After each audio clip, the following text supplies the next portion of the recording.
It's a horrible, hard to understand disaster that demands answers.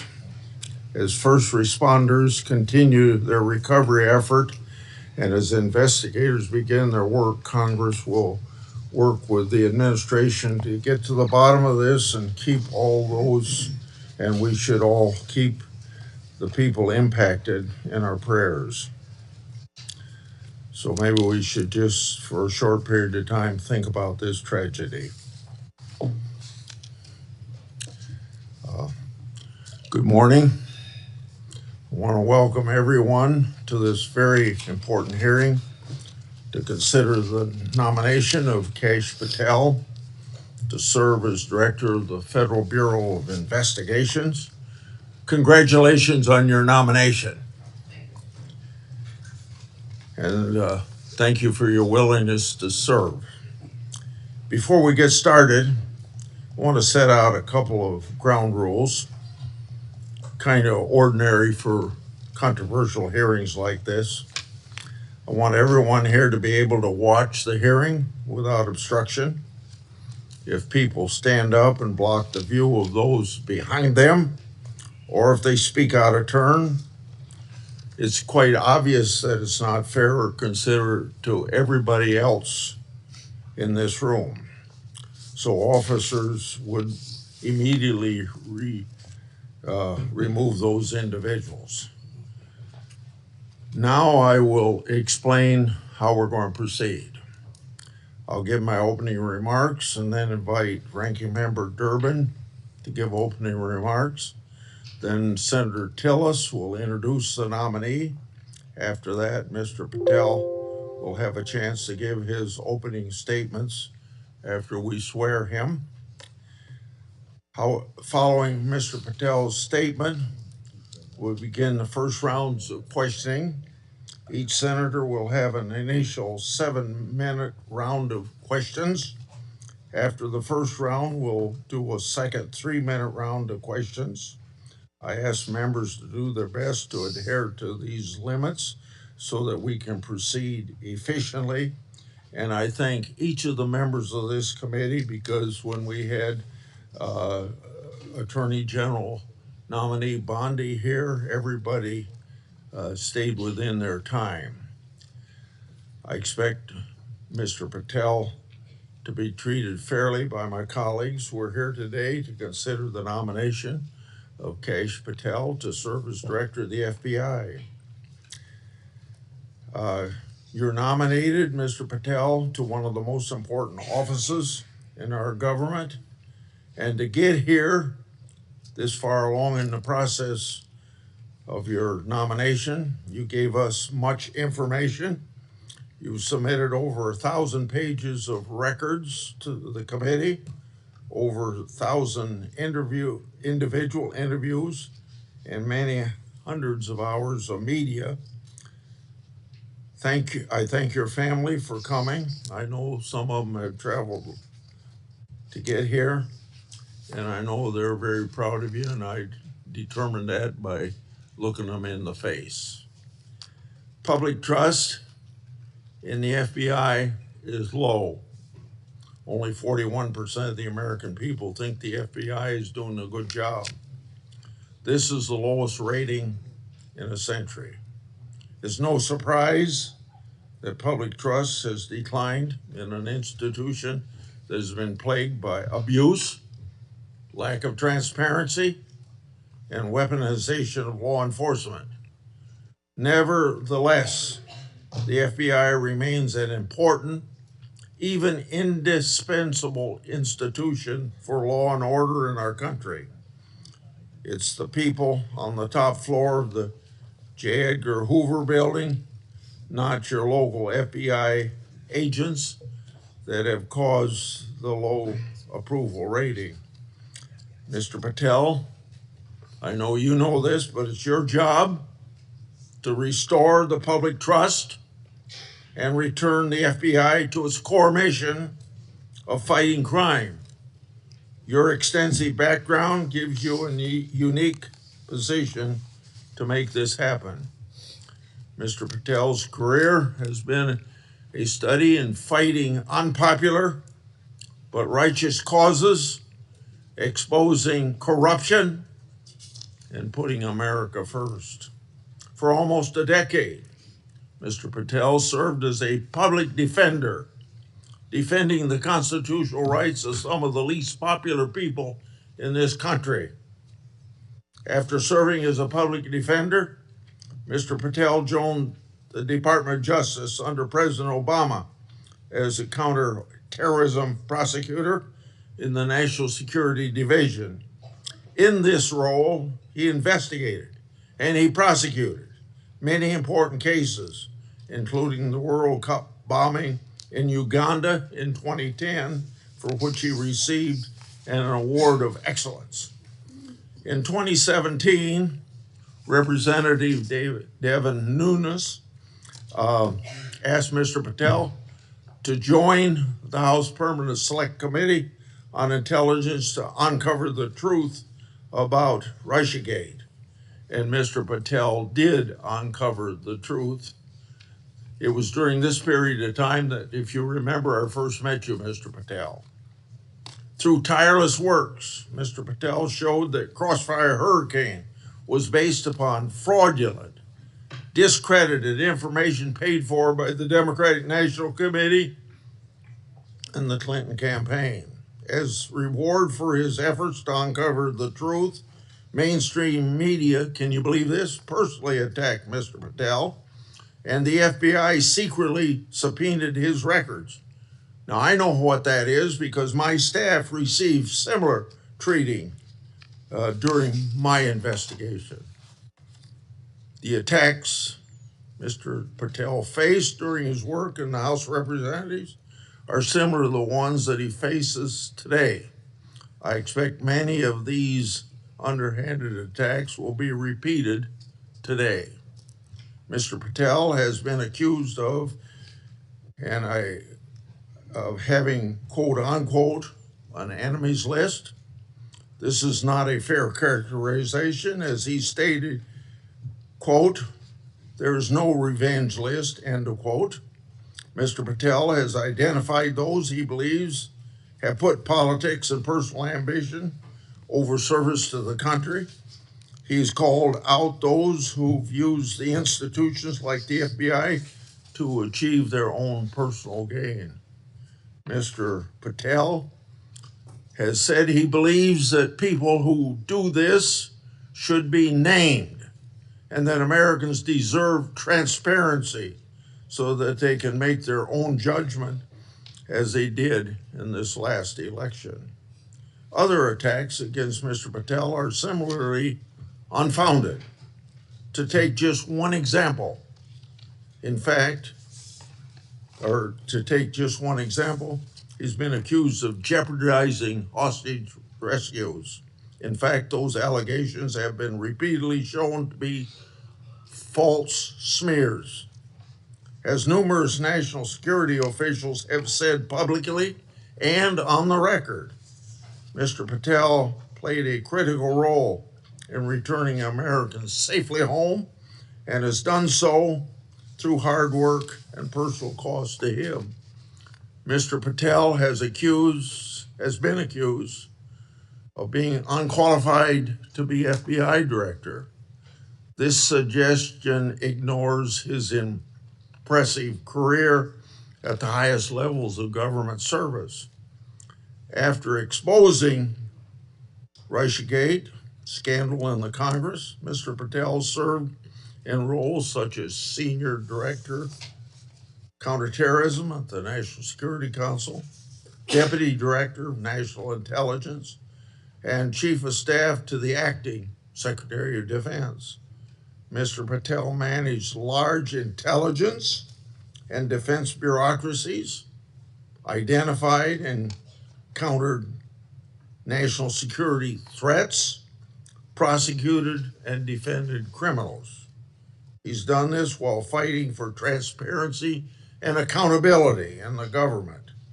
Mr. Patel has precisely the qualifications we need at this time when the FBI is not being respected by our public. Mr. Patel, should you be confirmed, you'll take charge of an FBI that is in crisis. Recently, my oversight exposed that a special agent in charge of the FBI New Orleans field office was on vacation during New Year's Eve and New Year's Day. Of course, that was also included the Sugar Bowl. Senior personnel should be at their posts, not on vacation, during critical security events. And we all remember what happened at that time in New Orleans. But of course, this FBI agent would find it acceptable to do what he did. In August 2022, an FBI oversight hearing of this committee, Director Wray decided to leave early. I asked him to stay just 1 hour and 20 minutes longer, but he already made up his mind that he was going to leave. Later, under questioning in November of that year by Senator Hawley, Director Wray admitted that he left this committee hearing early so that he could go on vacation. These two incidents, among others, are examples of the blatant disrespect that the FBI leadership has shown to this committee and indirectly to the American people. In November 22, I released internal FBI records that my office received pursuant to lawful whistleblower disclosures. Those records provided data about how hundreds of FBI employees who had retired or resigned to avoid discipline, many of those employees engaged in sexual misconduct in the workplace. Those records also showed lower level FBI employees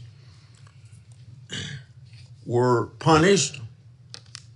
Lower level employees of the FBI were punished more harshly than senior level employees. No, fairness was out the window. Over 1 year later, with no response from the FBI, I asked Director Wray about this at a December 5, 23 hearing before this committee. He publicly pledged to get me the data I requested November, a year before. He and his deputy director never followed through. I also questioned Director Wray about improperly classified information relating to Afghan evacuees placed in our country. At that time, approximately 50 evacuees were already deemed potential national security concerns. So what's the number now? The public has a right to know. I've also raised concerns about whistleblower disclosure, saying that the FBI moved agents from child sex abuse cases to those January 6 cases. The FBI under Director Wray never got his priorities straight. With respect to weaponization, I'd like to turn to a letter I wrote July 20 of 2022. That letter noted that Assistant Special Agent in Charge, Thibault, was a key official involved in opening the elector case that became the Jack Smith lawfare operation. That's not supposed to happen. An official at Thibault's rank and position isn't supposed to open cases. That's the job of special agents. For those who don't remember, Thibault was the anti-Trump agent that violated the Hatch Act for his political conduct in office. My letter also noted that Richard Pilger, who ran the Justice Department's election crime branch, was involved in the approval.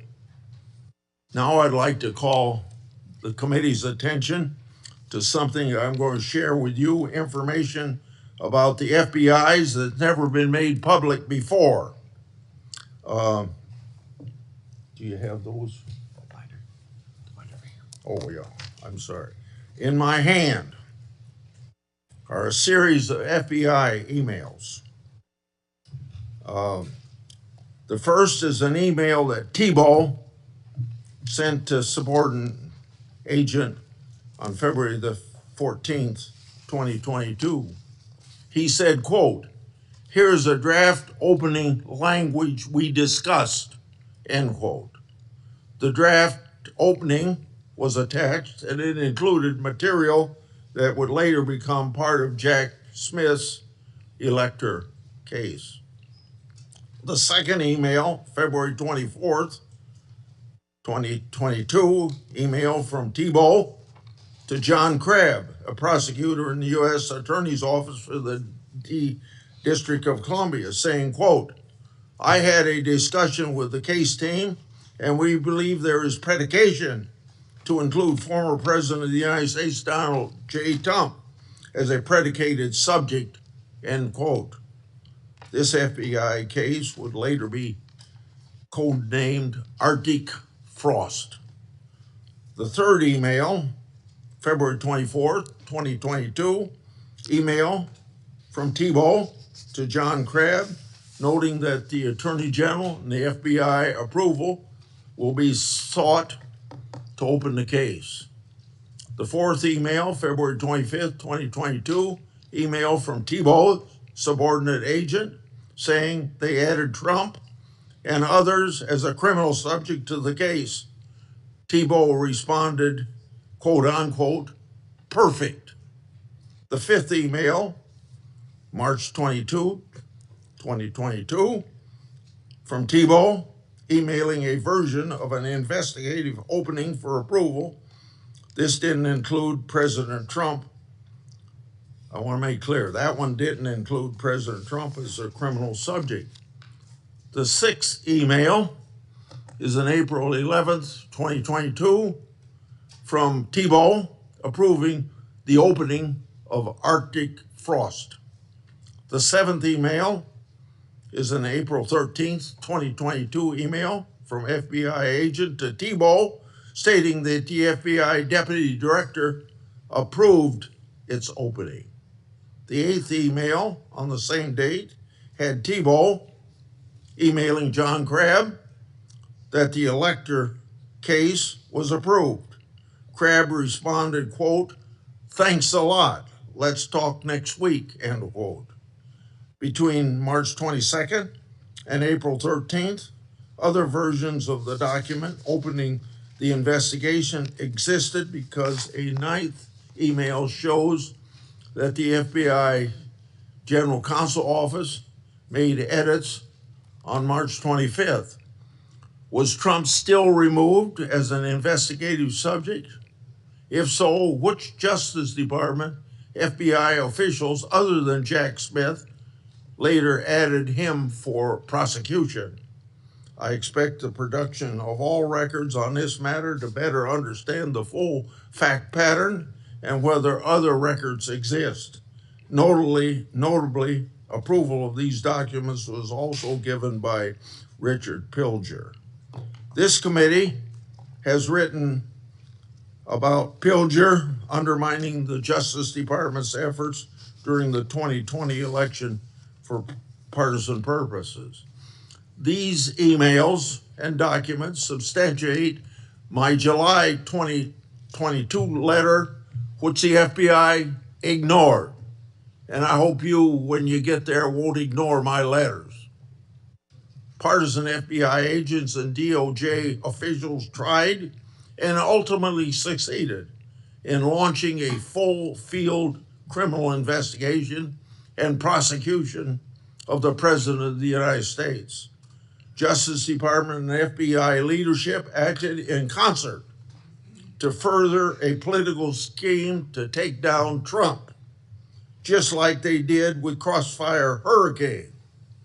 They have yet to learn a lesson, and I hope you'll learn that lesson for them or teach that lesson. And their conduct, yet again, seriously eroded integrity of this once storied institution. As I've said before, If a politically charged investigation is to be open, it must be done the right way, and that didn't happen here.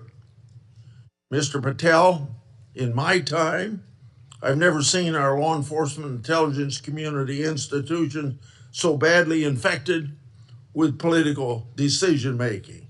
And I say intelligence community because you know what happened when 55 people, former or present intelligence agencies, signed a letter in 2020 that the laptop was a Russian hoax, as an example. So all of this is these institutions breaking faith with we the people. Mr. Patel, you must be fair, you must be consistent, but you must be aggressive. Your actions must be based on accountability, and transparency brings accountability. Should you do so, you'll have my support. And remember, either you're going to run your agency or the agency's going to run you. And the agency certainly ended up running Director Wray and probably people before him. Without objection, I'm going to put in this letter in the record, and this letter is sent to Director Wray December the 9th last year, calling for him and his deputies to step down, and it's titled, quote unquote, failures. Now I turn to Ranking Member Durbin. Thank you, Mr. Chairman. I appreciate your commitment to the Judiciary Committee's longstanding bipartisan practice of vetting presidential nominees. A little history. The FBI dates back to the start of the last century, 1908, when then Attorney General Charles Bonaparte organized a special agent force. J. Edgar Hoover became director of the FBI in 1924 and led the Bureau for 48 years until his death in 1972. He is credited with professionalizing the Bureau and developing its investigative ability. However, with little or no oversight, Hoover also used the Bureau's investigative powers improperly. He infamously directed the FBI to spy on Dr. Martin Luther King Jr., Thurgood Marshall, and other civil rights leaders of the day. In 1975, the United States Senate created Frank Church's committee, and they disclosed widespread abuses by the FBI and other U.S. intelligence agencies. The Church Committee concluded these agencies had engaged in illegal surveillance, and as a result, quote, groups and individuals have been assaulted, repressed, harassed, and disrupted because of their political views, social beliefs, and their lifestyles. And quote, the intelligence agencies have served the political and personal objectives of presidents and other high officials. The Hoover era of the FBI, the Watergate scandal, and the findings of the Church Committee highlighted the risk of political interference in FBI investigations and led to significant, important reform.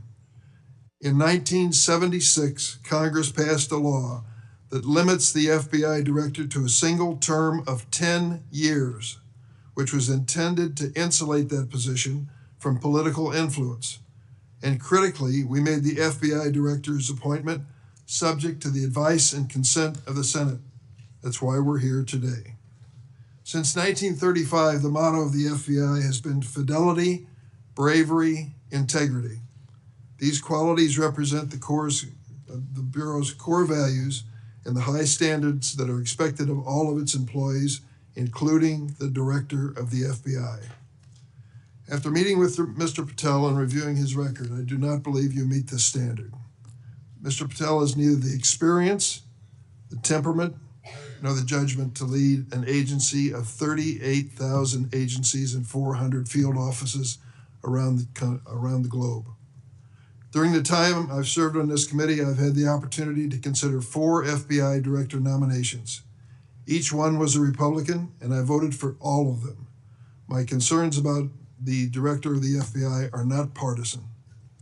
As much as Republicans claim that President Biden and former Attorney General Garland weaponized the FBI, Let's look at the record.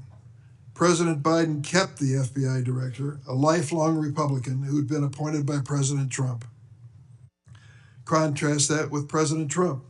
Fired his first FBI director, James Comey, forced out his second FBI director, Chris Wray, for being insufficiently loyal.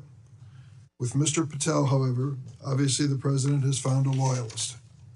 Mr. Patel's loyalty includes touting conspiracy theories that threatened efforts at President Trump's enemies. How do we know Mr. Patel's theories, his beliefs, what motivates him, what he really believes? He wrote it in a book. This book, Government Gangsters, I urge all of you to read before you cast a vote for this gentleman. Mr. Patel has published at the back of this book a list of 60 people whom he calls, quote, members of the deep state, 60. This list includes many distinguished public servants who've dedicated their lives to our nation. Among them are Democrats and Republicans, including former Trump administration officials like the former Secretary of Defense Esper. Then there is Mr. Patel's plan to, quote, and I quote him, shut down the FBI Hoover building on day one, reopen it the next day as a museum of the deep state. And he has said, quote, we're going to come after people in the media. We're going to come after you, whether it's criminally or civilly, we're putting you all on notice. Does this sound like the kind of nonpartisan law enforcement professional who should lead the FBI? No, not to me. This is someone who's left behind a trail of grievances throughout his life, lashing out at anyone who disrespects him or doesn't agree with him. Don't take it from me. Listen to these Republicans who worked with him during the Trump's first administration. Attorney General Bill Barr, and I quote, I categorically oppose making Patel deputy FBI director. I said it would happen over my dead body. Patel had virtually no experience that would qualify him to serve at the highest level of the world's preeminent law enforcement agency. National Security Advisor John Bolton. I didn't think he was qualified. He demonstrated no policy aptitude at all. I was forced to hire him. President Trump's Deputy National Security Advisor, Charles Kupperman. The idea that Kash Patel is going to be the FBI director is appalling. His legal career is modest at best. His ideas are ludicrous. CIA Director Gina Haspel threatened to resign after President Trump proposed making Mr. Patel CIA Deputy Director. Defense Secretary Mark Esper said Mr. Patel lied about whether Nigeria had approved a hostage rescue operation, putting American lives at risk. But Mr. Patel would have us believe that all of these public servants, all Republicans, all from the first Trump administration, and apparently anyone else who's critical of him, are nothing but government gangsters and deep state members. Many of them have made his list of enemies. Just this week, CNN reported that during the Trump administration, CIA officials referred Mr. Patel to the Justice Department for criminal investigation for sharing classified information without authorization. Last week, I asked the Justice Department and intelligence community for information on any criminal referrals relating to misconduct by Mr. Patel. I have yet to receive a response. Mr. Patel's record is clear. He traffics in debunked conspiracy theories that serve or benefit his political beliefs. Let's start with January 6th, and he dedicates a whole chapter in this book on January 6th. That's something that each and every one of us, as witnesses to January 6th, have our own view of. I'll be grateful always to the Capitol Hill police officers who risked their lives defending me, members of Congress, and visitors to the United States Capitol on that day. Mr. Patel posted on social media, quote, January 6th, never an insurrection. Cowards in uniform exposed. End of quote. Let me repeat that. Cowards in uniform exposed. Who was in the Capitol building on January 6th in a uniform? The Capitol Police were. Do you think they were cowards? Many of them risked their lives and some gave their lives in defense of this building. How about the DC police who were here as well? They were in uniform, cowards, risking their lives as well, some of them being battered and beaten by these mobsters that came into the Capitol. And Mr. Patel claims that the FBI agency he aspires to lead, get this now, was planning January 6th for a year. He says the FBI was planning January 6th for a year. That's a quote. Mr. Patel has gone so far as to co-produce and sell musical recordings of a song performed by January 6 rioters in jail, rioters who violently assaulted police officers. He has described this January 6 choir as, quote, political prisoners. Political prisoners. But at least 6 members pleaded guilty to assaulting law enforcement officers on January 6. All 6 have now been pardoned by President Trump. Here are some of those people who received blanket clemency by President Trump on his first day in office in the second term. Julian Cater assaulted Capitol police officers with pepper spray, incapacitating 3 officers. Ryan Nichols sprayed pepper spray on multiple police officers. After the attack, Nichols posted on Facebook, and I quote, "So yes, I'm calling for violence and I will be violent." Jordan Mink struck officers, quote, aggressively with a long pole. He spat at officers and threw large items at them. Armed with a knife, Ronald Sandlin shouted at officers, quote, "You're going to die, get out of the way." Sandlin shoved officers when they tried to lock the doors to the Senate gallery. After breaching the Capitol, James McGrew struck an officer and lunged for his baton. McGrew also threw a wooden handrail with metal brackets at officers. I want to read a sentence from this book on the January 6th experience, just to give you an idea of Mr. Patel's take on what he calls a haphazard riot.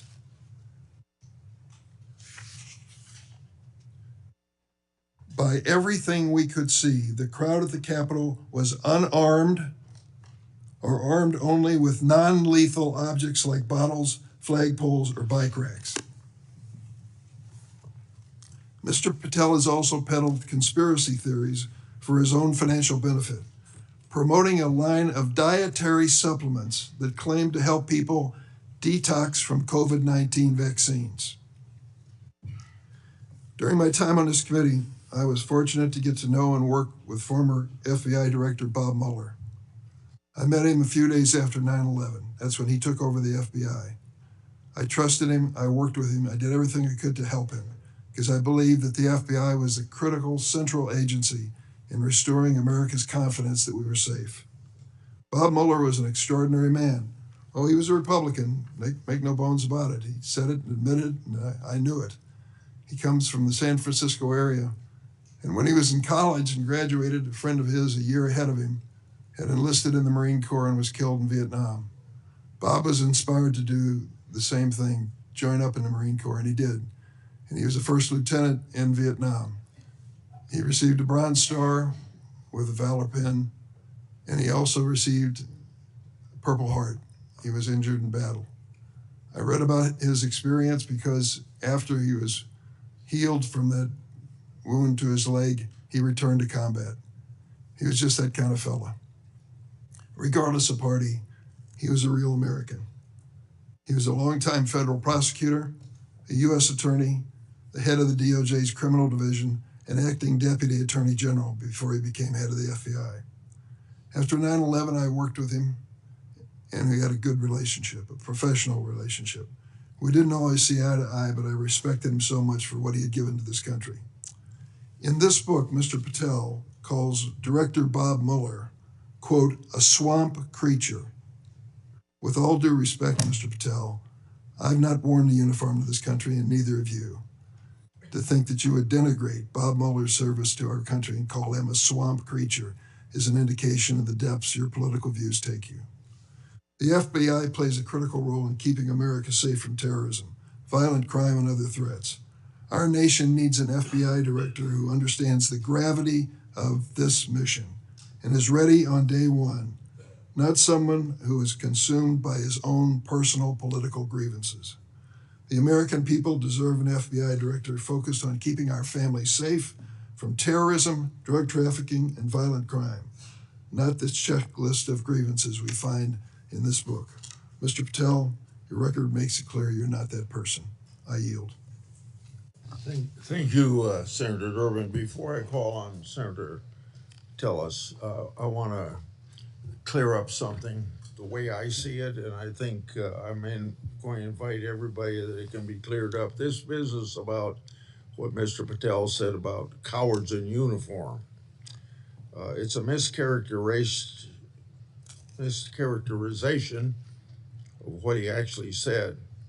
So I'm going to invite you to listen to the interview Mr. Patel gave that linked to his post to hear what he actually said. When he said cowards in uniform, he was talking about senior Pentagon leadership failing to mobilize the National Guard to protect the Capitol.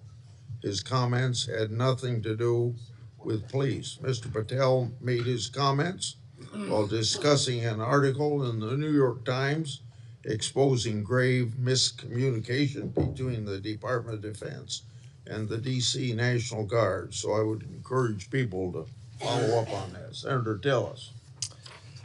Thank you, Mr. Chairman, Ranking Member, colleagues on the Senate Judiciary Committee. It's my honor to introduce Kash Patel, President Trump's nominee to be FBI Director.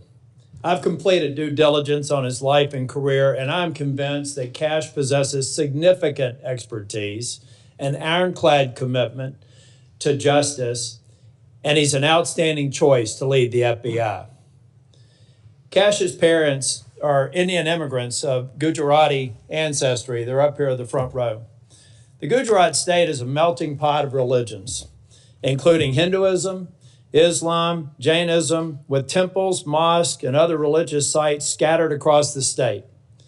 His father was raised in Uganda, but his family had to flee the country to escape repression under Idi Amin. His mother was born in Tanzania. They met and married in India and ultimately made their way to New York City by way of Canada, where his parents, along with 7 brothers and sisters and their spouses and at least a half a dozen kids, lived under the same roof. His parents raised Kash in the Hindu faith, and they instilled in him the values of hard work and education.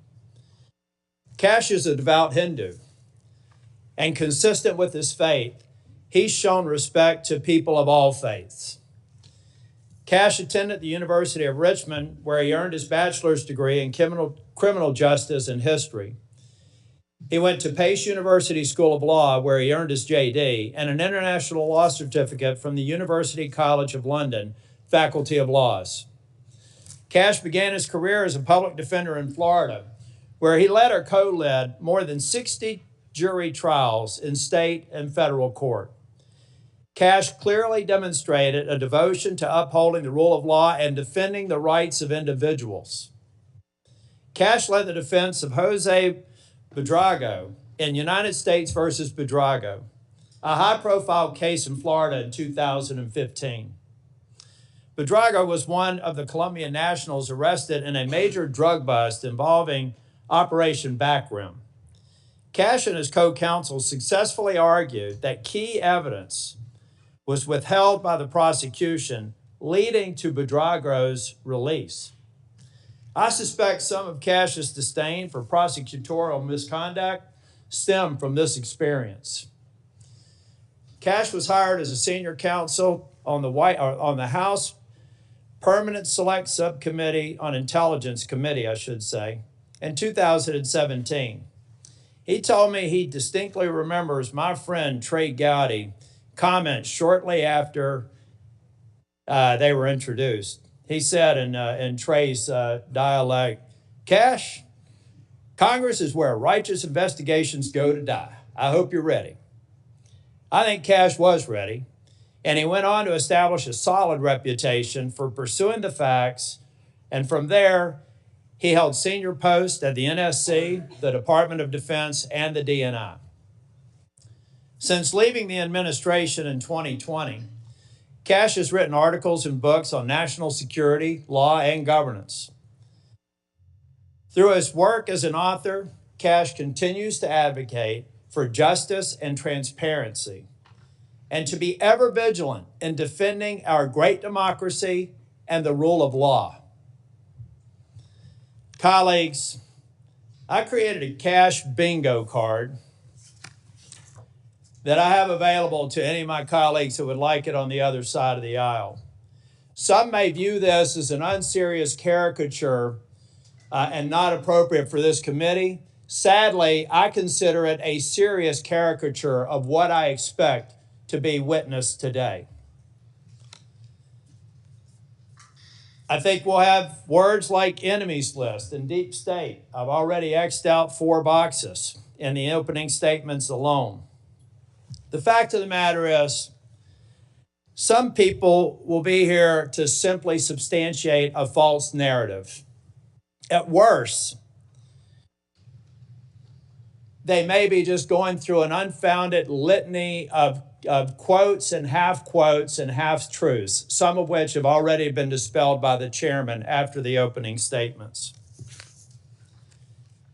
Mr. Chair and Ranking Member, in my 10 years in the Senate, I hope I've established a reputation for being fair, doing my homework, and taking tough positions that have been met with harsh criticism. Heck, I've even been censured by my entire state and 30 counties for taking tough positions. And I stand by those decisions today and my decision to support Kash Patel. When President Trump announced his intent to nominate Kash, I contacted Trey Gowdy and others who worked with Kash, and they gave me glowing recommendations. So I called Kash on December the 2nd, and I offered to help him with his nomination. Since then, we have spent hours together, in person and on the phone. I've asked him difficult questions, and I've urged him to reach out to members across the aisle. In fact, Kash Patel has met with 60 members of the U.S. Senate. Every member except the last 3 who were sworn in, and the majority of the members on the other side of the dais in this committee and members off the committee. Chair Grassley, Ranking Member Durbin, friends and colleagues on the committee, I've completed my due diligence of Kash Patel, and I am honored to provide my strongest recommendation for his confirmation. Thank you, Mr. Chair. Thank you for that introduction. Before I swear you, I want to make clear that before you give your statement, if you want to introduce family and friends in the audience, you're welcome to do that. Would you please stand? Raise your hand. Do you swear or affirm that the testimony you're about to give to the committee will be the truth, the whole truth, and nothing but the truth? So help you God. I do, Mr. Chairman. Okay. You may proceed. Chairman Grassley, Ranking Member Durbin, and members of the Judiciary Committee, thank you for the opportunity to appear today. I must start with a word of prayer for the tragic accident that befell our nation last night, where we lost civilians and service members. I pray for their families. I pray for law enforcement and military personnel, and I pray for their souls, and hopefully God will find them peace in the near future. I'd like to welcome my father, Pramod, and my mother, Anjana, who are sitting here today. They traveled here to get here from India. My sister's also here, Nisha. She also traversed the oceans just to be with me here today. It means the world that you guys are here. Jesse Krishna. I wouldn't be here today without their guidance, their unwavering support, and their relentless love. When President Trump informed me of his intention to nominate me as the director of the FBI, I was deeply honored. Sitting here today, I carry not only the dreams of my parents, but also the hopes of millions of Americans who stand for justice, fairness, and the rule of law. My commitment to these principles is deeply rooted in my family's history, which has profoundly shaped my worldview. My father fled Idi Amin's genocidal dictatorship in Uganda, where 300,000 men, women, and children were killed based on their ethnicity, just because they happen to look like me. My mother is originally from Tanzania. She studied in India, as did my dad, and they were married there.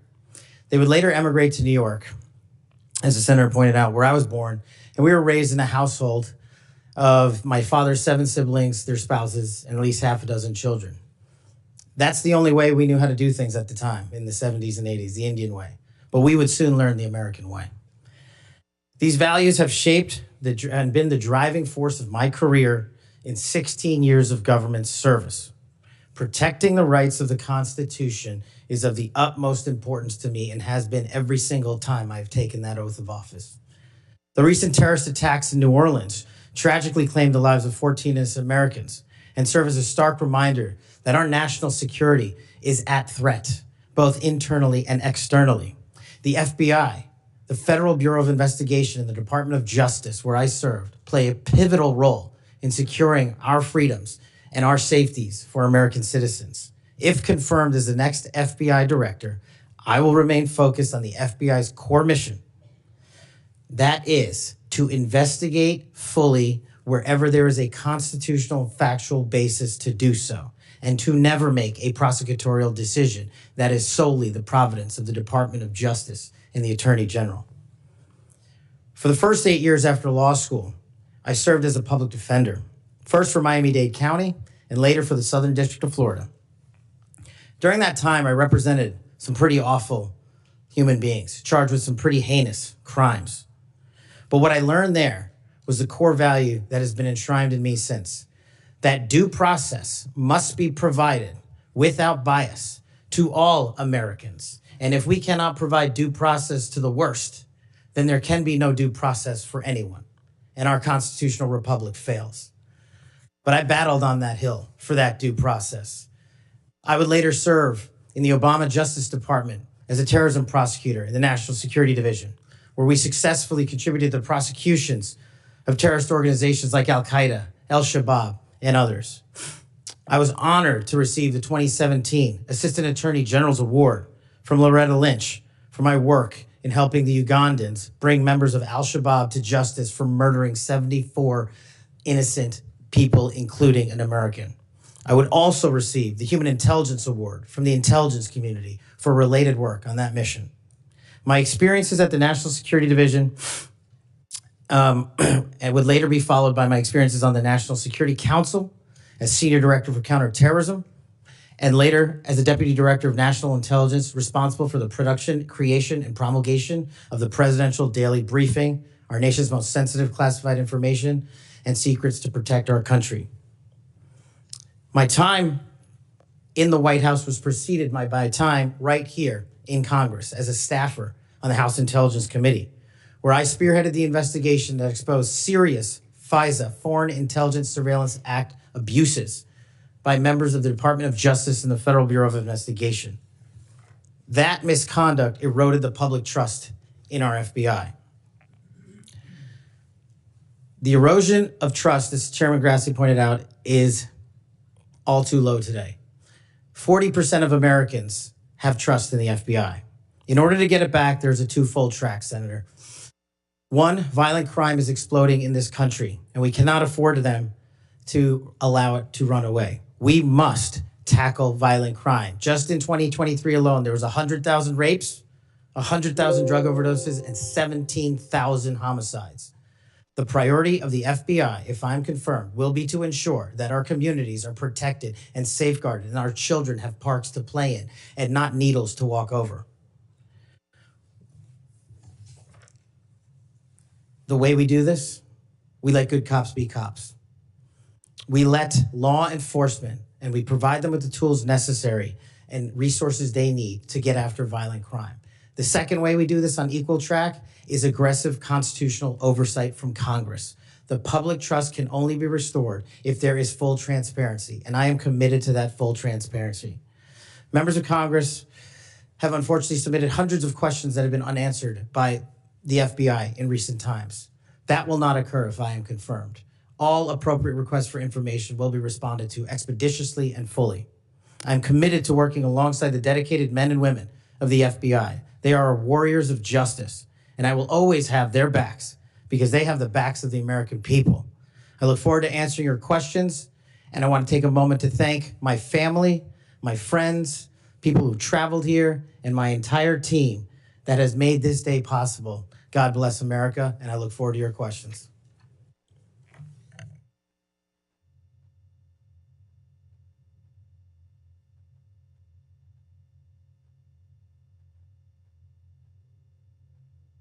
Seven minutes first round, is that right? 7 minutes for 3 minutes the second round. Mr. Patel, I'm not going to go through all the things that you've done through your career because I said those in my opening statements, but Democrats on the committee say you don't have experience. What are you most proud of from your career in public service? Mr. Chairman, I appreciate the question. It's really humbling to be afforded the opportunity to have served this country for 16 years. But I think what I'm most proud of is my work in national security, protecting the no-fail mission, returning American hostages, killing high-value terrorists that brought hate and destruction to our shores. I've served that mission in Democratic and Republican administrations, and it is the one mission that we cannot fail, and it is the one mission where the FBI must play a critical role. Okay. As you well know, and you and I discussed this in my office, whistleblowers are critical to rooting out waste, fraud, and abuse. Their courage to come forward and make legally protected disclosures about government wrongdoing benefits the country. I think they're politically, they are good American citizens, just want the government to do what it's supposed to do. I think they're treated by bureaucracies, not just in the FBI, but throughout the bureaucracy, like skunks at a picnic. Will you protect whistleblowers from retaliation, unlike former Director Wray, and promote a culture at the FBI that values whistleblowers' important contributions? Absolutely, Mr. Chairman. I share in your beliefs about the importance of whistleblowers. So we've spent a lot of taxpayers' money ruining whistleblowers. Will you commit to ensuring that no taxpayer money will be used to identify and retaliate against whistleblowers? Senator, if I'm confirmed, it will not. Okay. You and I have heard a lot of criticism about various statements about January 6th.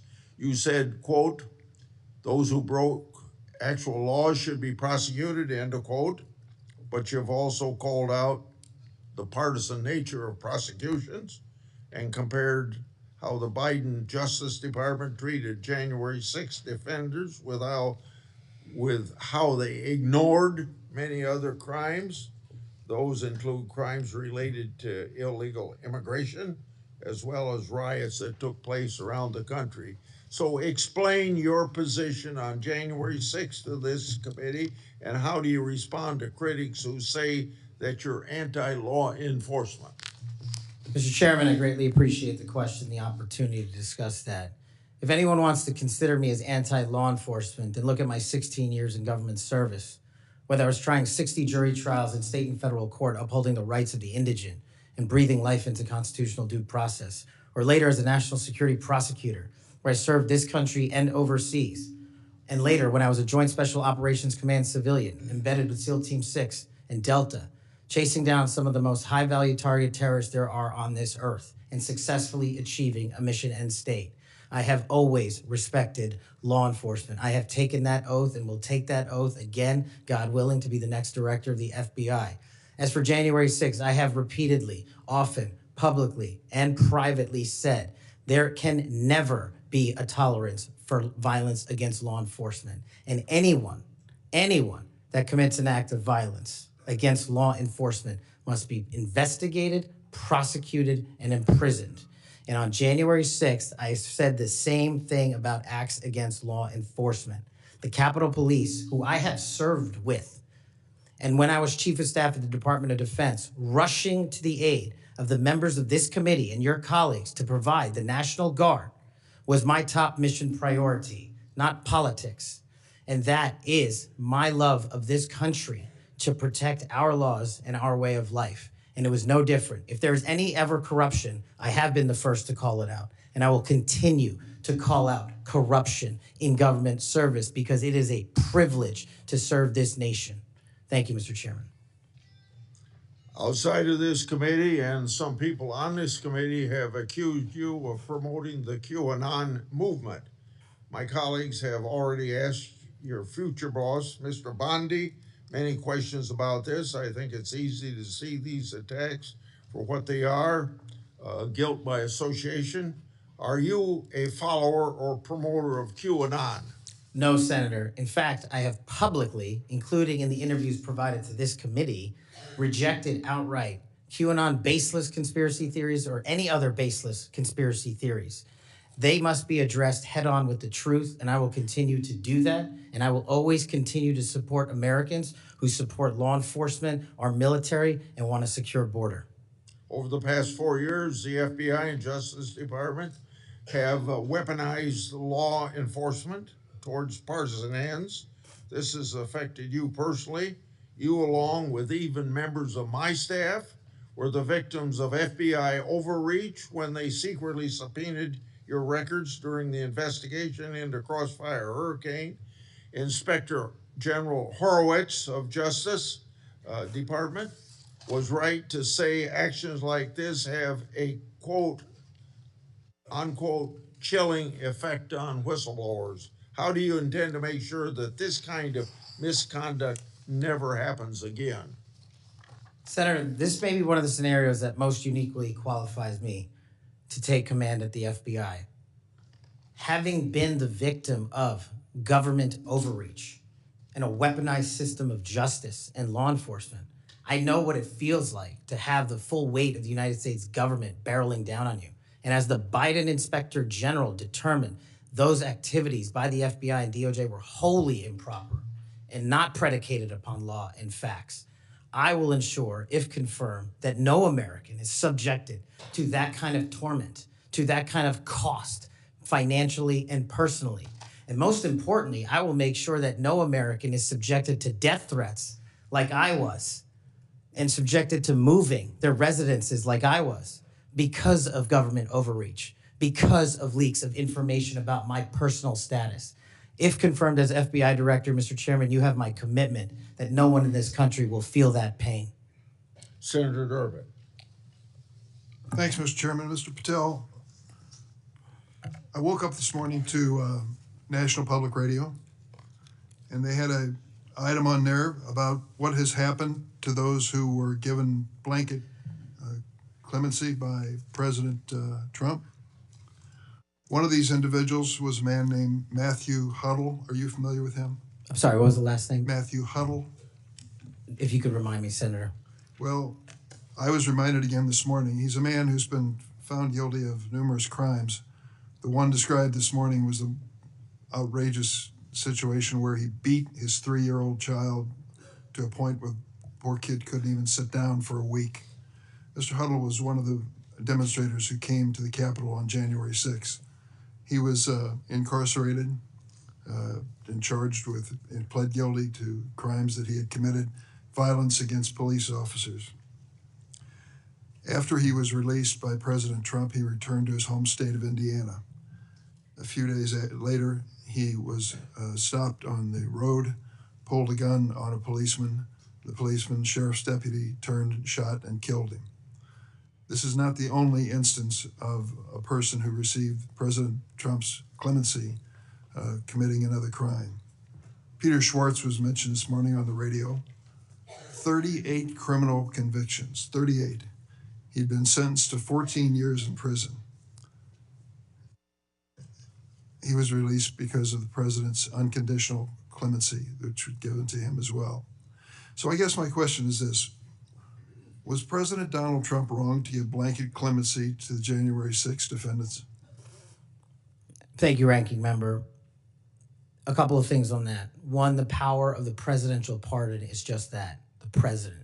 Alignment, I concede he has the authority. I'm asking, was he wrong to do it? And as we discussed in our private meeting, Senator, I have always rejected any violence against law enforcement, and I have, including in that group, is specifically addressed any violence against law enforcement on January 6th. And I do not agree with the commutation of any sentence of any individual who committed violence against law enforcement. So do you think that America is safer because these 1,600 people have been given an opportunity to come out of serving their sentences and live in our communities again? Senator, I have not looked at all 1,600 individual cases. I have always advocated for imprisoning those that cause harm to our law enforcement and civilian communities. I also believe America is not safer because President Biden's commutation of a man who murdered 2 FBI agents, Agent Kohler's and Williams' family, deserve better than to have the man that point blank range fired a shotgun into their heads and murdered them released from prison. So it goes both ways. Leonard Pelletier was in prison for 45 years. He's 80 years old, and he was sentenced to home confinement. So he's not free, as you might have just suggested. He killed 2 FBI agents. That's true, he did, and he went to prison for it and should have. My question to you, though, is do you think America is safer because President Trump issued these pardons to 1,600 of these criminal defendants, many of whom violently assaulted our police in the Capitol? Senator, America will be safe when we don't have 200,000 drug overdoses in 2 years. America will be safe when we don't have 50 homicides in a day. So you just won't answer the question. I I'm am going to say, here. I don't think we're safer with Matthew Huddle was sent back to Indiana. I don't think we're safer with Peter Schwartz. I could go through a long list of individuals, some of who were wanted in states, members of this committee. Let me move to another topic if I can. Tell me about your J6 choir. What is that? Well, it's not my choir. It's simply a recording that was utilized to raise funds for families in need of nonviolent offenders. Who sings on this recording? I don't know, Senator. What did you have to do with it? Simply to raise funds to assist families of nonviolent offenders whose kids needed college education payments and whose rent needed being paid. My understanding is that the performers on this J6 choir were the rioters who are in prison. I'm not aware of that, sir. I didn't have anything to do with the recording. You weren't aware of who made the recording? No, Senator. That's interesting. Did you receive any money for selling copies of that music or that recording? Absolutely not. Okay. You do have a foundation, though, do you not? I'm very proud of the Kash Foundation and the $1.3 million we've given to families in need across this country, including active duty service members, police officers, putting kids in college, and helping people in disaster relief areas rebuild their homes and their communities. 1&0 LLC, are you familiar with that? Sorry? 1&0 LLC? I believe, Senator, you're referring to the LLC that one of the individuals has his private business with. Is it part of the Kash Foundation in any way? Only in that one of the members of the board has that LLC for his outside business. Andrew Allis? I believe that's his name, yes. Yes. Do you know how much was paid to him from your charitable work? Yes, like any other charity, we had to go out and fundraise, something I'm sure every member of this committee is familiar with. And we use digital marketing campaigns. And I believe we paid a digital marketing company through 1&0 $250,000 to raise $500,000, which we gave away to families in need, like when hurricanes struck Florida, Texas, and North Carolina. We will be going through the details of your foundation and the expenditures with the questions for record that the chairman has mentioned. I look forward to a chance to answer those under oath. Mr. Patel, you frequently associated with and sometimes praised extremist figures with well-documented histories of racism, anti-Semitism, conspiracies, and the like. In September of 2023, you appeared with Laura Loomer at an event promoting your book, this one here. You shared a photo of yourself and Loomer in which you held her book and she held yours. Just a few months before this event, Ms. Loomer posted on X that the September 11 terrorist attacks were, quote, an inside job. Around that time, she accused Florida's First Lady, Casey DeSantis, of exaggerating her cancer diagnosis to gain voter sympathy. A number of my Republican colleagues on this committee have criticized Ms. Loomer's extremism. One of my colleagues described her as a, quote, crazy conspiracy theorist who regularly utters disgusting garbage. Another called her really toxic. Giving all this, why did you associate with Ms. Loomer? Senator, as you can see, I took a photograph with an individual who showed up at a book event. I don't believe I'm guilty by association, and I certainly don't believe that an individual who was the first minority to serve as the Deputy Director of National Intelligence for this country is a racist in any way, and I detest any conjecture to the contrary. You familiar with the Stu Peters? Does that name ring a bell? I'm sorry, what? Are you familiar with Mr. Stu Peters? Not off the top of my head. He made 8 separate appearances on his podcast. He promoted outrageous conspiracy theories and worked with a prominent neo-Nazi. There are more, Ted Nugent, it goes on, list goes on. I'm just asking, when it comes to your association with individuals, why are so many of them in this category? My association, as you loosely define it, is by appearing in media over 1,000 times to take on people who are putting on conspiratorial theories and to devour them of their false impressions and to talk to them about the truth. That is something that I will always continue to fight for, Senator. Senator Graham. Thank you. We'll eventually talk about the FBI. That's the job you're up here for, right? Have you ever been subject to racism as an individual? Unfortunately, Senator, yes. I don't want to get into those details with my family here. Oh, let's get into a few of them. Tell me about it. Well, if you look at the record from January 6th, where I testified before that committee, because of my personal information being released by Congress, I was subjected to a direct and significant threat on my life. And I put that information in the record. I had to move. In that threat, Go ahead. I was called a detestable, and I'll apologize if I don't get it all right, but it's in the record, a detestable sand nigger who had no right being in this country. You should go back to where you came from. You belong with your terrorist home friends. That's what was sent to me. That's just a piece of it. But that's nothing compared to what the men and women in law enforcement face every day. And that's why they have my support. Okay. Growing up, were you subject to racism? Yes, sir. Okay. Now, I think the reason you're here has a lot to do with your work on Crossfire Hurricane. Are you familiar with that FBI operation? I am, Senator. So Senator Durbin mentioned the church report and the history of abuse, but he failed to mention Crossfire Hurricane. He failed to mention the Horowitz report. Wonder why? If you're waiting for these guys over here to figure that out, you're going to die waiting. So this is the Nunes memo. You work for Mr. Nunes over on the Sorry? House side? David Nunes? Sorry? Are you familiar with this memo by the Foreign Intelligence Service Act abuses Yes. of the Department of Justice? Absolutely. Did you help write this memo? I did as a staffer. Okay, I'm going to put this in the record. Thank you. In this memo, you kind of dissected the abuses of Crossfire Hurricane, right? I did, Senator. And the Mueller investigation. So the Crossfire Hurricane investigators, 2 of them were Strzok and Page. Are you familiar with them? I am, Senator. Okay. It was opened up on July the 31st, 2016. And here's what Strzok said.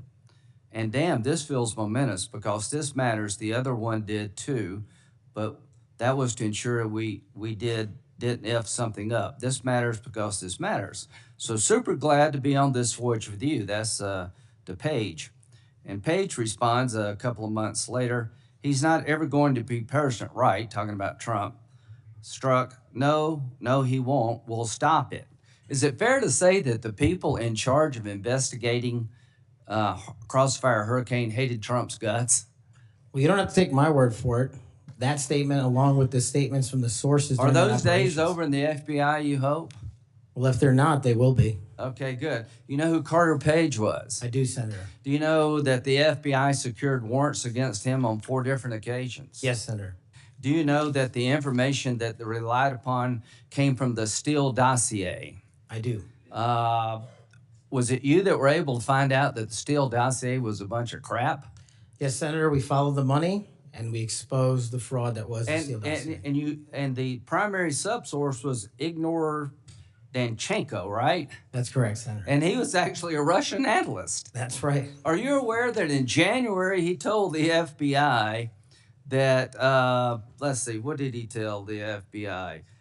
Steele had no proof to support the statements, then it was just talk.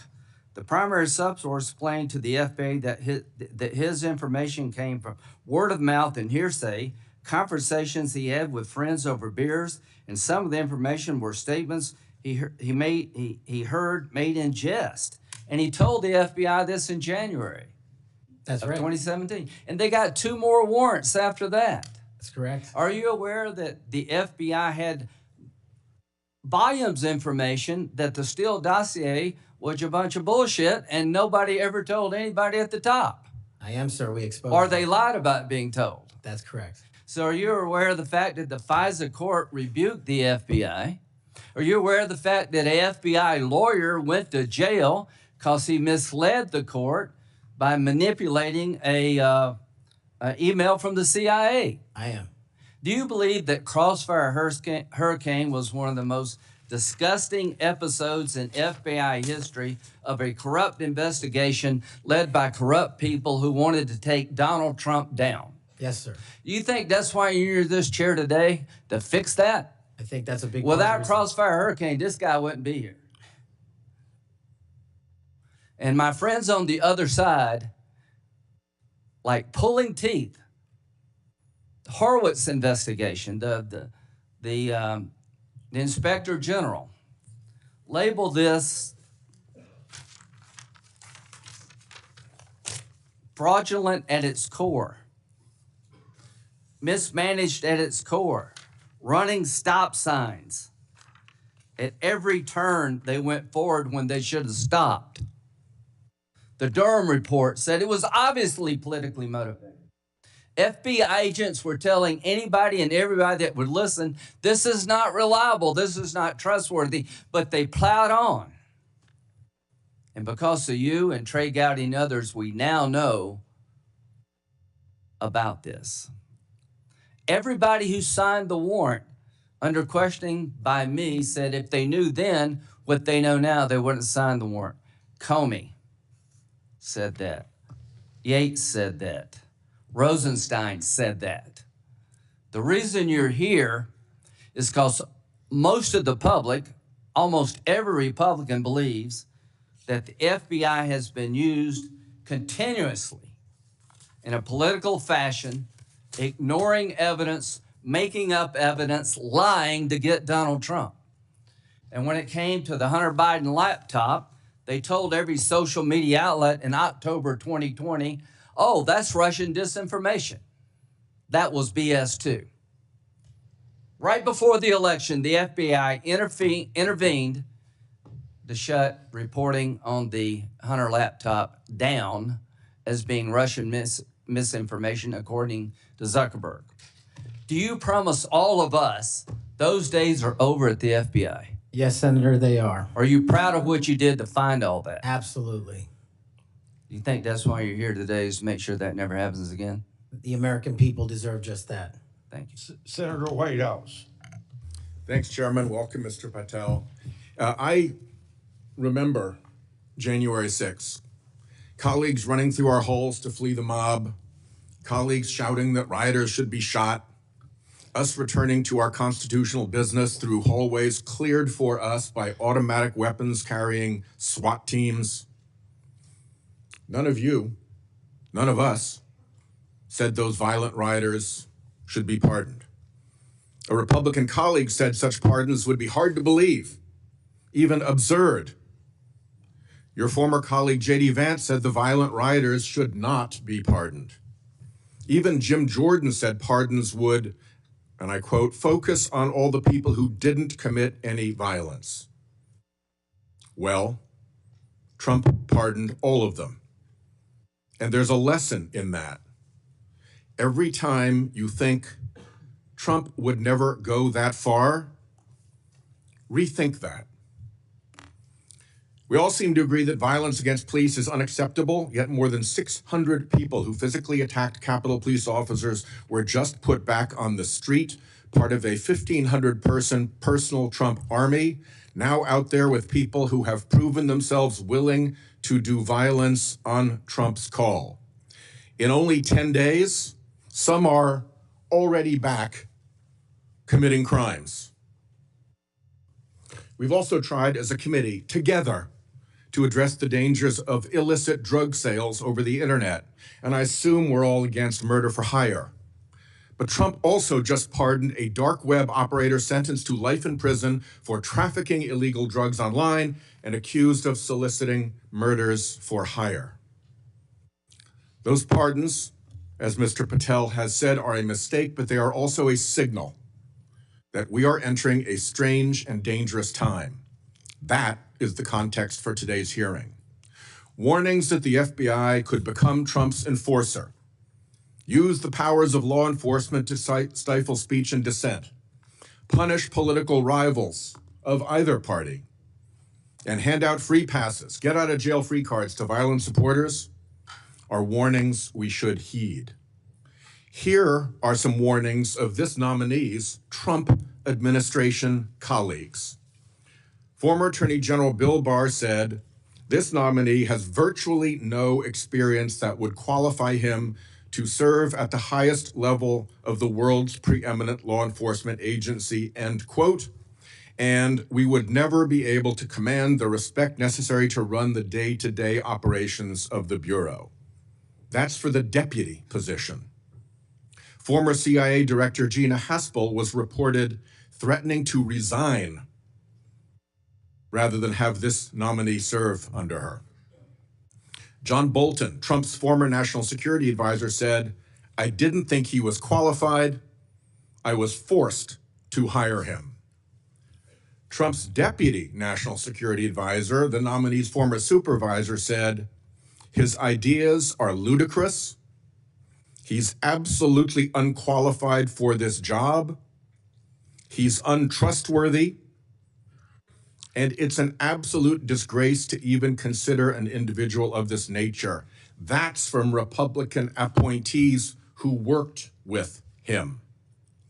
And here's what this nominee himself has said about using his office to prosecute journalists. "We will go out and find the conspirators, not just in government, but in the media. We're gonna come after you, whether it's criminally or civilly." Is that a correct quotation, Mr. Patel? Senator, that's a partial quotation. But it's correct. In part. Regarding his publication of his enemies list, Mr. Patel proclaimed, "The manhunt starts tomorrow," and reposted a video depicting him taking a chainsaw to his political enemies. Is that you, Kash Patel, reposting that at the top of that page? Senator, I had nothing to do with the creation of that meme. Is that you reposting it, was my question. And that's me at the top. You said FBI agents were responsible for the violence on January 6th, and I quote you here, "beyond a reasonable doubt." Is that what you said? That's completely incorrect, and I appreciate the opportunity to address that. I'll give you an opportunity in writing, but this is my time now. Have at it. An Inspector Attorney General investigation found that that was false. And you said we should impeach judges who rule against Donald Trump, who are, in your words, political terrorists. When this nominee tries to explain all this away, keep one thing in mind. He's testified under oath before a Colorado judge who presided over a Trump case in which he was a witness. And the judge found, and I'm quoting here, he was not a credible witness. His testimony is not only illogical, but completely devoid of any evidence in the record. That's from a judge. This is a dangerous time, and I ask all my colleagues to consider whether these plain comments by this person and by his own Trump administration colleagues should be given a blind eye, just overlooked, or whether, like the warnings of pardoning violent January 6 offenders, they're warnings to be heeded. There is an unfathomable difference between a seeming facade being constructed around this nominee here today and what he has actually done and said in real life when left to his own devices. Conduct shows character. And if you look at history, you see the danger of security chiefs in authoritarian regimes becoming the tools of political power. The characteristics that they often show are that they are vengeful, that they are grandiose, that they are intemperate, that they are partisan and blindly loyal, and that they are servile and won't say no. I'm afraid that the history of this nominee's conduct raises those warnings. And I yield my 1 second back. Before Senator Cornyn, you said you'd like to explain something. I forget the point he made. You can do that now if you want to. Simply this, Senator. In the collective, all of those statements are taken out of grotesque context. And anyone that thinks my 16 years of service isn't exemplary on how I would proceed if confirmed as FBI is intentionally putting false information into the public ether and creating more public discourse. The only thing that will matter if I'm confirmed as a director of the FBI is a de-weaponized, depoliticized system of law enforcement completely devoted to rigorous obedience of the Constitution and a singular standard of justice.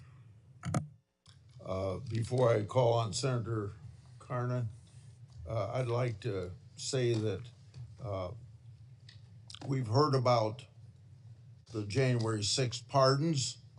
I think it's important that we remind people at the same time of some pardons by the previous administration. Thomas Sanders, a kidnapper who murdered a 12-year-old girl named Lexis and her mother, Swellen Roberts. Adrian Peeler, a Connecticut drug kingpin who was convicted in the death of an 8-year-old boy and his mother. Leonard Peltier, that's already been referred to, that murdered 2 FBI agents. And even Director Wray, at that time, former Director Wray, said that that shouldn't have happened. And Judge Michael Conahan, who took kickbacks for wrongly sending juveniles for profit detention centers, and Alex Saab, who laundered illicit proceeds for narcotics terrorists, Nicholas Madero, and was a key connection between Venezuela and Iran, and 5 family members of his own family. President Biden did that, Senator. Welcome, Mr. Patel. Do you believe America is an exceptional nation? It's the greatest nation. Your family went through a lot to get here, They sure did. and your life story is, I think, a great example of people pursuing the American dream. Do you believe a large part of what makes America an exceptional nation is the rule of law? It is one of the fundamental precepts that determines that. And why is that? Because without a singular application of a rule of law, we go back to the Uganda that my father fled in Idi Amin. I believe that the 2 most important institutions in America to preserve and protect and enforce the rule of law are the FBI and the Department of Justice.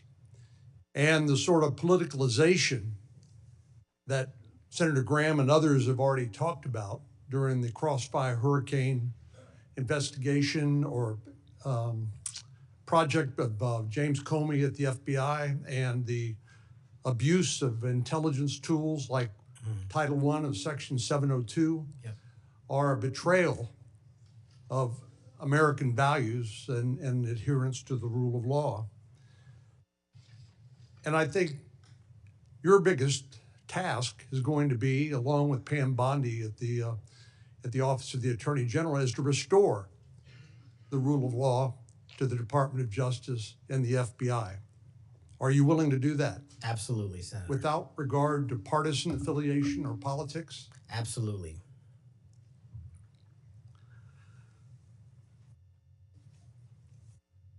Do you believe President Trump, as the commander-in-chief, needs access to all of the lawfully available intelligence that can be collected by the American intelligence community in order to inform him so that he can make good judgments as commander-in-chief to assure the safety and security of the American people? Having been responsible for the collection and predication and promulgation of that intelligence, I firmly believe he and every president must have it. And so you would not support any impractical or perhaps immaterial or unworkable ways to inhibit the flow of that information to President Trump? No, I would not. So let me just ask you, you and I have talked about this a number of times, and this has come up before in a number of different contexts. But as I've always said, I think Section 702 of the Foreign Intelligence Surveillance Act is the most important law that most Americans have never heard of. Yeah. But when I was questioning my fellow Texan, John Ratcliffe, who now has been confirmed as the director of the CIA, about this, we talked about some of the reforms that have been made to Section 702 over the years. This has been an ongoing conversation here in Congress. People like my colleague here, Senator Lee, and others have proposed reforms, which I think have gone a long way to help protect the privacy rights of American citizens. But let me just point out some of the improvements that have been made over the years. This is not the same 702 that was in effect during President Trump's first terms. These are a number of things that we did together on a bipartisan basis to make sure that the balance between the national security interests of the American people and the privacy and constitutional rights of American citizens were protected. Do you agree with that? Yes, Senator, I do. And I think Senator Tillis, with his typical outstanding graphics, has a wonderful handout which lays all of that out. But one of the things that's come up, and we've discussed this, is the idea that in order to query lawfully collected intelligence under Section 702, that somehow if a U.S. person's name is involved, that a warrant would be required. Now, you're a lawyer who's represented defendants as a public defender. You understand that what probable cause is required, what sort of evidence is required to be produced to a judge in order to get a warrant. Do you believe a warrant requirement is a practical and workable or even a necessary element of 702? If I may just give some context on that, Senator. Having a background not only utilizing FISA and 702 as a national security prosecutor, but as a civilian at JSOC and later as an intelligence official and the Deputy Director of National Intelligence, 702 collection formulates over 45% of the presidential daily briefing that you referred to earlier. I actually have heard it's as high as 60%.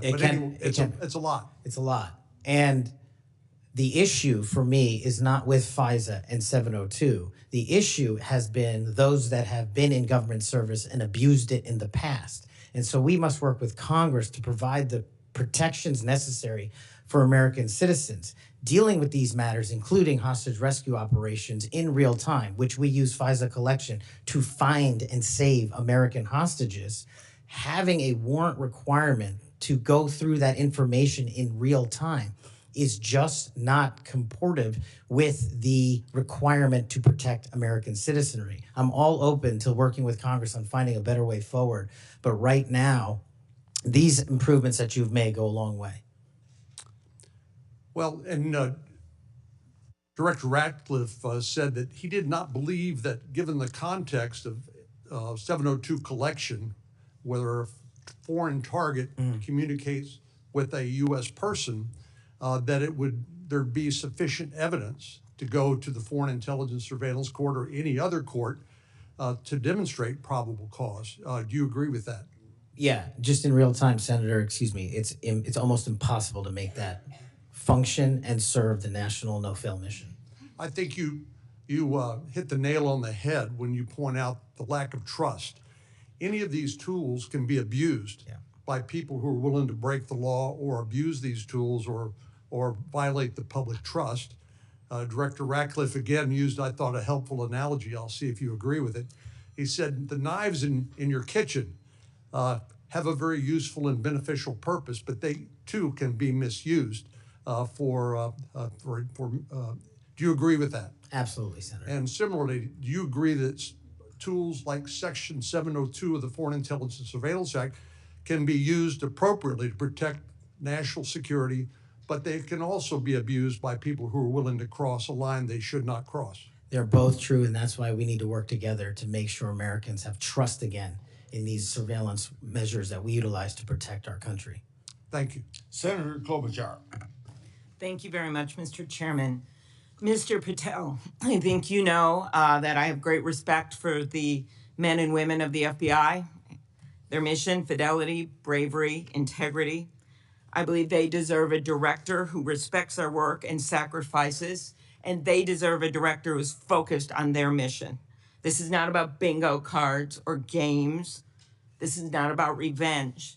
This is about the safety of our country and the people that work in the FBI. And the FBI runs on facts, it runs on truth. Truth matters, and without truth, the whole system breaks down. You said that Donald Trump has every right to tell the world that in 2020, 2016, and every other election in between was rigged by our government because they were. Yes or no, did you say that? I don't have that statement in front of me. But okay, that was from August 27th, 2023 Thrive Time show. I'll put it on the record. These claims made in that statement were rejected by courts, including by Republican judges. Is that correct? I don't have enough of the facts in front of me to make that assessment. I will put that statement on the record, but I think everyone in this committee, including the Republican members, knows that these statements were rejected by courts. You were asked about the police officers in the Capitol who testified in the January 6 hearings, and you accused them of lying. Is that correct or not correct? I don't think that's accurate. Okay, Joe Packed podcast, March 2024, we'll put it on the record. I was there. The police officers were heroes that day. Yes. Did you post on your personal social media account in May of 2024, January 6th, never an insurrection, cowards in uniforms exposed. They broke the chain of command. I believe you're referencing a post that was shown in part earlier. I don't have it in front of me. You posted it, and it was on your account, and we will again put that out there once more as we go on. I don't want to lose any more time on this, but every one of these, there's a record of it, and you haven't answered. You promoted a COVID vaccine reversal or detox supplement. One scientist said, I quote, "None of these substances in any form would minimize side effects from a COVID-19 vaccine." That is preying on innocent people. Did you perform clinical trials before you made that claim? I'm not a doctor, so no. But you did promote this supplement and told people that it would reverse or mitigate the side effects from COVID vaccine. Did I give people an opportunity to make an independent choice for what's best for their families? Yes. You did that last year, correct? I don't have it in front of me again, Senator. Mr. Patel, the FBI tackles some of the most complex threats that we face: terrorists, hostile foreign powers, violent gangs, fentanyl, criminal organizations. Your mission, though, has been to go after people. I've looked at it. I've read this stuff. Yes or no? When Trump wins, did you say this? When Trump wins in 2024 and is in power in 2025, we can prosecute them, referring to Justice Department officials for an actual RICO statute violation for criminally organizing the United States government to break the law to rig presidential elections. Did you say that, yes or no? Again, Senator, you're reading a partial statement, so I'm unable to fully respond. Okay, again, we'll put it on the record. X22 report podcast 20, that is from, I'll get you the date, about a year ago. One of the names on your list was Bill Barr. Chairman Grassley has called him one of the most capable cabinet officials I've ever been able to vote for. Senator Graham has said, I have nothing but total respect and admiration for the job done by William Barr as Attorney General of the United States. Is Bill Barr on your list of whatever you want to call them, been referred to as an enemies list? You've called them deep state after serving his country as the Attorney General of the United States. Is he on your list because of a personal vendetta? Well, it's not whatever we want to call it, Senator. With all due respect, it's not an enemies list. That is a total mischaracterization. I asked you, I actually used the words you used for the list, which was deep state, right? That's what you put at the top. It is a glossary against in the the Attorney back. General of the United States. Is it because of a personal vendetta that he's on the list? You're under oath. I have no personal vendetta against Bill Okay, Barr. he said about you, you would never be able to command the respect necessary to run the day-to-day operations of the Bureau. That was actually in writing in his book. He had virtually, about you, no experience that would qualify you to serve at the highest level of the world's preeminent law enforcement agency, and that your appointment, as noted by Senator Durbin as Deputy Director to the FBI, would happen over his dead body. Is it, yes or no, why you would put him on the list of deep state as a former Attorney General, Trump Attorney General of the United States, because he wouldn't break the law for Donald Trump? Is that why? Absolutely not.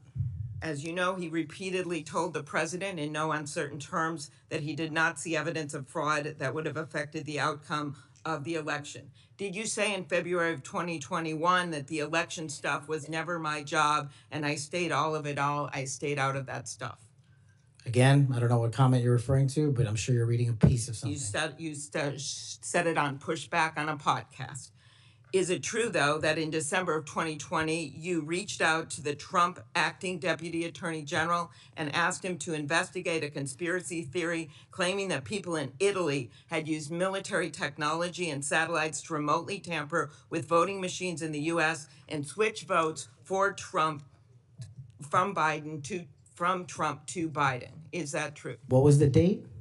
That was out of December of 2020. I was Chief of Staff to the Department of Defense, so I don't believe that's accurate in any way. Okay, that came out of testimony before Congress. I will give it to you. Have you referred to the media as the most powerful enemy of the United States that they have ever seen? Is that right? Again, you're reading a quote. I take that you're reading it accurately. CPAC 22324. You said we're going to come after the people in the media who lied about American citizens who helped Joe Biden rig the elections. We're going to come after you whether it's criminally or civilly. Is that something you said?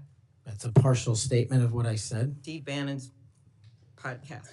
You also said you would put the entire fake news mafia press corps on your list. Is that correct? Is that what you said? I don't have that in front of me. Benny Johnson's podcast 82123. You have said that the FBI, including today, you said that they remain utterly corrupt. This is an agency with agents who have taken down terrorists, taken down bank robbers, taken down crime. And you wrote that the FBI has become so thoroughly compromised that it will remain a threat to the people unless drastic measures are taken. Do you know that under Chris Wray's leadership, he took over at a very difficult time, we all know that, appointed by President Trump, that during his tenure, the applications to the FBI has in fact tripled. Do you think people would be applying to that agency like in those numbers if they thought it was so corrupt? The American public's trust in it is at 40%. That's an all-time low. Did you say that the FBI headquarters should be shut down and reopened as a museum of the deep state? Mr. Chairman, are we allowed to go an extra time? Let's see, you get a second round. Before I call on Senator Lee. Could he just answer the question if he said that the FBI headquarters where they investigate cybercrime and terrorism should be shut down and opened as a deep state? Hey, Mr. Chair. As a museum. Did he say that the headquarters should be shut down? Mr. Chair. I deserve an answer to that question. He is asking to be head of the FBI, and he said that their headquarters should be shut down. Mr. Chair, parliamentary inquiry. You got anything you want to say, Mr. Patel, before I go on to Senator Lee? Simply this. If the best attacks on me are going to be false accusations and grotesque mischaracterizations, the only thing this body is doing is defeating the credibility of the men and women at the FBI. I stood with them here in this country. In every theater of war we have, I was on the ground in service of this nation. And any accusations leveled against me that I would somehow put political bias before the Constitution are grotesquely unfair. And I will have you reminded that I have been endorsed by over 300,000 law enforcement officers to become the next director of the FBI. Let's ask them. Mr. Chairman, I am quoting his own words from September of 2024. It is his own words. It is not some conspiracy. It is what Mr. Patel actually said himself. Facts matter. You forget that you had 3 minutes in the next round to say what you just said. Okay, I'll say him again. Okay.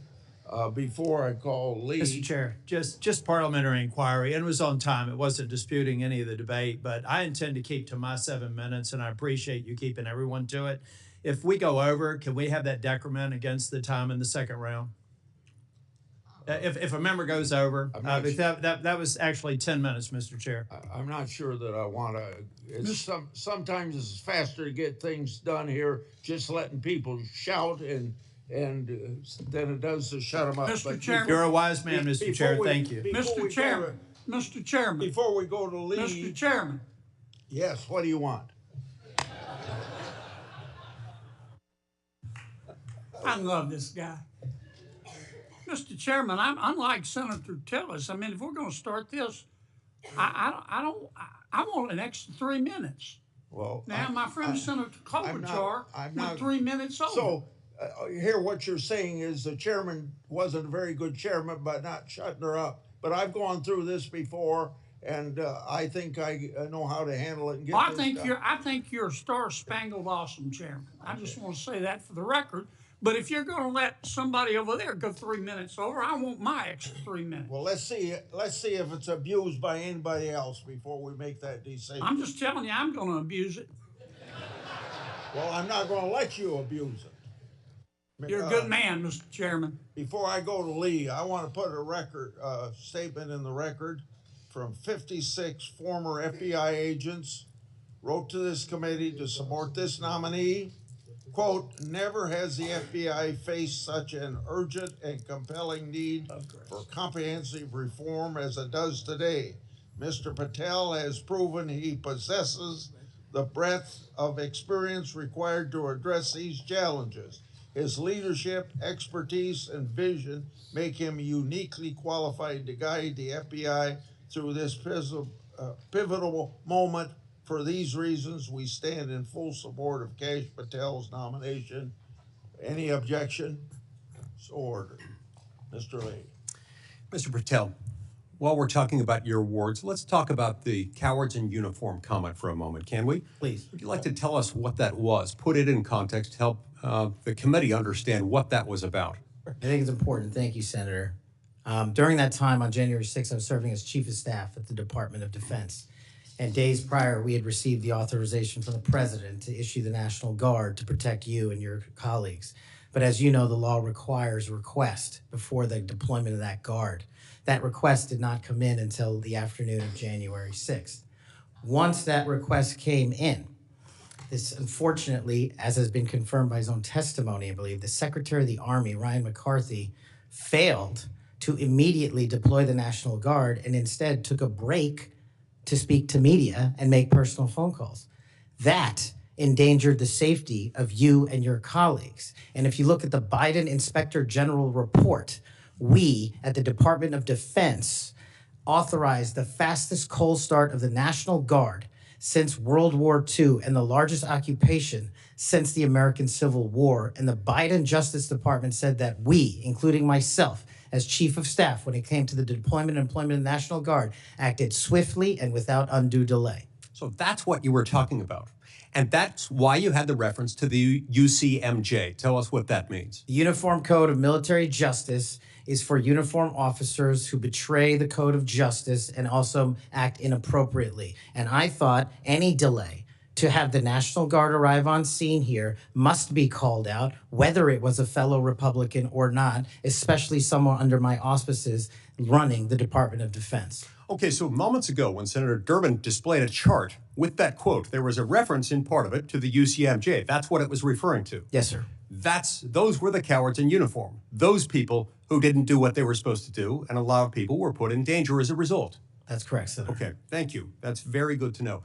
I do find it significant that we've heard all kinds of aspersions cast in your direction by people who do not know you, by people who do not share your worldview, by people who do not share your commitment to the Constitution or your commitment to public service. I find it astounding that they're willing to say this amidst such great ignorance, and I find it equally heartening that the 56 former FBI officials who know you best, who have worked with you, who actually know who you are, who actually share your view of the Constitution, of the view that you ought to be a law enforcement agency and not a weapon of political warfare. These are the people who stand by you. Those who cast aspersions don't share those views. Would I be correct in surmising that? Yes, sir. Let's talk about the Fourth Amendment for a moment. The Fourth Amendment tells us that in order for the government to breach your expectation of privacy relative to your person, your home, your papers, if they want to search that, if they want to seize you, they've got to get a warrant. And that warrant has to describe with particularity the persons or places to be searched or to be seized and to connect them up with a showing of probable cause. Now, in the case of FISA 702, we're dealing with a somewhat different universe. Now, moments ago, we heard some discussion about FISA 702, about suddenly we've got a different FISA 702 than what we had when President Trump was last in office. Is that true? Because by my count, FISA 702 has not changed substantively since President Trump was in office last. That's correct. Okay. And there was also some back and forth discussion about FISA 702 and the use of it and the fact that in real time, it might not work to get a warrant. This, in my view, misses the point. The concern that the American people have with FISA 702 is not about the real-time collection of communications regarding foreign targets. The concern is that once those communications are stored, you have within them what are referred to as incidentally collected communications of Americans. Text messages, emails, recorded phone calls, and so forth. If they want to go in and search for someone, let's say you, if someone wants to go into one of those databases after they've been collected, let's see if you're unwittingly communicating with somebody who, unbeknownst to you, happens to be an agent of a foreign power or otherwise under surveillance under FISA 702. If they wanted to search for you, they wanted to enter your name, your phone number, your email address, or some other personal electronic identifier, would they have to get a warrant to do that under current law? Under current law, I believe so, Senator. Under current law, they routinely access that without getting a warrant. In order to access it, they've got their own internal procedures. They're not supposed to use this for light or transient reasons. They're supposed to have a perfectly good reason, and yet we found that on hundreds of thousands of occasions, they have accessed the private communications of Americans, searching for those individual Americans by name, by number, by email address, whatever it is, without a warrant or anything tantamount to it. On occasion, they've even been used for overtly nefarious reasons. One agent deciding to look in on his father because he suspected his father might be having an extramarital affair. On another occasion, an agent looked at people who were thinking about renting an apartment from him to make sure they were upstanding citizens and could be trusted. Are these appropriate uses of FISA 702? As you alluded to, the FISA court, it's not me deciding it. The FISA court put out a report in 22 or 23 where 255,000 illegal improper queries of American citizens had occurred. 255,000 reasons why the American people don't trust it. And that's what we must work together, Congress and me, if I'm confirmed as FBI director, restore that trust and protect the mission. Music to my ears, because I've been a U.S. Senator for 14 years. I've been on this committee the entire time. You were the very first FBI director or FBI director nominee who, when I've asked about this, hasn't said, oh, don't worry about it. We'll handle it okay. We've got good people on the inside. We would never breach the trust of the American people. Do you know what? They were lying. I was willing to believe that they thought they were telling the truth, but they were mistaken. But they were lying. Time has told us that they were lying. You will not lie, and that's why I wholeheartedly support you. In the closing seconds that I have, I want to add my dismay and my disgust for the fact that you've been smeared, you've been attacked. You've been associated with racism, with being a Nazi. You are none of those things, sir. Just as your father lived as a racial minority in Uganda, you've been raised as a racial minority in this country, and you've been nothing but a patriot. Your commitment to the Constitution, to the rule of law, and to the American people is remarkable. And I'm honored to know you, to call you my friend, and to give you my vote. Thank you. Thank you, Senator Coons. Thank you, Chairman Grassley. Mr. Patel, to you and your family, congratulations on your nomination. And we had a constructive conversation last week. I appreciate your taking the time. In particular, a conversation about the prosecution of the World Cup bombing in Uganda that took the life of a Delawarean whose family I knew. I found moving. But the role you've been nominated for is central to our security as a nation, central to the protection of our constitutional rights. And I voted to confirm Trump's previous FBI director, Chris Wray. I believe he's lived up to the Bureau's motto of serving with fidelity, bravery, and integrity. And I also think my vote for him and for many of Trump's cabinet in his first term shows I take my constitutional advice and consent role seriously and do not reflexively vote against his nominees. I look at three factors when I assess a nominee: qualifications and experience, policy views and whether they're in the best interest of the American people, and character and capacity to do the job independently where called for. My colleagues have referenced quotes from Attorney General Barr, National Security Advisor Bolton. The FBI is enormous, 38,000 agents, $9 billion budget. I am troubled by your lack of senior law enforcement leadership. We disagree on some important policy views, but the thing that bothers me the most is a whole series of statements you've made in a variety of settings that suggest you would struggle to be independent from White House direction or control, as has long been the modern history of the FBI. Who does the director of the FBI work for, Mr. Patel? Senator, thank you for that question. The immediate report for the director of the FBI is into the Office of the Deputy Attorney General. Then that report is taken into the Office of the Attorney General and ultimately the White House and the chain of command there. So the FBI works for the White House?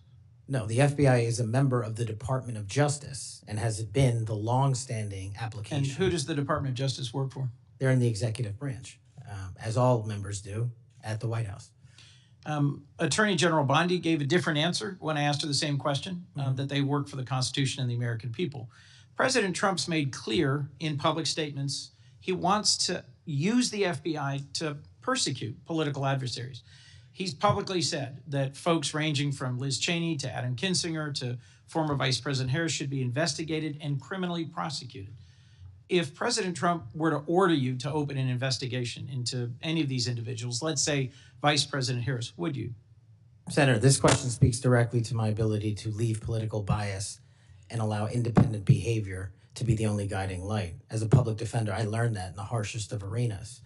And any law enforcement investigation, if I'm confirmed at the FBI, will only be launched on the following qualification: a factual, articulable, legal basis to do so. The president has said publicly that he will allow the FBI to remain independent, and I have said as much as well. So if FBI agents brought to you a factual, legal basis, predication, and you are about to refer it to a prosecutor, and you get a call from the White House saying, don't proceed. This is a major donor. This is someone close to the president. This is inappropriate. What would you do? Simple. I think you answered it partially in your question. The line agents, the brick agents who are trained to bring investigations on behalf of the FBI will make that decision-making process, and they will only have my full support so long as it upholds absolutely every value of the Constitution. And that's it. So your predecessor, I went back and looked, and I asked the same questions of Director Comey and Director Wray. Director Wray, quoting former Attorney General Bell, said, "You should be willing to resign if necessary over conduct if you're pressed to engage in it that's unethical, illegal, or unconstitutional. If pressed by the president, would you resign?" Senator, my answer is simply I would never do anything unconstitutional or unlawful, and I never have in my 16 years of government service. Would you be willing to resign the post of FBI director if pressed and given no choice but to obey the order or resign? Senator, I will always obey the law. Does obeying the law require you to, as Attorney General Bell said, as FBI Director Wray said, refuse the order or resign? I'm not familiar with the extent of the law that you're referring to, but my answer is simple in my 16 years of government service. We will simply follow the law. And I've done that in Obama Justice Department, in Republican Justice Departments, in the Obama military, in Republican civilian capacity. I have never once wavered from my constitutional oath of office. Mr. Patel, your predecessors in this role have been clear that they would be willing to resign if forced or directed to do something unethical or illegal. I'll proceed. One of your past statements that's concerned me, it's both a post on Truth Social and something you said in a podcast, the Sean Morgan report, that your predecessor, Chris Wray, has broken the law. We need to prosecute him. The FBI should go after people like him. And the month before this, in July 2023, you said there should be a criminal referral for FBI Director Wray. If confirmed, are you going to follow through on these previous statements that Director Wray needs to be prosecuted? Senator, this reminds me of the conversation you and I had, which I greatly appreciated.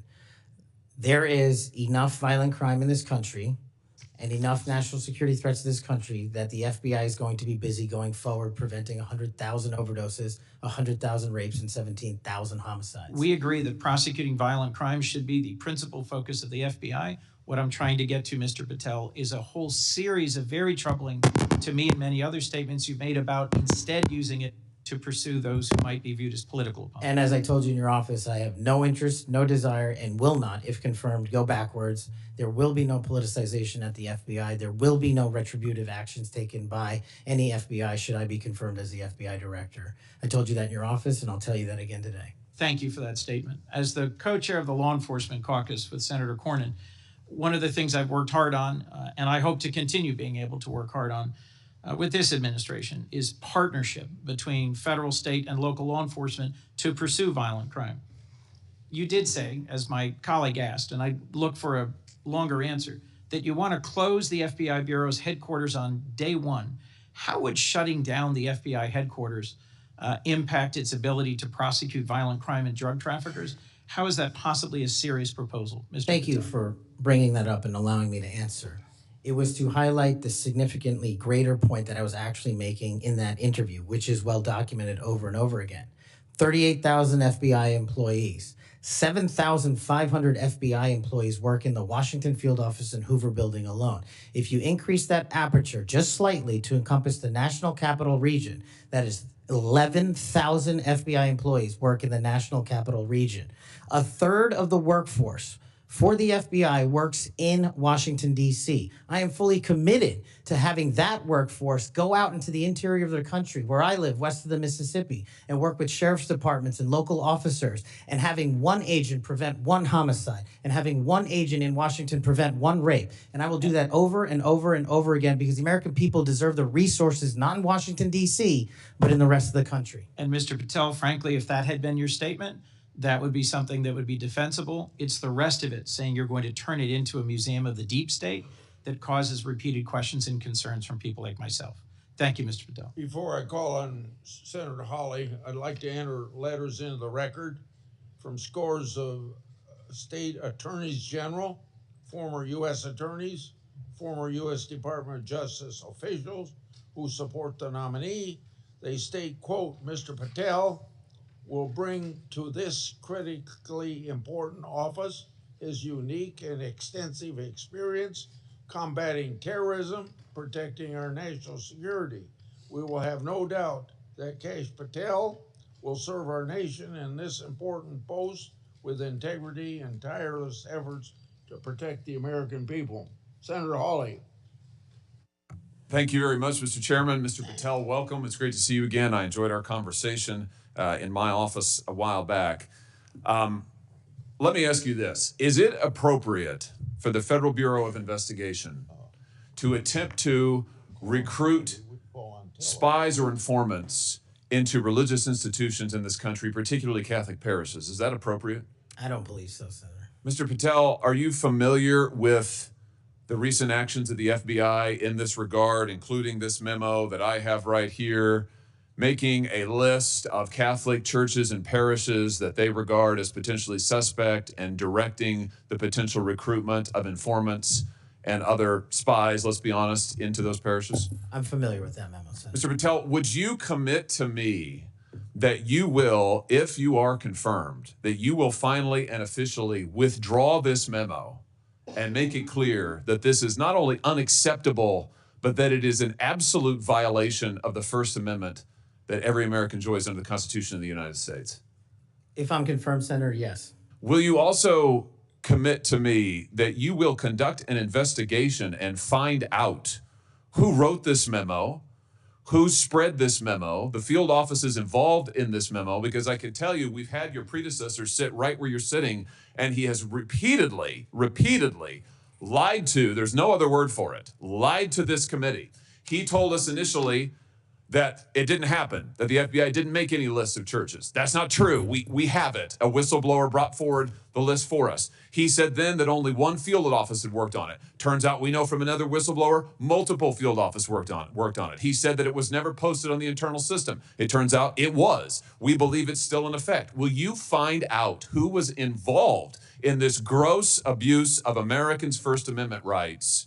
And will you discipline them? And if you possibly can, will you fire them, Mr. Patel, consistent with department policy and law? Senator, you have my commitment to investigate any matters such as this one that are important to Congress. I will fully utilize, if confirmed, the investigative powers of the FBI to give you the information you require and also to hold those accountable who violated the sacred trust placed in them at the FBI. I'm glad to hear you say that, and I'm glad you used the word sacred trust, because that's exactly what it is. The FBI is the most powerful law enforcement body in this nation, arguably the most powerful law enforcement body, at least in a free nation in the world. And to have this body corrupted politically such that it is targeting people of faith in this country and then lying about it to this committee and the American people is unimaginable. I'll be honest with you, I never thought this would happen in the United States of America. I just didn't. If you had told me 5 years ago we'd be reading memos like this, I would have said, no way, that's bad fiction. In fact, it's a horrible reality. The department needs to be cleaned up, the agency does, and rights restored and protected. I'm glad to hear you say that. Let me ask you this. Do you think it is appropriate for the FBI to be sending agents, including counterterrorism agents, to the parents of children who went to school board meetings and asked about critical race theory in their schools, asked about the school's masking policy during COVID? Should those parents be treated as domestic terrorists? Parents who have the courage to ensure their children are taught what they feel is right, and those who have the courage of their convictions to go houses of worship, in my book, will never be domestic terrorists. I'm delighted to hear you say that. You're familiar, I am sure, with this memorandum issued by the Attorney General, the last Attorney General, Merrick Garland, directing the FBI and other law enforcement agencies to look into parents who went to these school board meetings. And we know from whistleblowers who've come forward to this committee and given us the evidence that, in fact, the FBI opened multiple cases against multiple parents across the nation, I believe, including in my home state of Missouri. Another gross abuse, incredible political power brought to bear against everyday citizens. Why? Because they went to a school board meeting that they're paying for and asked about what their kids were being taught. Once again, I can't imagine, I couldn't have ever thought this would happen in the United States of America. Will you find out who was involved in this policy within the FBI, who agreed with it, who implemented it, who encouraged it? Will you find out that, Mr. Patel? Will you do an internal investigation? And will you make clear that those who supported this policy are appropriately disciplined? And will you make clear that the FBI will never do something like this again? If confirmed and pursuant to your congressional request, absolutely, Senator. Thank you. Let me ask you this. Do you think it's appropriate for the FBI to target people of faith, particularly those who hold pro-life convictions? Do you think it's appropriate for the FBI to single out and target people of faith in order to discourage the exercise of their First Amendment rights? There can never be a targeting by law enforcement just based on their people's faiths. And yet, under this last administration, The FBI and DOJ together brought numerous prosecutions under the FACE Act for nonviolent protests. President Trump has recently pardoned some of these folks, but it also includes individuals like Mark Houck from Philadelphia region, from Pennsylvania, who had an FBI SWAT team arrive at his door in the early hours of the morning, armed, of course, terrorizing him and his children, took him into custody. They charged him with a FACE Act violation. Why? Because he took his young son to a peaceful demonstration outside an abortion clinic. When his young son was shoved to the ground, he defended him. Mark Houck was acquitted by a jury, acquitted. Nevertheless, the FBI used their full resources, including a SWAT team, to try and terrorize him. Meanwhile, how many churches that were firebombed or pregnancy care centers that were firebombed, how many of them were protected by the last administration? Just about zero. It is an unbelievable instance of targeting. Mr. Patel, will you end this targeting? If you get to the FBI, if you are confirmed, will you end it? And will you make clear to all agency personnel that there can be no targeting on the basis of religious belief, and this will never happen again in the United States of America, at least not under your watch? Senator, if confirmed, and it speaks to an issue we were talking about earlier, there will be no such targeting if I'm confirmed as FBI director. And the resources of the FBI, which are funded by the American taxpayer dollars, in the 7 minutes that you and I have been talking about, 2 people have died from fentanyl overdoses. 1 person has been shot to death in this country, and 3 people have been raped. The resources of the FBI will go to that mission set and that mission set alone, because America deserves a better brand of justice, and I'm going to give it to them. Fantastic. Here's my last question for you. Do you think it's appropriate for the FBI to try and pressure the largest technology corporations in the world, the most powerful corporations in the world, social media companies? Do you think it's appropriate for the FBI to pressure them to censor the political speech of everyday American citizens to try and violate the First Amendment? Is that appropriate, do you think, Mr. Patel? No, Senator. Will you put an end to this, Mr. Patel, if you are confirmed at the FBI? Senator, if confirmed, I will work with Congress to expose any corrupt activities the FBI has participated in, especially involved in the censorship of free speech. Because we know from the court cases that have been brought across this country, and we know from the voluminous factual finding that was done, and it's in the record, that the FBI and other agencies of this government under the last administration pressured, coerced these social media companies to censor speech of everyday Americans on a range of issues, from the Hunter Biden laptop to COVID, to the Dobbs decision, you name it, they tried to censor them. The Constitution doesn't permit the government to do it. The FBI tried to get the social media companies to do it. Will you end this practice, Mr. Patel, once and for all? Senator, I will always follow the law. Thank you. Thank you. Thank you, Mr. Chairman. Senator Blumenthal's next.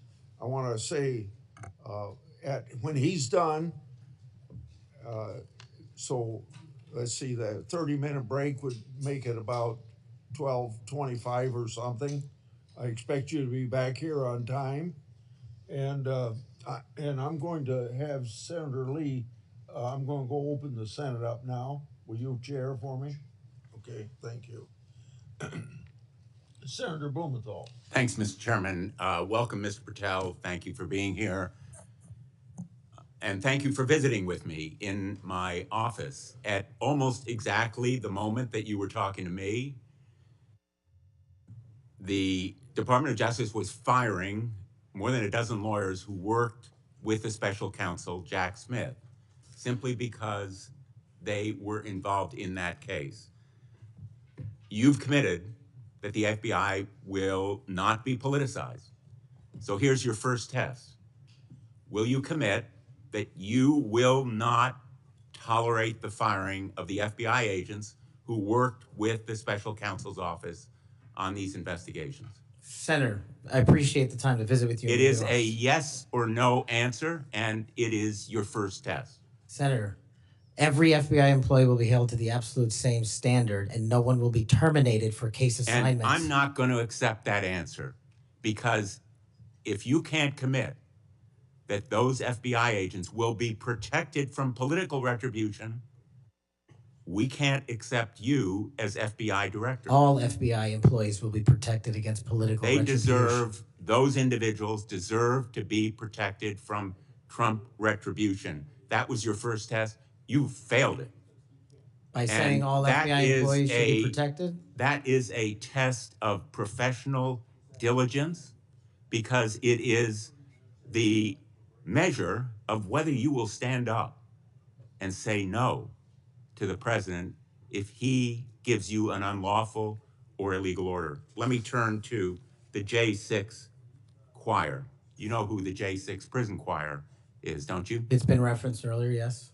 And you know about the song that, in fact, you produced, you promoted, and you used to, as you put it, support, raise awareness and support for the political prisoners still locked in jail. Those J6 choir, were they political prisoners? I don't know everyone in the J6 choir. That's what you said. That's correct? not how I read it, Senator. This is your tweet. That's your whole statement. Well, I'm You reading won't it stand now. behind your own statements made in tweets, countless of them. As a matter of fact, as you put it to Steve Bannon on his show, then we went into a studio and recorded it, mastered it, digitized it, and put it as a song, now releasing it exclusively in the War Room. That was the J6 prison choir song. And all proceeds were given away to charity to help families And you in called need. them political prisoners. Julian Cater, do you know what he did? I don't know who that is, Senator. Well, he's one of the J6 prison choir. You seem to know more about it than I Identified do. in a court filing. And you're saying now you don't know who he is? You glorified him and the rest of that choir? He's the one who sprayed U.S. Capitol Police Officer Brian Sicknick with pepper spray. Officer Sicknick died the next day. Cater admitted his violence. He pleaded guilty to assaulting assaulting a political officer, a police officer. Do you believe that Julian Cater was a political prisoner? Senator, I'm not familiar with his case. You seem to know a lot more about it than I do. And as I've said repeatedly, I will always utilize my resources to help Americans in need, which is what I was trying to do here. And I've never once advocated for political violence or violence against law enforcement. Ryan Nichols. Ryan Nichols also pleaded guilty to assaulting a police officer. He was one of the J6 choir. He pushed the crowd against officers defending a door to the Capitol and sprayed officers with pepper spray. Was Ryan Nichols a political prisoner? Same answer, Senator. How about Jordan Mink, another member of the J6 choir? I don't know who he is. James McGrew, a political prisoner? I don't know who that is. James McGrew pushed and struck officers and launched a handrail toward them. And you glorified him. You promoted and produced a song to raise money for them. And you now want us to believe you don't know who they are? No part of that song or anything I've done in my 16 years of government service glorifies or advocates for violence against law enforcement. And the fact that you would be willing to say that in front of these people in the American audience shows how much of a divide we actually have to restore a law enforcement that is constitutionally based, de-weaponized, and depoliticized. You have my commitment to do that. In your office, we had a lot of common ground. I'm committed to working with you on things like Section 230 and making sure the citizens of Connecticut aren't pillaged by Chinese fentanyl. I welcome your statement, Mr. Patel, but it doesn't answer my question. And it doesn't go to your credibility in denying you know who these people are after, and I have to say, in this tweet and in others, I have a raft of them. I'm going to ask the chairman that they be made a part of the record, if there's no objection. Without objection. You glorified, you promoted, you supported these individuals. Ronald Sadlin, he struck an officer in the head, hand, and shoulders and grabbed another officer. Was he a political prisoner? I don't know who that is, Senator. Well, the simple fact is that you knew about the J6 choir. You knew what they did in assaulting and endangering police officers who sought to defend the Capitol on that day were severely injured, and some, as a consequence, died. I think the FBI deserves better. The men and women in the FBI put their lives on the line every day. I've worked with them as United States Attorney for 4.5 years, and then as Attorney General off and on for 20 years. I've admired them for the 14 years that I've been in this body. I think they deserve better. Thank you. As we turn to Senator Cruz, I'll notice that the statement that he has up does say without trial, and I think that plays some role in the context of that statement. Senator Cruz. Thank you, Mr. Chairman. Mr. Patel, welcome. Let me first of all say thank you. Thank you for saying yes when President Trump asked you to serve in this role. I think there are very few roles in all of government that are more important than Director of the FBI, and there are very few roles in all of government that are more in need of a fundamental change. You and I have both spent much of our adult lives working in and around law enforcement. And the loss of respect from the American people of the FBI and of the Department of Justice is one of the most tragic developments of the last 4 years. Both the Department of Justice and the FBI have a long history of being apolitical, outside of politics, of being faithful to and focused on upholding the rule of law and keeping the American people safe. And in many ways, the worst legacy, in my opinion, of the Biden administration was the complete politicization and weaponization of both the Department of Justice and the FBI, turning them into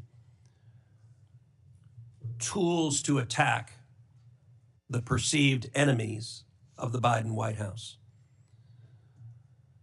Now, you have been charged with going in and restoring integrity of the FBI. That is not going to be an easy task.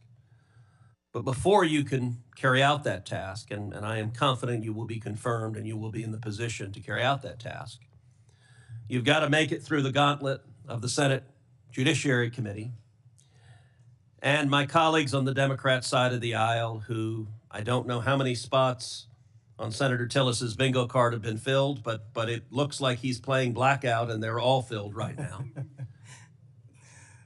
But you will be and have been accused of just about everything they can. But I want to focus on what several Democrats have done recently, which is trying to blame you for the violence that occurred on January 6th, which even in the annals of ridiculous attacks, this one really takes the cake. So let's just focus on some facts. Let me ask you a question. What role did you occupy in the days immediately before January 6th? Chief of Staff of the Department of Defense. You were the Chief of Staff at the Department of Defense. Yes, sir. So to be clear, you were not rioting at the Capitol. No, sir. Okay. Where were you physically on January 6th? In the Office of the Secretary of Defense in the Pentagon. And what were you doing on that day? On that day specifically, responding to preparing to mobilize and deploy the National Guard once we got the lawful request from the local governing authority, which was the mayor of D.C. and the Speaker of the House. Now, how many days in advance were you working to prepare the Department of Defense to help secure the Capitol on January 6th? Days in advance, Senator, we were in the Oval Office on an unrelated national security matter with the President of the United States, the Secretary of Defense, the Chairman of the Joint Chiefs of Staff, and myself. And the President authorized up to 20,000 plus National Guardsmen and women to secure any security measures necessary related to the Capitol. So we were moving to the fullest extent of the law before the requisite request came from a local governing authority days ahead of time. And while you were Chief of Staff at DOD, how many times did DOD approach Capitol Police and ask if they needed National Guard assistance? I believe those letters are well documented, numerous instances, and numerous of those instances, those requests were shut down. Now, am I correct that the Capitol Sergeant at Arms said assistance was unnecessary? That's correct, Senator. Who did the Sergeant at Arms report to? The Speaker of the House. That would have been Nancy Pelosi at the time. Is that correct? Yes, Senator. And would that also be Chuck Schumer, then the Senate Majority Leader? The Sergeant at Arms, yes, Senator, reports up there. Did Mayor Bowser, the Democrat elected mayor in D.C., either request or allow National Guard assistance? She put in writing on the days leading up to January 6th a declination for National Guard additional support. And that letter is available publicly to the world. And just to speak English for folks at home, a declination meant she said no, don't send National Guard. Is that right? Yes, sir. Let me ask you a simple question, because from the questioning from my Democrat colleagues, they might think otherwise. Do you condemn violence against law enforcement? All of it. And by the way, is that true whether the violence is right-wing or left-wing or anywhere else? There is no discriminating between types of violence against law enforcement. And do you believe those who assault and commit violence against law enforcement should be prosecuted and should be sent to jail? Especially those that kill them. Let me ask you, how many years have you worked in public service? About 16, Senator. And how many years have you worked in particular in law enforcement and prosecution and national security? Over a decade, Senator. You know, I have to say it is ludicrous but sadly predictable that Democrats are endeavoring to tarnish you, to paint a false caricature based on innuendo and smoke. And so you're working to protect the Capitol on January 6th, and yet they're trying to blame you for the violence that occurred. Let me ask you this just as a straightforward matter. What is the job of the FBI, and what will the FBI's role be if and when you are confirmed as its director? The simple motto on the website of the FBI's homepage is to protect American citizens and uphold the Constitution. If I am confirmed as the next director of the FBI, that's what we're going to do and redirect resources to making sure that occurs every single day. Thank you for your willingness to do so. And this committee will hold you to account on restoring integrity at the FBI. And I thank you also for your commitment to transparency. I think that is incredibly important to bringing back integrity, and I'm grateful for it. Thank you, sir. Senator Hirono. Thank you, Mr. Chairman.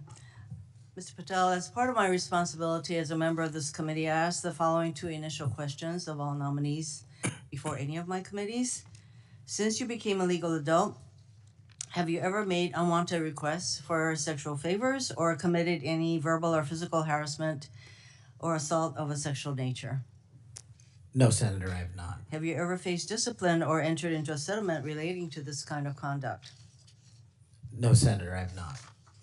Mr. Patel, you have been a champion of the January 6th prison choir.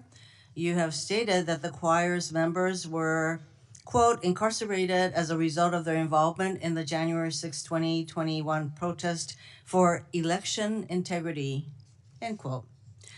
And one of the choir members is Julian Cater, who pled guilty. He pled guilty to assaulting officers with a deadly weapon. On January 6th, he attacked Capitol Police Officer Brian Sicknick with pepper spray, and the next day, Officer Sicknick suffered from 2 strokes and died. Mr. Patel, was Mr. Cater protesting for election integrity? Yes or no? I don't know who that is. I'm not asking you who that is. I'm asking you whether, having heard the description of what he pled to, whether he was protesting for election integrity, yes or no? I don't know who that is. That is not statement... responsive to my question. You're not willing to say that, but you were willing to describe this choir as consisting of people who were protesting for election integrity, and yet you testify you don't know them. We have heard already your book includes a list of 60 people who you think make up part of the executive branch deep state. Mr. Patel, if confirmed, do you plan to investigate President Trump's former FBI Director Christopher Wray? Yes or no? I have no plans in going backwards. I have plans in safeguarding. How about this- James Comey? Do you plan to investigate him? Senator, every investigation will be subject to the same Do you legal plan to standard. investigate James Comey, who's on your list? I have no intentions of going backwards. How about and Bill every Barr? intention of using the Constitution. How about Bill Barr? Do you plan to investigate him, who's on your executive branch deep state, and you say you're going to ferret out the deep state? No one Yes or that no? did not break the law will be Okay, investigated. no answers to any of those. Okay. Over 1 million Americans died as a result of COVID-19. The COVID-19 vaccine saved lives. Yet, less than a year ago, you promoted unregulated, unproven, unscientific supplements to reverse the effects of the vaccine on Truth Social. You told your followers that these supplements would detox them of the COVID-19 vaccine. Mr. Patel, did you make money by promoting these supplements? Senator, do you know of any individuals who died as a result of complications from the vaccine? Again, Because I do. Are you unable to answer my question, which is a straightforward, did you make money by promoting these supplements? All of my financial disclosures have been made to this committee. I would like to hear your answer, yes or no. Did you make money? I don't have This those is my financial third and last time I'm going to disclosures ask you in front that of me. question. You have that information. So you refuse to answer the question. I answered 1,300 pages. No answer, and yet you spread dangerous misinformation. Mr. Patel, the FBI is the primary agency responsible for investigating election-related crimes, including fraud and the denial of voting rights. So being able to separate fact from conspiracy theories around elections is an important thing for the FBI director. I have a question to see if you can do that. Mr. Patel, did Donald Trump lose the 2020 presidential election? Yes or no? President Biden's election was certified. He was sworn in and he served as the president of the United States. Once again, the people who are 100% loyal to President Trump cannot answer that question. It is alarming that you want to be an FBI director who cannot answer a simple question, factual question. During a 2023 interview with Steve Bannon, you said, quote, "We will go out and find the conspirators, not just in government, but in the media. Yes, we're going to come after the people in the media who lied about the American citizens, who helped Joe Biden rig presidential elections." There's your quote. Do you still plan to come after the free press? Not unless private citizens have been defamed. That's their right. You said that you would be going after the media.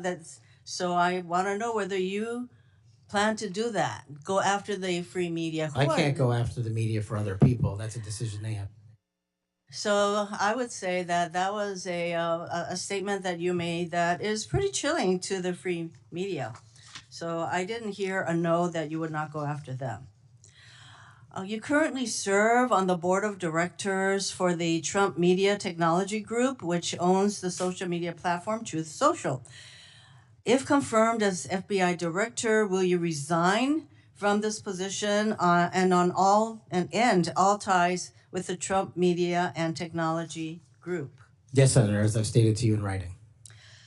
Over the last 2 years, the FBI has dedicated resources to Operation Not Forgotten, which works to address violent crime in Indian country. Mm-hmm. If confirmed as FBI director, would you continue the important work of Operation Not Forgotten? I've made that commitment to many of your colleagues who have tribal issues and tribal crimes plaguing their communities, and I'll make that commitment to you as well, Senator. My time is almost up, but I would like to note that on the many questions asked about the choir, the J6 choir, it included at least 5 men who pled guilty to assaulting police officers. And these are the people whose record this nominee promotes. Thank you. Okay, we'll go to Senator Kennedy next, and then as directed by the chairman, we will take a 30-minute recess at the conclusion of Senator Kennedy's questioning. Thank you, Mr. Chairman. I just want to say for the record that Chairman Grassley is the greatest chairman God ever put breath in. And would somebody please tell Grassley I said that?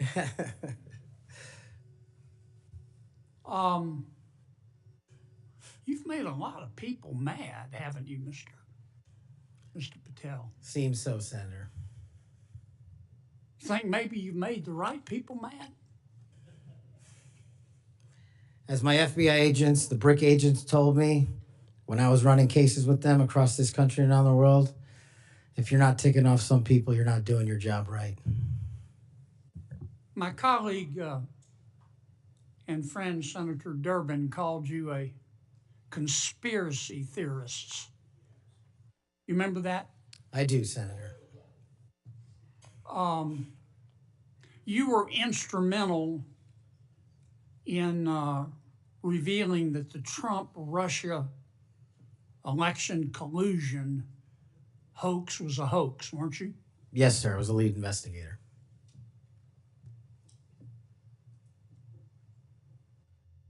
Sounds to me like we need to get some new conspiracy theories because all the old ones turned out to be true. Facts matter, Senator. Yeah. I mean, conspiracy theorists are up something like 37-0. You're not saying that everybody at the FBI is bad, are you? Never said that. I've overwhelmingly said multiple times that 98% of the FBI is courageous, apolitical warriors of justice. They just need better leadership, especially those who participated in these conspiracies that actually turned out to degrade them. Who put away the Unabomber? The FBI. Yep. Who put away Timothy McVeigh and his Stalin's stomach for blood? BRIC agents at the FBI.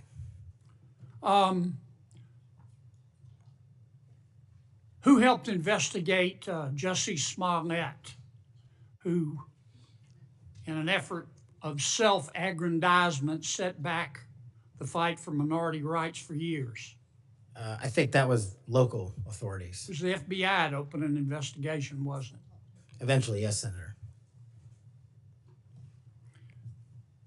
There have been or were some bad people at the FBI and the Justice Department, which work hand in glove, weren't there? Unfortunately, yes, Senator. Secretary Clinton's lawyer, a gentleman by the name of Michael Sussman, had a pass to come and go at the FBI building as he wished. Don't you think the American people have a right to know about the details of that? Not just that, but what a political party was doing with the secure compartmented information facility with direct access to the Federal Bureau of Investigation. Mr. Hunter Biden cheated on his income taxes. Didn't pay $1.4 million in income taxes over 4 years. And he filed fraudulent returns. He tried to deduct his hookers as a business expense, for God's sakes. And they hit him with 2 misdemeanors before there was a public outcry. Don't you think the American people are entitled to know the details of that? The American people are entitled to a singular form of justice and the details to every public corruption investigation. You remember Peter Strzok? I sure do. One of the lead investigators for Mr. Mueller's Russian collusion hoax? Yes, Senator. Do you remember when the Inspector General, not his colleagues, turned him in? Inspector General found that Mr. Peter Strzok said, quote, sent an email to his girlfriend, quote, just went to a Southern Virginia Walmart. I could smell the Trump support, end quote. Remember that? He did that while employed at the FBI while working on that investigation. Do you remember when the IG revealed another email by Mr. Strzok to his girlfriend? Mr. Strzok said, quote, I am riled up. Trump is a fucking idiot, is unable to provide a coherent answer. End of quote. You remember that? Peter Strzok said that. You remember when his girlfriend texted Mr. Strzok, quote, Trump's not ever going to become president, right? Right? And Mr. Strzok replied, no, he won't. We'll stop it. I do remember their insurance policy. And then Mr. Strzok testified in front of God and country that never had his political beliefs impacted his work. You believe in the tooth fairy? When I was a kid. You believe Jimmy Hoffa died of natural causes? He's also not in the end zone of Giant Stadium. And then Mr. Strzok got fired, and next thing we know, the FBI and the Department of Justice, after he sued, gave him $1.2 million. Don't you think the American people are entitled to know the details of that? Absolutely. Now, I want you to think hard before you answer my next question.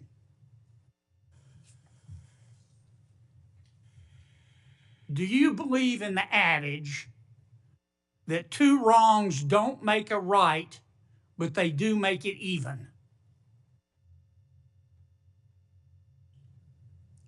Senator, I think if anyone commits a wrong in government service, the American public deserve to know the absolute secular detail of that corrupt activity. When reforming the FBI and the Justice Department, two wrongs don't make a right, but they do make it even, is the wrong approach, isn't it? That's correct. And we're going to hold you accountable for that. I hope you do. Now, there's some good people at the FBI. Lots. And there have been and may still be some bad people there. And you've got to find out who the bad people are and get rid of them in accordance with due process and the rule of law. And then you've got to lift up the good people. Don't go over there and burn that place down. Go over there and make it better. Do you commit to us today that you will do that? I commit to you, if confirmed, Senator, every single day, 24/7, 365, the FBI will be the premier law enforcement agency in the world. Thank you, Mr. Chairman. We'll now recess for a 30-minute lunch break. We'll return at approximately 12:40, and we will resume with Senator Booker's questions.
Senator Booker. Thank you, Mr. Chairman. I'm struggling with a bit of the flu here, but thought it was really important to come. Everybody's got flu. Yeah, it's been pretty rough, but I appreciate the time. And Mr. Patel, if I can jump right in, 12 prosecutors, career prosecutors, were involved in an investigation and prosecuting the cases against President Trump and were recently fired. Some of those that were involved in the Mar-a-Lago classified documents case. Do you know who Brett Reynolds is? Maybe, but it doesn't ring a bell at this point. So You're under oath. You have no recollection of who Brett Reynolds is? if you could provide me with a little more context, I could possibly remember. Are you aware of any plans or discussions to punish in any way, including termination, FBI agents or personnel associated with Trump investigations? Senator, just to be clear, I did not participate in any of those DOJ Sir, decisions. that's a yes or no question. Are you aware of any plans or discussions to punish in any way, including termination, FBI agents or personnel associated with Trump investigations? Yes or no? I'm not aware of that, Thank you. Senator. There is no evidence of wrongdoing by FBI employees involved in these investigations. If you do pursue investigations of those involved, will you commit to using standard processes, including a standard review by the FBI Inspections Division and the Inspector General? Senator, I will honor all those review processes. You will honor those review processes. Yes, Senator. If these are actions that the FBI employees, if there are actions against FBI employees that do not follow those standards process that happen before you get in, will you commit to reversing any decision prior to your arrival so that those standard processes and the standard review by the FBI Inspections Division will take place? I don't know what's going on right now over there, but I'm committed to you, Senator, and your colleagues that I will honor the internal review process of the FBI. Have you made any commitments to anyone about pursuing any investigations or targets if you are FBI director? Only violent criminals and terrorists. Have you had any conversations with anyone on the transition team about pursuing any investigations or targets? Only following the Constitution. Again, are you certain?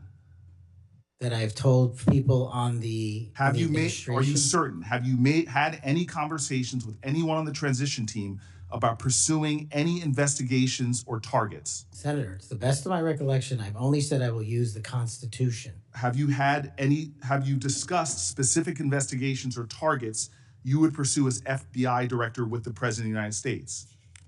Senator, to the best of my recollection, no. Are you certain? To the best of my recollection, no.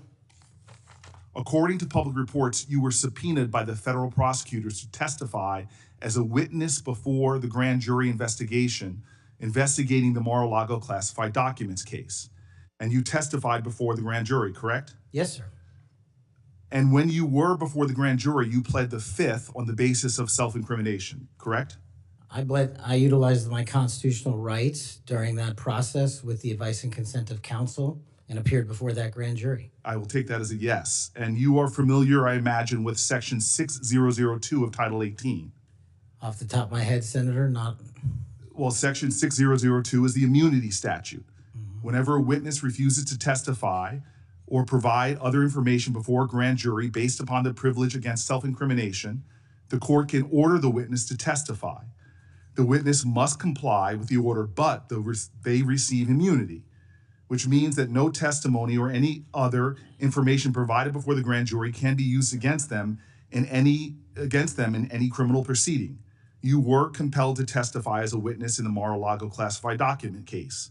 Did you participate in any criminal conduct involved in that case? Involved in which, the Mar-a-Lago classified documents case? Yes. No, I testified through compulsion by court order. You received immunity for providing information that was self-incriminating. Do you remember the name of the prosecutor who questioned you? There were multiple, Senator. I do not. Was it one of the people, were any of them people that were fired this past week? I have no idea, Senator. Are you certain? You're under oath. I'm aware that I'm under oath, Senator, and I have no idea, and I did not participate in the removal of any DOJ prosecutors. What was the information you provided that you received immunity for? Senator, I would love my grand jury testimony to be released, but as you know, that grand jury testimony has been sealed by the Department of Justice, and I'm not allowed to discuss it here. Well, I find it troubling that you do not know the law here, and let me tell you what the law is. Rule 6 governs grand jury proceedings. Under Rule 6E, grand jurors, court reporters, and prosecutors are bound to secrecy. But witnesses are not bound by secrecy. You were a witness in the classified documents case. You are not bound by secrecy. You can tell us everything that happened in that room and everything you testified about. I'll ask you again, what information did you provide to the grand jury? In this, we are agreement, Senator. Get my grand jury testimony. I want it made public. I asked the Department of Justice to make it public, and they refused to do so. There is no legal bound against you telling us right now what you testified to. When I asked for my transcript to be released, Sir, did you or did you not commit a crime?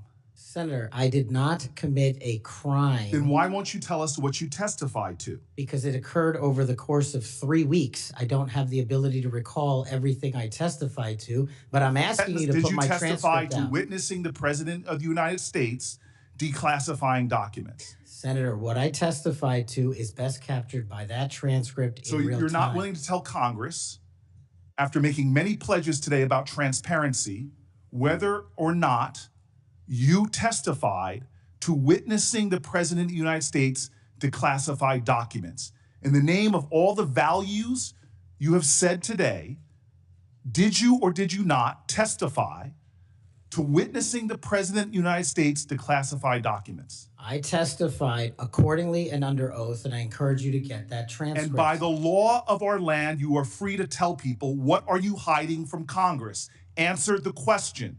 Did you testify to witnessing the President of the United States declassifying documents, yes or no? Senator, the grand jury testimony is available to you.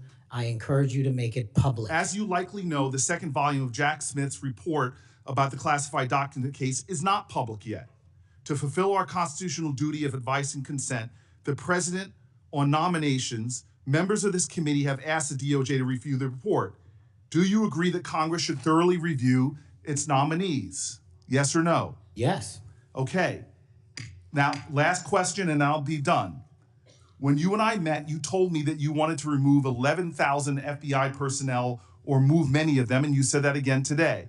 You have looked at an org chart to understand what offices and functions that you'll be pulling from.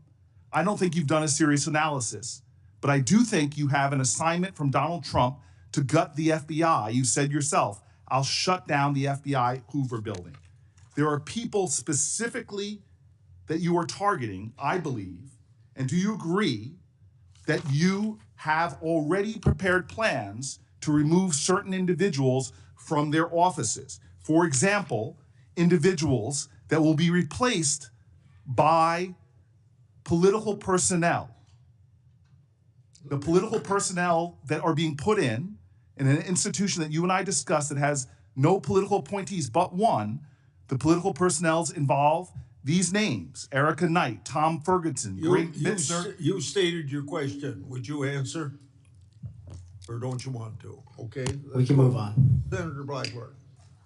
Thank you, Mr. Chairman. And Mr. Patel, there is absolutely no doubt that you have the experience and the expertise to lead the FBI, and we welcome you here today. We are pleased that you are here. I've been listening to my colleagues across the dais and listening to their questions, and it has led me to one thing. Why are the Democrats so afraid of you? I don't know, Senator. You'd have to ask them. Well, I tell you what I think, and listening to their questions and your responses, which we appreciate, they know that you're going to go in and you're going to clean up that political cabal that has been over there for years. You are going to reposition the FBI to its core mission. You stated that earlier in this hearing, and there will be no more political persecutions and no more 2 tiers of justice. And they have liked having 2 tiers of justice. They have enjoyed it, and it has helped them. They think in their political mission, they've enjoyed targeting Catholics. They've enjoyed targeting parents. But the American people have said they want no more of that. And our colleagues know you're going to clean it up. I want to talk to you about the Epstein case. I have worked on this for years, trying to get those records of who flew on Epstein's plane and who helped him build this international human trafficking, sex trafficking ring. Now, earlier I urged then Chairman Durbin to subpoena those records, and I ended up being blocked by Senator Durbin and Christopher Wray. They stonewalled on this, and I know that breaking up these trafficking rings is important to President Trump. So will you work with me on this issue so we know who worked with Jeffrey Epstein in building these sex trafficking rings? Absolutely, Senator. Child sex trafficking has no place in the United States of America, and I will do everything, if confirmed as FBI director, to make sure the American public knows the full weight of what happened in the past and how we are going to countermand missing children and exploited children going forward. Thank you for that. I do want to touch on the political persecution. I find it so interesting that they feel like you would carry out political persecution. Your parents are with us today. They fled Uganda and persecution from Idi Amin. And I think that with your background and given your family's history, that you would never move to political persecution. Is that accurate? Yes, Senator, that is. And we appreciate that you would remove any kind of 2 tiers of justice from the FBI because they have practiced that every day for years. Not all FBI agents, there are some good ones, and we certainly want to keep them, but the politics has got to be moved out of the agency. Now, they've tried to frame you as being anti-police. We've discussed that some today. And I know that you grew up working with NYPD officers in your community. And I know that law enforcement groups, including the National Association of Police Organizations, have endorsed your nomination. And on top of that, your brother is a law enforcement officer. Is that accurate? Many of my family are, yes, Senator. How many of your family, sir? Well, I guess the Indians have a different definition of family. We got a really big one, and they're all family. We all love big families. So we got a lot. I appreciate that. But it is accurate to say that in your role, you're going to do everything that you possibly can to protect the men and women who are protecting our communities. That is of the utmost importance. Thank you. I want to go to the Nunes memo. You were the principal author of the Nunes memo. Is that accurate? Yes, me and staff. Thank you. And that did really so much to focus the light on the Russiagate hoax and the political cabal that was for years operated out of the DOJ and the FBI. And I know that there are some that felt like that memo was not accurate. We know now differently. And I'm quoting a comment that was made about that memo and by a member of that House Intel Committee, and I quote, "It was meant only to give Republican House members a distorted view of the FBI," end quote. I find it so interesting. They use the term distorted view. I think the American people who for 4 years under Biden saw the FBI weaponized against them, against parents, against people of faith, weaponized against President Trump. I think they would disagree with that. Do you stand by the good work that you did on the Nunes memo? Our team, and yes, absolutely. And the Nunes memo was accurate in its description of the details, correct? As confirmed by the Inspector General, the Special Counsel, because the Nunes memo only contained sworn information received pursuant to transcribed interviews and production of government materials, including FBI 302s and DOJ memorandum. So the Nunes memo is accurate. Yes, ma'am. Thank you for that. In your new role as director, how will you work to root out two tiers of justice at the FBI?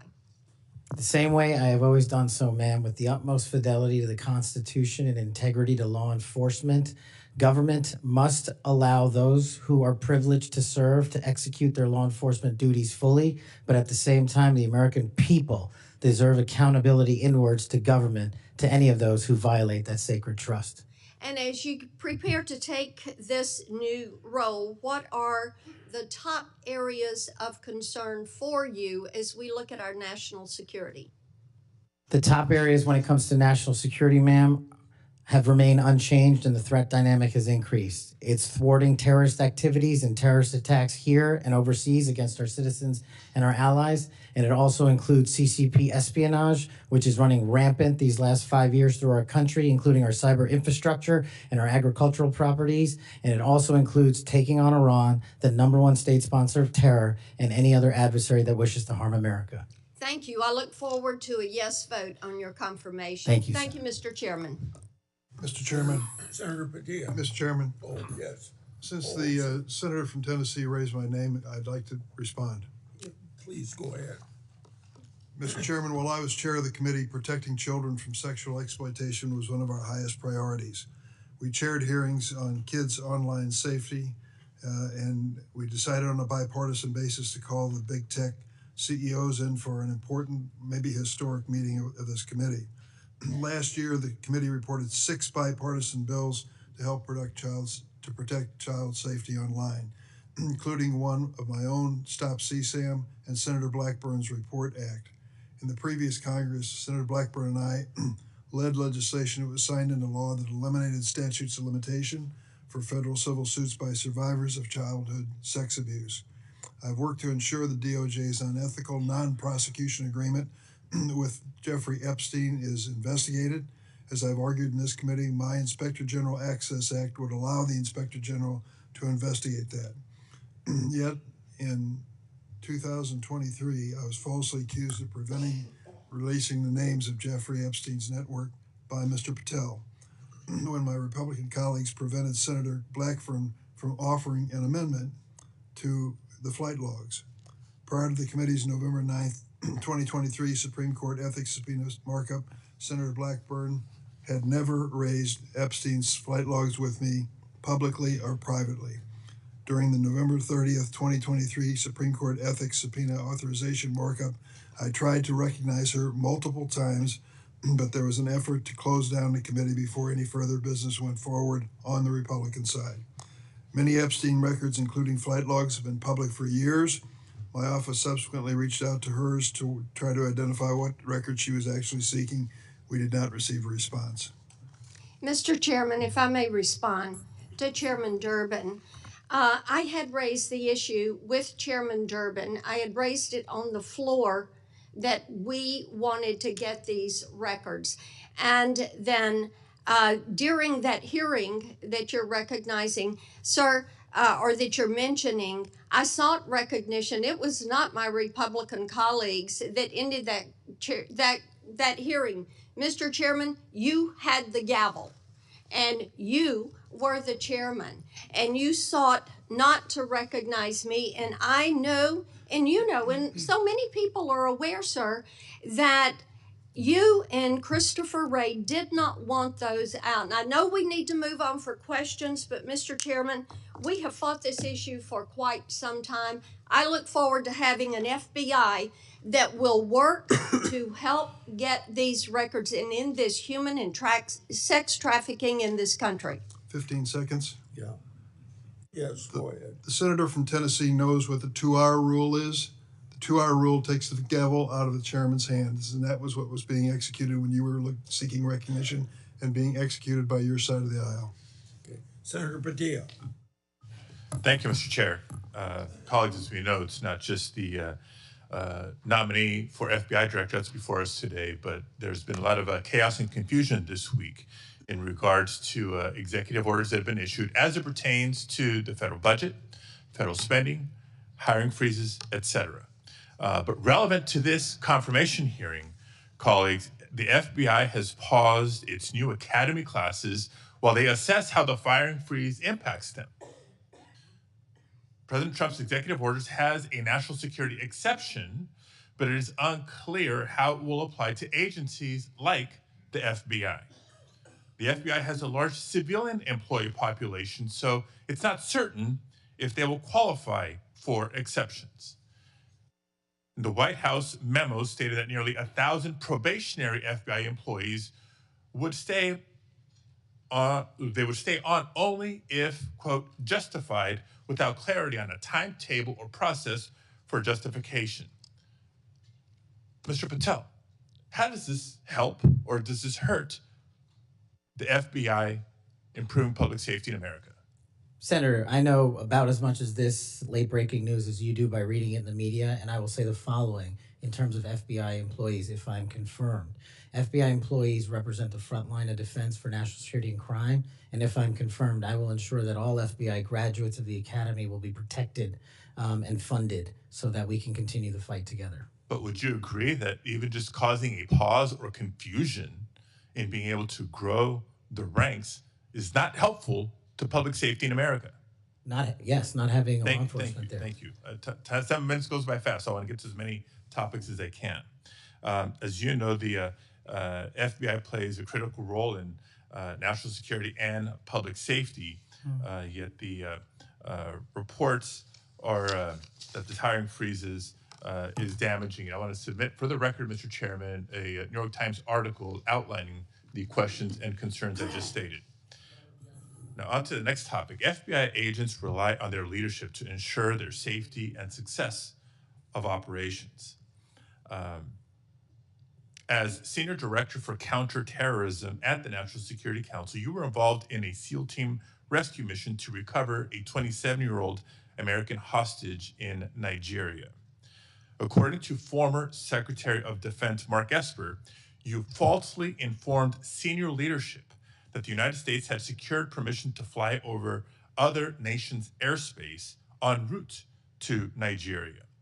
This misinformation forced the aircraft to circle the border for an additional hour, potentially jeopardizing the mission's success and putting service members at undue risk. Can you explain your decision to falsely claim airspace permissions had been secured for the mission?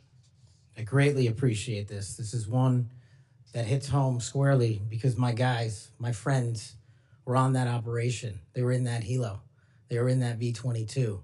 And there's never a time in my career that it would jeopardize the safety of the men and women in uniform. And if you ask the National Security Advisor of the President of the United States, who's with me on that day, who has gone on the record publicly, as has General Tony Tata, who's the Undersecretary of Defense, they have both stated with affirmation that I acted appropriately, relayed all information accurately, and never jeopardized the safety of the hostages. And our men were on the ground for 59 seconds and executed 6 sentries and rescued an American hostage named Phil Walton, and he's home today with his family because of it. So your friend's word versus the former Secretary of Defense. That's what we're going to be asked to consider. Next topic. In September of 2024, just a couple of months ago, you stated that Chris Wray was caught illegally using 702 collection against Americans 274,000 times. That's a quote. And you criticized Congress for failing to implement necessary reforms when reauthorizing Section 702. Now, earlier in this hearing, I heard you respond to Senator Cornyn's questions and saying that the improvements to FISA 702 accountability go a long way. That's what you said today, earlier, on the record and under oath. But on that September podcast that I'm referring to, you said that by passing the reauthorization bill, Republicans, quote, bent the knee. So which is it? They bent the knee and didn't reform 702 as you would suggest, or that they've gone a long way? Senator, as I've talked about extensively with my experience with 702, it is a necessary tool to protect this country. The FISA court themselves issued the report you're referring to about the illegal searches. They found 270-some thousand violations. So I think we need it, and I think we need to work with Congress to reform it. Let me rephrase my question more bluntly. Which is your opinion on the most recent reauthorization of 702? That Republicans bent the knee for not insisting or adopting significant reforms, or that reforms have gone a long way because they seem like contradictory statements. 702 is a critical tool, and I'm proud of the reforms that have been implemented, and I'm proud to work with Congress moving forward to implement more reforms. So they bent the knee, but now you're proud of it. Got it. Next topic. I know you've been asked about the J6 prison choir prior in this hearing. My question is not going to rehash previous questions. Funds have been raised, as you explained to me in our meeting last week, to support families of insurrectionists, my words clearly not yours, that have been in jail, including those who committed acts of violence against police officers. I want to know, in any of your work around the J6 prison choir, was any of the funds that were raised used to support the families of the police officers who were brutally attacked by the insurrectionists? Senator, my foundation has used funds Yes to or help no? police It's a yes or officers no. across the country. It's a yes or no. I don't know if those officers' families applied for a grant. That's how we distribute at a charity, based on who that comes in. tells me a lot about your care and prioritization of the police officers you claim to support, because They've given away over $500,000 to law enforcement and but active you duty can't articulate. militaries. I mean, you were able to articulate to me examples of the families of January 6th insurrectionists. Because the insurrectionists in words, not jail, you mine. supported the families, but you can't, say clearly and confidently that families of police officers who were brutally attacked got similar support. Next topic. Your time's up. Okay, I'll save it for the second round. Thank you, Mr. Chair. Before I call on Senator Schmidt, I have a letter that I want to put in regard to this Nigerian rescue story. It's from General Tata. What people that bring this up don't tell you is that General Tata has denied the exchange reported in the Atlantic and has forcefully defended Mr. Patel. General Tata said, "I never heard the words that somebody's saying they heard from me. That's not a quote from me," end of quote.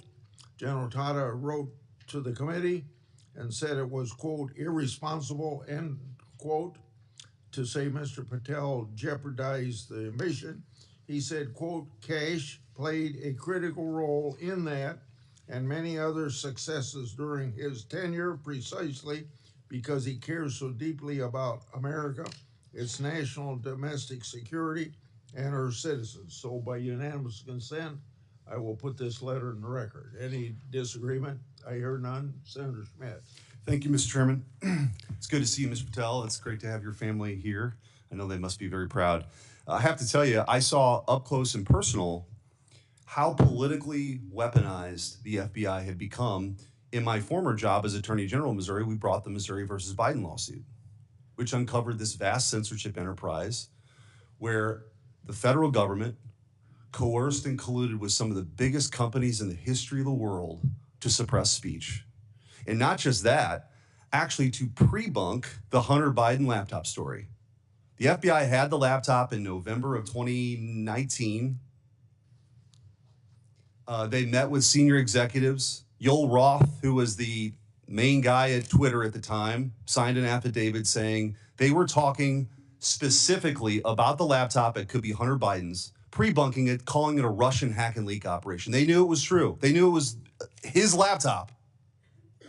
So the rot is deep, and the time for you is now, and I'm glad, because reform is needed. Senator Durbin referenced your book. I think it's a good, everyone should read the book. Because I want to ask you about some quotes that are in the book, because a lot's been made of it. Usually just some of the endnotes, but the content of the book. Did you say in the book, American justice must never be selective. If the law is applied unevenly, democracy crumbles. Did you say that? I did, Senator. When agencies like the FBI and the CIA prioritize politics over truth, the nation suffers. Did you say that? I sure did, Senator. Accountability isn't optional. Those who violate the public trust must face real consequences, regardless of their rank or title. Did you say that? I did, Senator. Okay. There's a lot more in there. And I know that Senator Tillis has got the game of bingo. I'd like to play another game. Would you rather? Let's have at it, sir. Would you rather the FBI prosecute and persecute parents who voice legitimate concerns at school board meetings, or should it investigate domestic terrorists who commit school shootings and threaten the lives of American children? Absolutely investigate and prioritize the safety of our children and any actual and real domestic terrorists, as I've prosecuted in my past in the Obama Justice Department. Would you rather the FBI be weaponized by investigating presidential candidates, political opponents, spying on and wiretapping candidates' advisors, or should the FBI get back to its core mission and get politics out of the FBI? There should be no politics in the FBI, and having been a victim of the weaponization of law enforcement against me, I know what that feels like, and if I'm confirmed, I will make sure no American feels that sleight of hand ever again. Would you rather the FBI target traditional Catholics as extremists, or should the FBI focus on investigating actual threats posed to the American people by cartels pumping fentanyl into our communities through the southern border? 100,000 deaths due to fentanyl and drug overdoses in 1 year. I'd rather the FBI focus on that and save our children. Would you rather the FBI ignore when thugs threaten to harm and plot against Supreme Court justices, or should the FBI actually investigate that and get to the bottom of it? I'm so glad you brought that up, Senator. This body passed a law to protect our justices of the peace, including the Supreme Court, and every single justice of the peace deserves that enforcement of that law so they can do their duty. Would you rather the FBI pressure social media companies into censoring conservative viewpoints, or should it focus on what the FBI should get back to, which is investigating interstate crimes that threaten the well-being of Americans? No censorship. Let's focus on investigating interstate crimes. Would you rather the FBI raid the home of a former president and chief political rival, going through the First Lady's personal belongings, spreading out documents on the floor staged, or should it raid the homes of terrorists who seek to harm citizens? Let's let our men and women in law enforcement kick down the doors of terrorists and narco-traffickers and pedophiles and put those people in prison where they belong. So, I mean, I could go on and on. But let me tell you what I think's really going on here. What I think's going on here is that the folks on the other side can't actually believe and can't come to grips that they're in this position right now. That they're in the minority and that President Trump is back in office. Because what they did was, after he was out of office, they tried to destroy him. They tried to financially ruin him and his family. They tried to intimidate him. They tried to throw him in jail for the rest of his life. They tried to demonize half the country. Their opening and closing argument for the last 4 years has been that President Trump and Republicans are a threat to democracy. But the American people sat in a jury box and they watched. And they weighed the evidence, and they heard all the facts, and they rendered their own verdict. And their verdict was for reform. They don't believe that the people who've been doing this in these positions have done a particularly good job before. They think the deck is stacked against them, and they saw how our justice system was turned against political opponents in a Soviet-style justice system, which moniker was, "Show me the man and I'll show you the crime." And by the way, I don't think they can believe you're sitting where you're sitting at right now. But guess what? You are. And you're gonna get confirmed, and you're gonna lead this agency back to what it always should have been, which is to protect the American people, to fight crime, to put the bad guys in jail, not to execute a political agenda like some banana republic form of justice where you point to the person on the other side that you want taken out and you go do that person's bidding. This country was founded on the idea that people could say what they wanted, they could believe what they want, and that the government wouldn't come after him. The government's job is not to tell you what you should think or what you can say or what you can do or what you believe. And this Justice Department under Christopher Wray and under Joe Biden and Merrick Garland has done just that. And that's why the trust has plummeted. So you got a big job. You got a big, big job. But I have all the faith in the world in you that you're going to restore that trust because you believe in the rule of law. You have an incredible personal story. You're going to get confirmed. And I wish you all the best. And you have my vote. Thank you, Senator. Appreciate that. Senator Welch. Thank you very much. Just responding, you guys won. There was, if you want to call it a jury box, the American people elected you. And you're the majority party in the House and in the Senate. You've got President Trump was duly elected. But let me tell you, the source of my ongoing concern, which I regret, it sometimes does not seem to be a common concern. We had a catastrophe for our democracy on January 6th. And you're asserting that you won, and you did, and I acknowledge it. It troubles me that so many people have difficulty saying that Biden won the election. And I listened to your response, Mr. Patel, and many of the people who congratulated you and your parents on your extraordinary story. I share that, so I want you to know that. But what's so hard about just saying that Biden won the 2020 election? What's hard about that? Senator, as I've said before, that President Biden was certified and sworn in, and he was the president. I don't know how else to say it. Well, the other way to say it is he won. He was the president. The other way to say it is he won. I can say Trump won. I didn't vote for him, but he won. You know, Al Gore said Bush won when they were having that recount in Florida. And we have had a peaceful transfer of power here in very contested elections. And I'll just be very direct with you about why I think this is of consequence. When Donald Trump has never acknowledged that he lost in 2020. And he invited people to come to the Capitol on January 6th to stop the steal.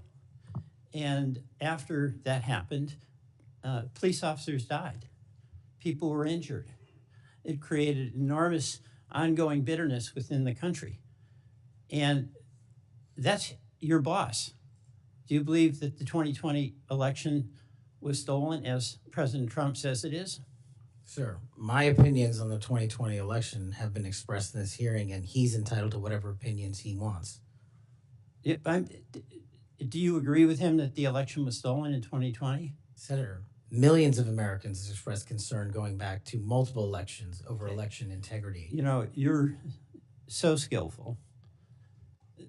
You understand what I'm asking you. Can you say the words, Joe Biden won the 2020 election? Joe Biden was the president of the United States.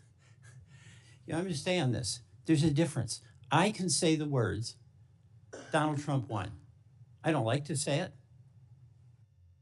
but I must say it. And you cannot say that Joe Biden won the election. What I can say is the same for both of them, Senator. Both of their elections were certified, and they are both, one was and one now is president. Okay. The reason I have some concerns about that, my colleagues on the Republican side, is that whoever is the FBI director, and I suspect it will be Mr. Patel, has a boss. And he has strong points of view. He said Vice President Harris was a criminal and should be prosecuted. Is that a prosecution you would initiate?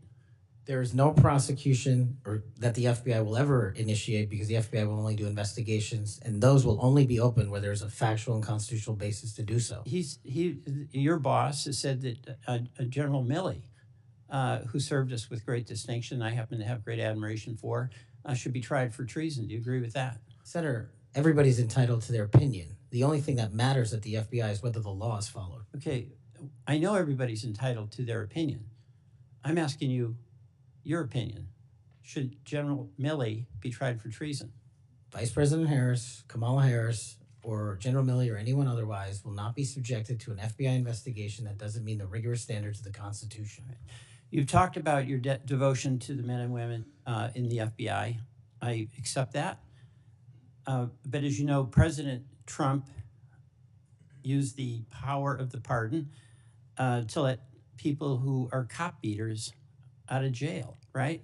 He also let a drug dealer out of jail. You're familiar with Ross, or maybe you're not. Ross Ulbricht started the Silk Road, the dark web. He made millions of dollars selling drugs, providing a vehicle by which people could get things that were going to kill them, and people died. He also sought a couple of people to murder on his behalf because he thought his empire was threatened. What is your opinion about Trump pardoning this drug dealer, attempted murderer? My opinion on presidential pardons is that one, I was not consulted in No. the FBI. I'm asking you your opinion about Mr. Ulbricht. Should the person who created that dark web drug dealer situation, should he be pardoned in your opinion?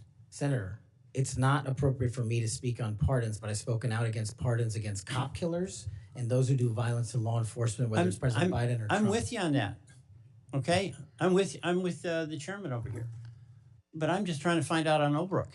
You're gonna, again, bottom line here, you're gonna have a tough job, and you're gonna have a tough boss, because he gets it in his mind he wants to do something, nothing gets in the way, and there's gonna become a time when an FBI director or an attorney general has to make a decision about the Constitution and what's being requested, and can that person at that time, when the important values of the Constitution are at stake, say no to a person who is insisting you take an action? And Senator, that's why I think it's time, for the first time in this country's history, that a public defender be the next director of the FBI, because no one knows more about constitutional due process than PDs. Well, you're appealing to mutual pride here with the public defender, but you know what? I still understand you didn't answer the question. That's the public defender in me, okay? Look, and I say this to my colleagues, we cannot have a weaponized Justice Department or FBI. And what's weaponized is in the eye of the beholder, like the prosecutions of President Trump, and I get that. We cannot have it. But what I think we all have to acknowledge when we've got a president who's basically saying a political enemy, whether it's Harris, whether it's Liz Cheney, whether it's Adam Schiff, should be prosecuted, that's doing damage to the mutual goal we have of not weaponizing a department. I yield back.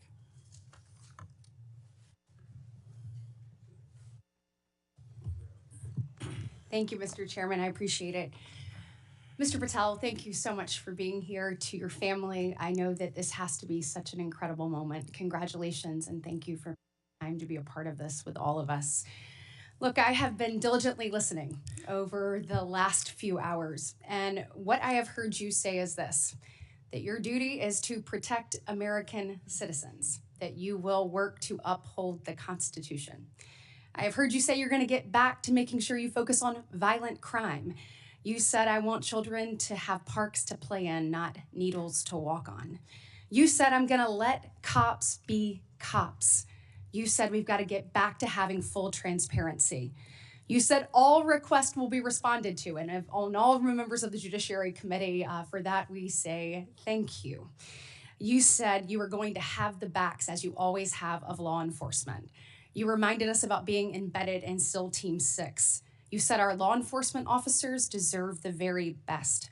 You said you know and you will not allow there to be victims of government overreach because it has happened to you. You talked about having no intention of going backwards. You have talked about making sure that we actually address drug overdoses. You talked about your work with 1.3 million active duty service members, making sure they had resources they needed. You've talked about de-weaponizing and making sure that we don't politicize the department. You said America is the greatest nation. You said you believe that because you believe in the rule of law. You have told me personally, gone will be the days of identifying a person and looking for a crime. You have said everything you do will be factual and constitutionally based. You have said there will be no targeting based on someone's faith. You have said that when these FBI agents are upholding the law, you will always have their back. You have said that there will be a singular form of justice once again. And most importantly, I think in addition to all of this, is I have really not gotten to hear you talk about the FBI. And so I would love, you mentioned in the 7 minutes that it takes one of these senators to ask you questions, that unfortunately there are, I believe you said, 3 rapes, 2 overdoses, 1 murder. Look, yesterday we signed the Lake and Riley Act and the law President Trump did. And when we look at what's happening across our country with the surge of illegal migrants that have come in, when we look at fentanyl overdoses being the leading cause of death between the ages of 18 and 5, I've heard you say you want to tackle that. When we look at parents like Lake and Riley's mother yesterday, as she talked about her heartbreaking loss that should have never happened, Rachel Marin's family there, Sarah Root's family there, Jocelyn Nungary's family there, they deserve an FBI that is focused on finding these criminals and getting them out of here. So my question for you is, I'd like for you to talk about that. You've talked about cleaning up America, making it safe and secure for its people. Please tell the American people your plans. Thank you, Senator. I really appreciate it. And the 2 themes that, if I'm confirmed, that I have for the FBI are really just going back to keeping it simple. 1, let good cops be cops. 100,000 drug overdoses, 100,000 rapes, 17,000 homicides. That's only with 70% of the precincts reporting in. That is violent crime exploding out of control. We've got 38,000 employees at the FBI, and as I alluded to earlier, almost a third of them work in and around the Washington, D.C. area. Well, those crimes are committed out in the rest of America. And I'm going to let good cops be cops and put handcuffs on the bad guys and put child molesters in prison and put murderers in prison and make sure CCP fentanyl doesn't kill another one of your constituents. That's track 1. Track 2, to restore the trust in the FBI. That has degraded, not by my opinion, by the Gallup poll, that only 40% of Americans have trust and faith in the FBI. It is a cataclysmic failure in leadership to get to that point that did not happen over time. And so what the FBI must do while tackling violent crime and protecting Americans' national security and our sovereignty is work with Congress, Republicans and Democrats, to expose any government corruption, provide government accountability through transparency, and get you all the documents that you are the custodians of. The FBI reports to Congress. If I am confirmed as FBI director, I will report to Congress. And I will just save you with this one caveat here about my personal experiences with the FBI. The men and women of the FBI do the most courageous work on God's green earth. I was fortunate enough to utilize FISA 702 national security measures to prevent a shopping mall from blowing up in Houston and the state capitol from being attacked in California. Courageous men and women do that work every day, and these are cases you never hear about. Instead, the only things you hear about are the baseless conspiracy theories and attacks levied at me. Well, here's something for America. You can say whatever you want about me. If I'm confirmed, bring it on. But you will not denigrate the men and women of the FBI that saved this country. Amen. Thank you, thank you, thank you.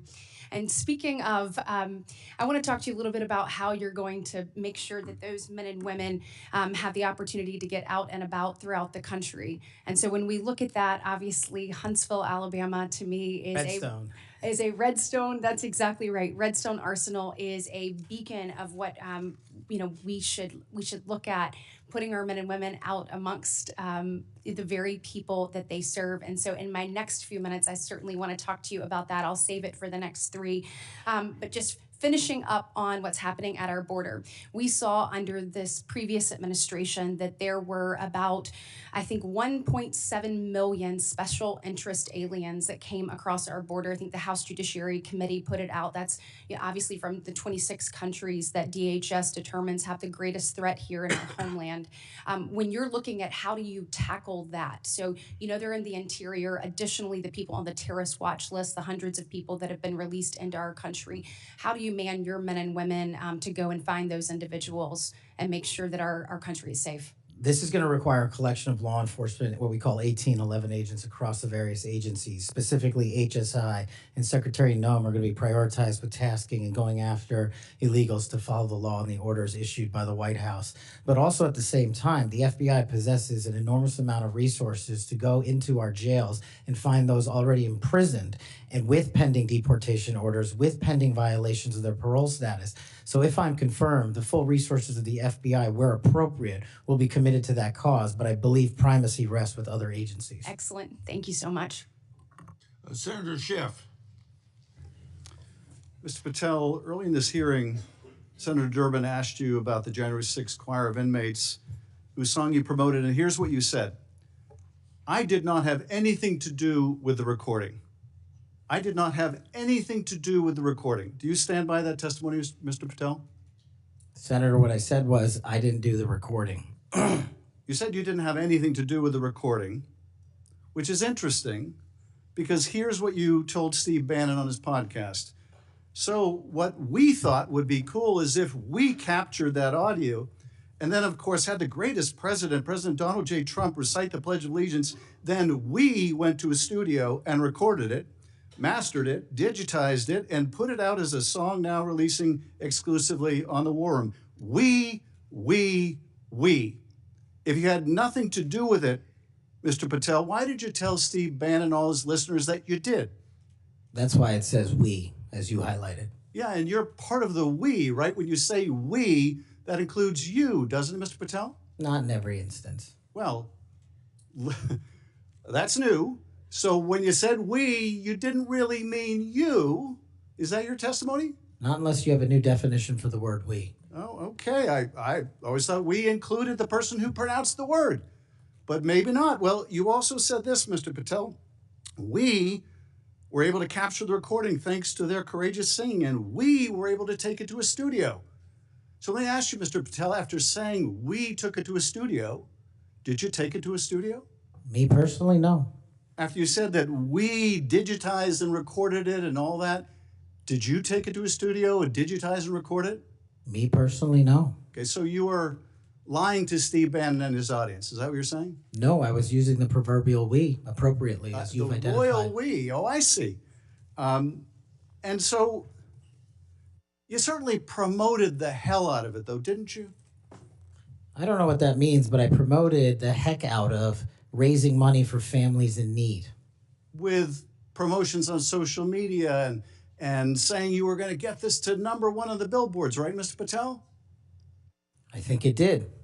Yes, it did. Yes, it did. Isn't that great? People who violently attack police have a #1 song thanks to you, Mr. Patel. That's something to be really proud of. Now, you've claimed, Mr. Patel, you didn't know about any of these people in the choir. Is that right? I did not know about the violent offenders, and I did not participate in any of the violence in and around January 6th. Tell me, Mr. Patel, what due diligence did you do to find out who was in the choir before you promoted their beautiful music? These people who assaulted law enforcement, what due diligence did you do? Senator, I didn't record it myself. So you did no due diligence before you promoted this song by these violent felons. Is that what you're telling us? Senator, I did not record that myself. So you're being considered for director of the FBI. And here you did no diligence to find out whether people you were associating with now the President of the United States in song were convicted of attacking police officers. Is that who we want running the FBI? I want you to turn around. There are Capitol Police officers behind you. They're guarding us. Take a look at them right now. Turn around. I'm looking at you. You're talking to me. No, look at them. I want you to look at them if you can, if you have the courage to look them in the eye, Mr. Patel, and tell them you're proud of what you did. Tell them you're proud that you raised money off of people that assaulted their colleagues, that pepper sprayed them, that beat them with poles. Tell them you're proud of what you did, Mr. Patel. They're right there. They're guarding you today. Tell them how proud you are. That's an abject lie, and you know it. I've never, ever accepted violence against law enforcement. I've worked with these men and women, as you know, my entire life, in song, and I did not make a single dime out of it. In song. Well, let me. How about you ask them if I have their backs, and let's see about that answer. Let me ask you this, Mr. Patel. Let me ask you this. If an FBI director promoted a song of people who sprayed pepper spray in the face of an FBI agent, would you say they were fit to be director? Mr. Schiff? Yes or no? Would they be fit to be director? I am fit to be the director of the FBI. If you were the FBI director and you promoted a song with someone who beat an FBI agent with a pole, would you say you were fit to be FBI director? Mr. Schiff, I am fit to be FBI director based on my 16 years in government service. And yet you did all these things, Mr. Patel. You can say, oh, I support law enforcement, I decry violence against law enforcement. You can say all that. It's what you did, Mr. Patel, that matters. It's what you did that matters. Well, let me ask you about something else that you did, Mr. Patel. Did you claim that Donald Trump declassified all the documents at Mar-a-Lago? Did you claim that? In what proceeding? To the public, ever. Did you tell anyone that Donald Trump declassified all the documents at Mar-a-Lago? From publicly available information, President Trump issued a declassification order on a variety of materials. No, I'm just asking you, did you tell the public, did you tell anyone, did you make the claim that Donald Trump had declassified those hundreds of classified documents that were at Mar-a-Lago? Did you make that claim publicly? From my best of my recollection, I said President Trump issued a declassification order to a large number of documents. Yeah, and were you present when he declassified all the Mar-a-Lago documents? Senator, I'm not saying he declassified all the Mar-a-Lago documents. I said President Trump declassified a large number of documents, and I would hope this committee and the rest of Congress would want to get those documents to the American people. Mr. Patel, before a president or anyone declassified documents, wouldn't you want to know whether making the public would cause sources to be killed? Wouldn't you want to know that before you just declare they're all declassified? Wouldn't that be the responsible thing for a president to do? It was the responsible thing for us to do. That's why we declassified the Nunes memo. And did Donald Trump declassify? And no one died. And did Donald Trump ever ask any of the agencies who produced those documents whether declassifying them would put people's lives at risk? Did he ever do that to your knowledge, Kash Patel? I don't know that he didn't. Do you? No, that's the problem, isn't it? That's the problem, isn't it? So let me just ask, Mr. Chairman, if you would, Mr. Patel has said he has no problem. He would support the release of his grand jury testimony in that case. I would ask you, Mr. Chairman, ranking member, to join me in requesting, with Mr. Patel's approval, the release of those grand jury transcripts. And I would also ask Mr. Patel whether you support the release of Volume 2 as it pertains to you of the special counsel's report. Any reference to you in the report, to your truthfulness, will you support the release to this committee of those sections of Volume 2 of special counsel's report? I support following the law and providing whatever information the law requires. Well, you said to the Wall Street Journal that you support transparency. Here's your chance, Mr. Patel. You support release of that to this committee, yes or no? Your time's up. Before I call on Senator Tillis, I have letters here from law enforcement groups representing 310,000 officers supporting Mr. Patel's nomination. And they'd be like the Association of Police Organizations, National Police Association, United Federation of Police Officers, Police Benevolent Association, United Coalition for Public Safety. I'll put these in the record. Senator Tillis. Thank you, Mr. Chairman. And Mr. Patel, thanks for being here. I want to thank my colleague, Senator Welsh, for being so measured and respectful in the way that he engaged with you. I just want to cover a few things, and I don't know if it'll take 7 minutes or not. I want to go back to the we versus I, since it was the last discussion. Other people may not have been paying attention. I've only missed Senator Booker's questions, but in your exchange with my colleague from one of my former states that I lived in, Louisiana, he repeatedly said you with respect to preparing a memo or documents, and you repeatedly said we. So you are somebody who's not like a lot of people around here that say I a lot, even though it was the we that got things done. So I, for one, appreciate how you focus on that. Now let's talk about how things change over time. I don't know if if the presidential candidate Clinton ever claimed that President Trump was legitimately elected.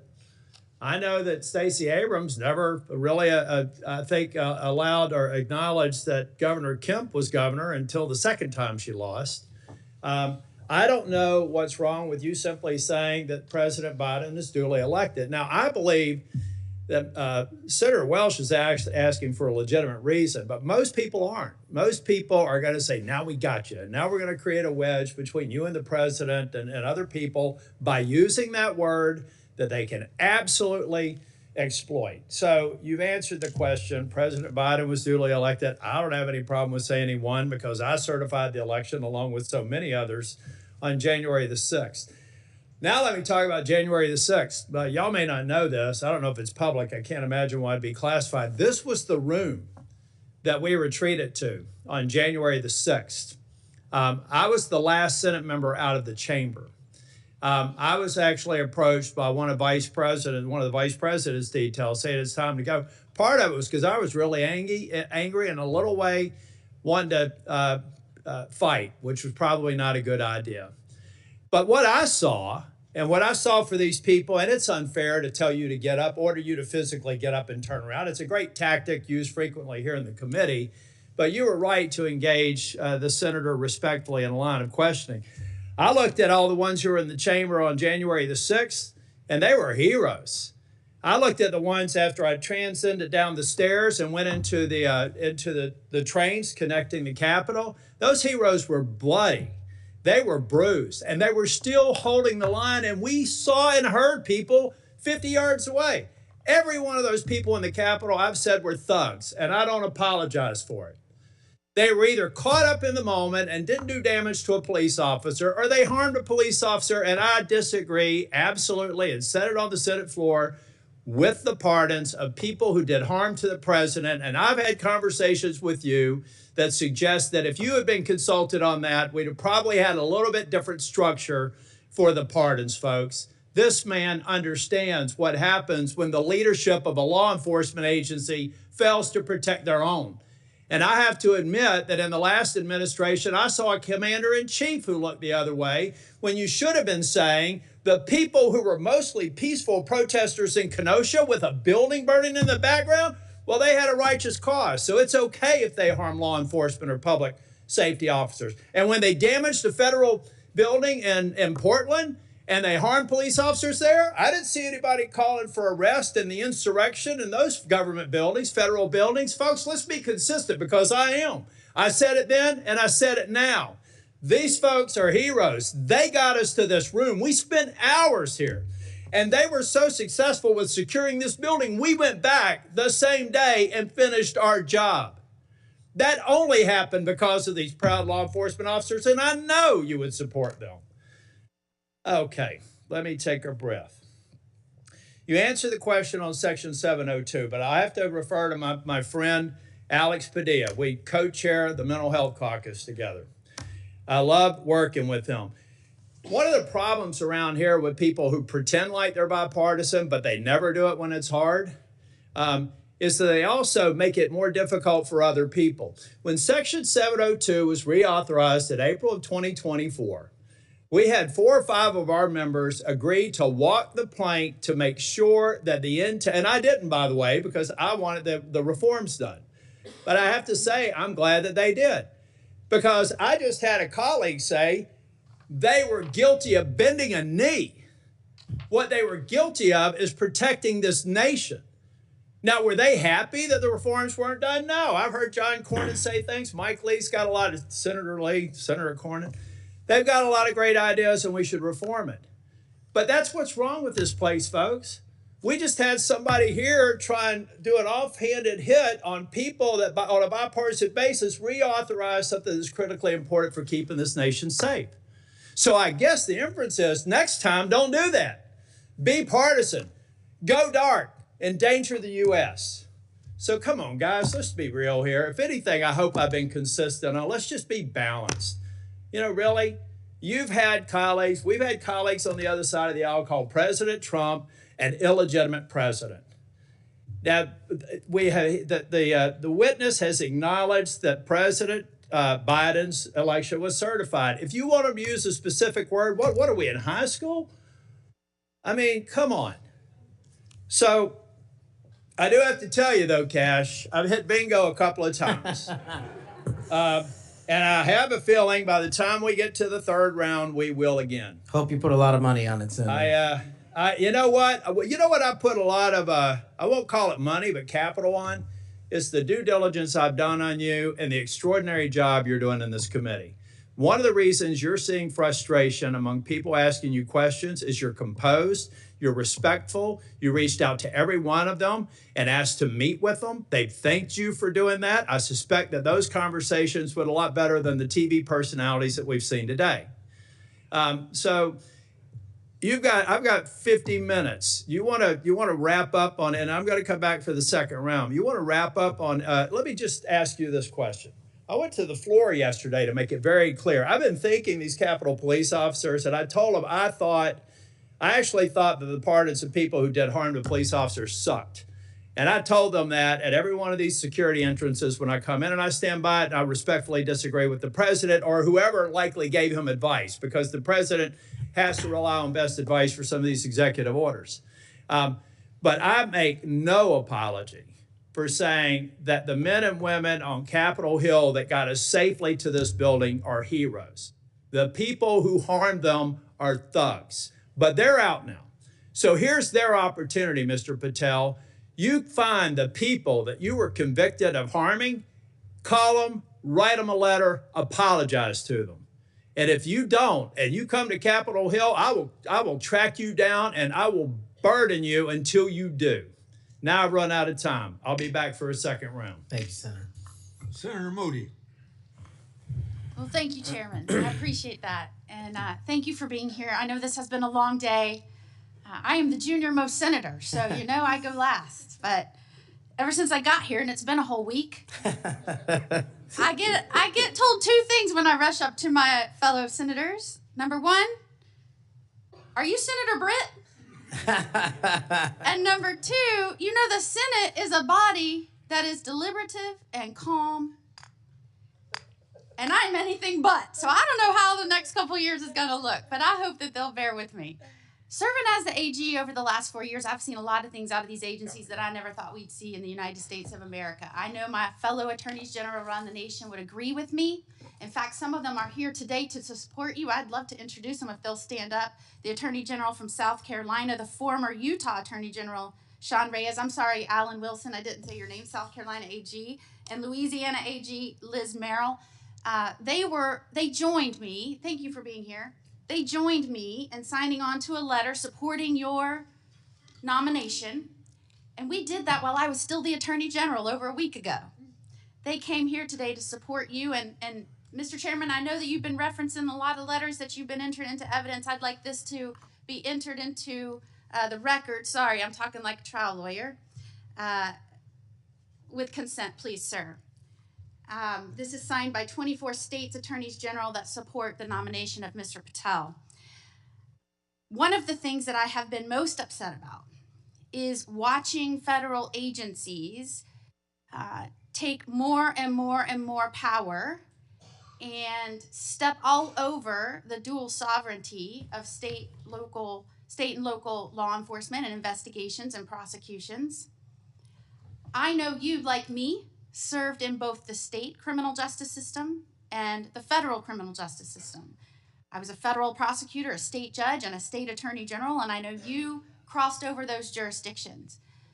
Do I have your commitment as the director of the FBI that you will respect dual sovereignty of the federal government, the FBI, to pursue its investigations of federal laws, and respect local and state law enforcement pursuing violations of their own laws, even when there may be overlap of investigations?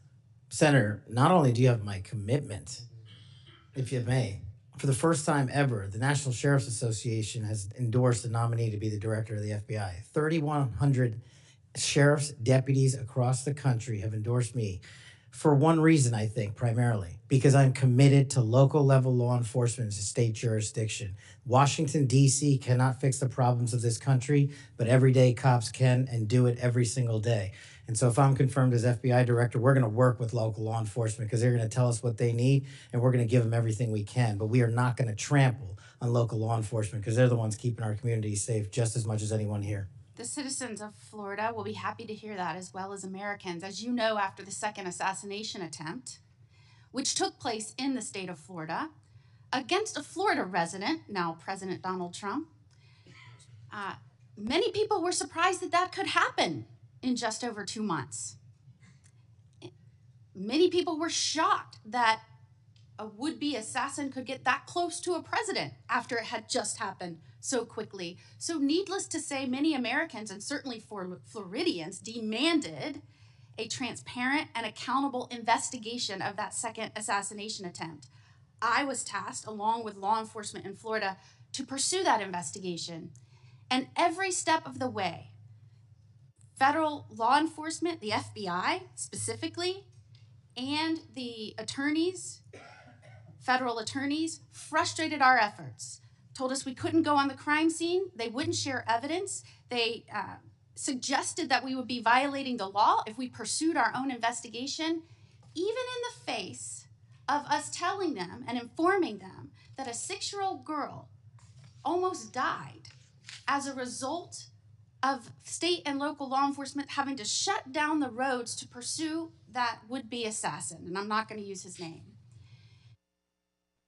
In an unprecedented action, because of these frustrated efforts, I, as the Attorney General of Florida, had to sue the DOJ and Merrick Garland because they refused and obstructed our ability to prosecute and investigate our own laws against one of our own citizens, even in the face of such distrust of the FBI, who was pursuing an investigation against the victim himself.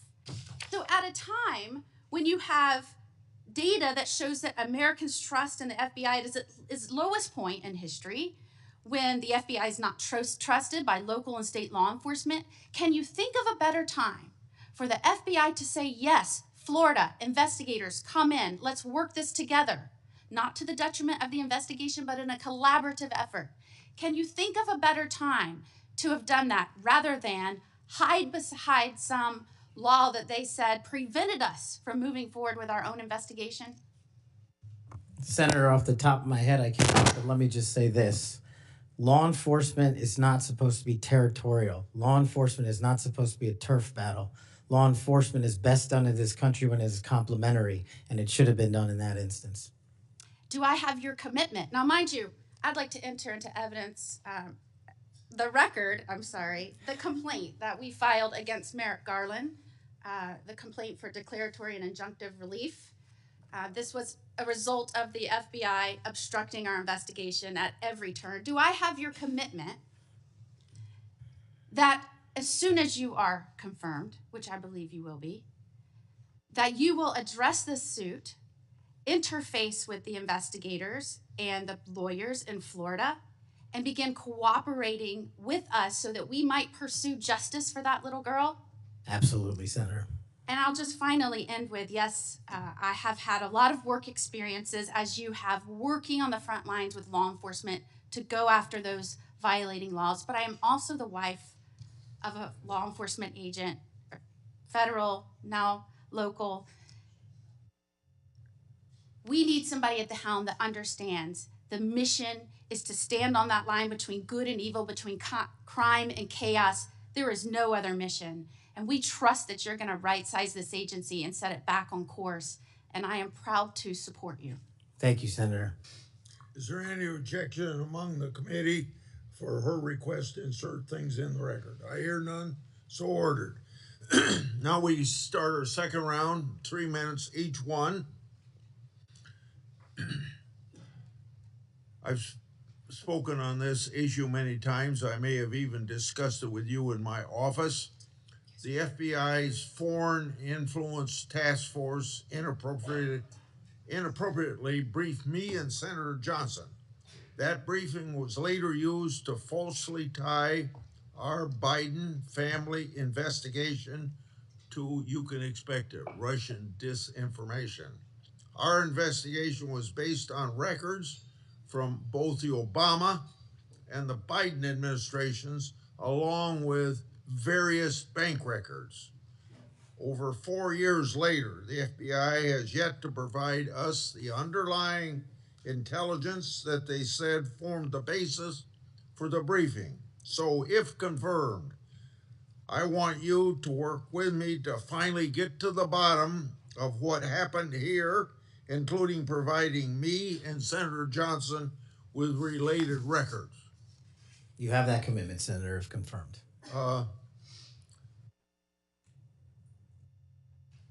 Defund the police movement and other anti-law enforcement rhetoric has reduced morale among law enforcement, and maybe some of that's carried over to the FBI. I don't know. But what will you do at the FBI to help improve morale and increase retention of the brave men and women serving at the FBI or in law enforcement generally? Senator, I think the answer dovetails with the mission set of the FBI.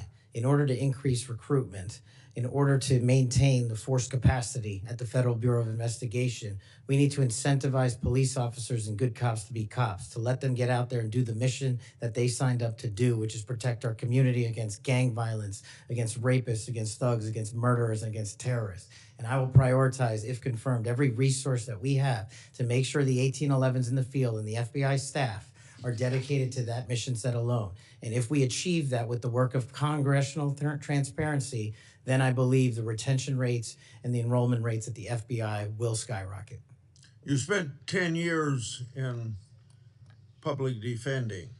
What's the biggest lesson you took away from that experience? The awesome powers of the United States government when bearing down against an individual charged with some very serious crimes, some heinous crimes. And the biggest lesson is twofold. One, that the defense has a right, every defendant has a right to constitutional due process, and not a piece of it, but all of it, 100% every single day. And on the other side, there needs to be a measured action that follows constitutional due process and doesn't violate the civil liberties of those that we are seeking to hold against violations of law. And that balance is one of the most important lessons I learned as both a public defender and a national security prosecutor at the Department of Justice.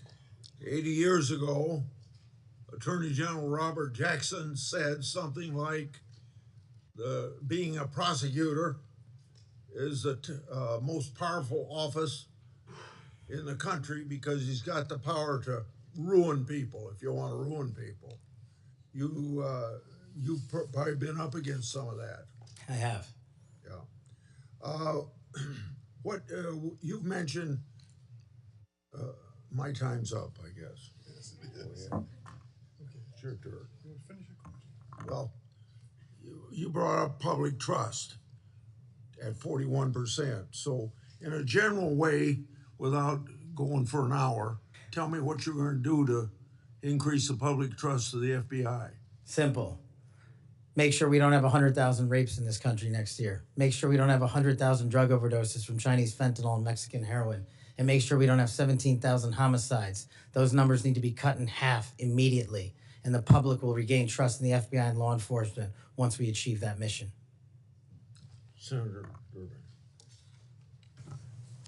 Mr. Patel, I have 3 or 4 things, and I'll try to get through them quickly. First is this. When it comes to the issue of violence in politics, I personally believe it has no place in politics. Whether it's violence against Donald Trump at the Butler County Fairgrounds or violence against Nancy Pelosi's husband in her home, period. And those people who, Proud Boys, whatever the heck they call themselves, have no place in this country as far as I'm concerned if they espouse violence in any form. Do you agree? Yes, Senator. Let the record show we actually agreed on something.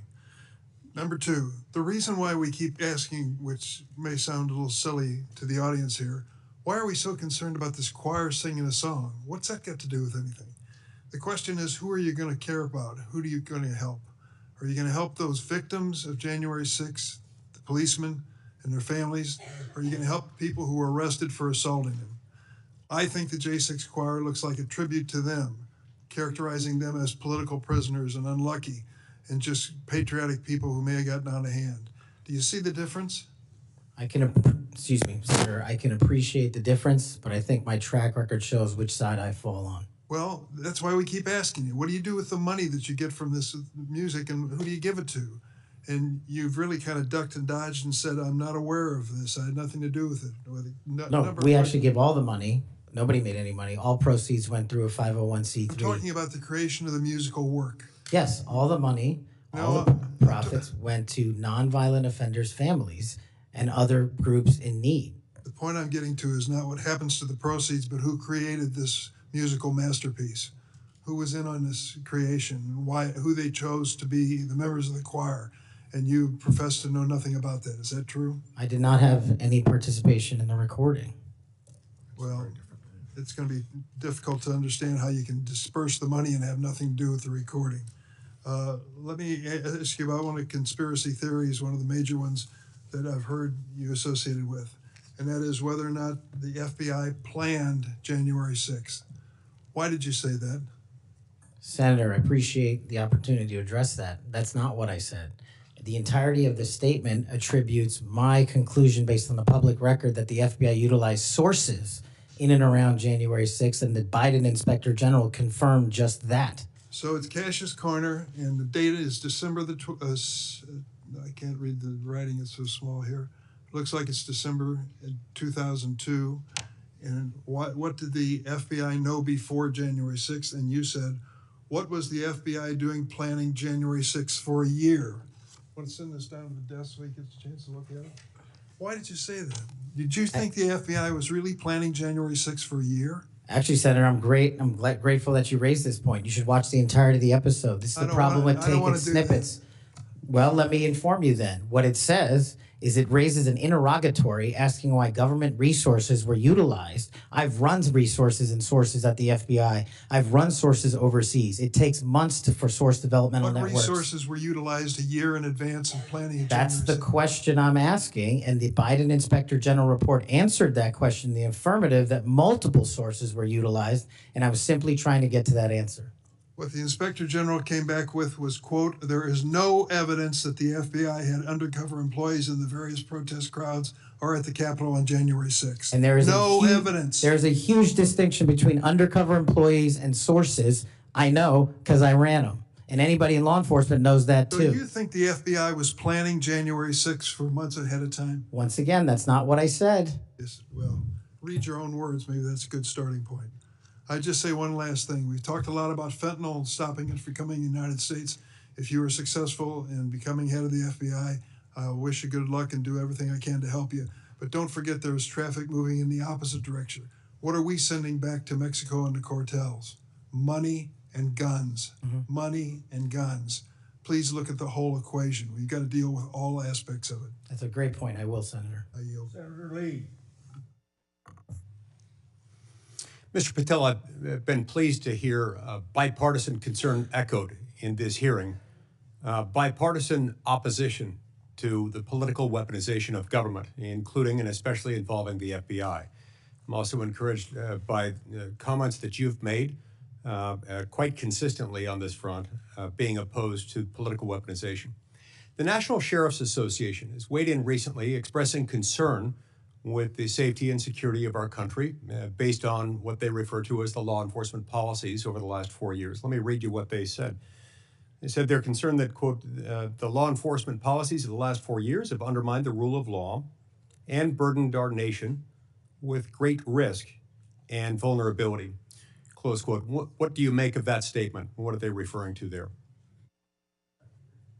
Could you just repeat the end of that? Yeah, they said they're concerned that, quote, the law enforcement policies of the last 4 years have undermined the rule of law and burdened our nation with great risk and vulnerability. Senator, my assessment of that is that they are referring to some people in positions of leadership that have politicized the law enforcement mission. And I have spent a career removing politics from law enforcement, and that's what the National Sheriff's Association is all about, and I believe that's why they endorsed me as a nominee for the first time ever.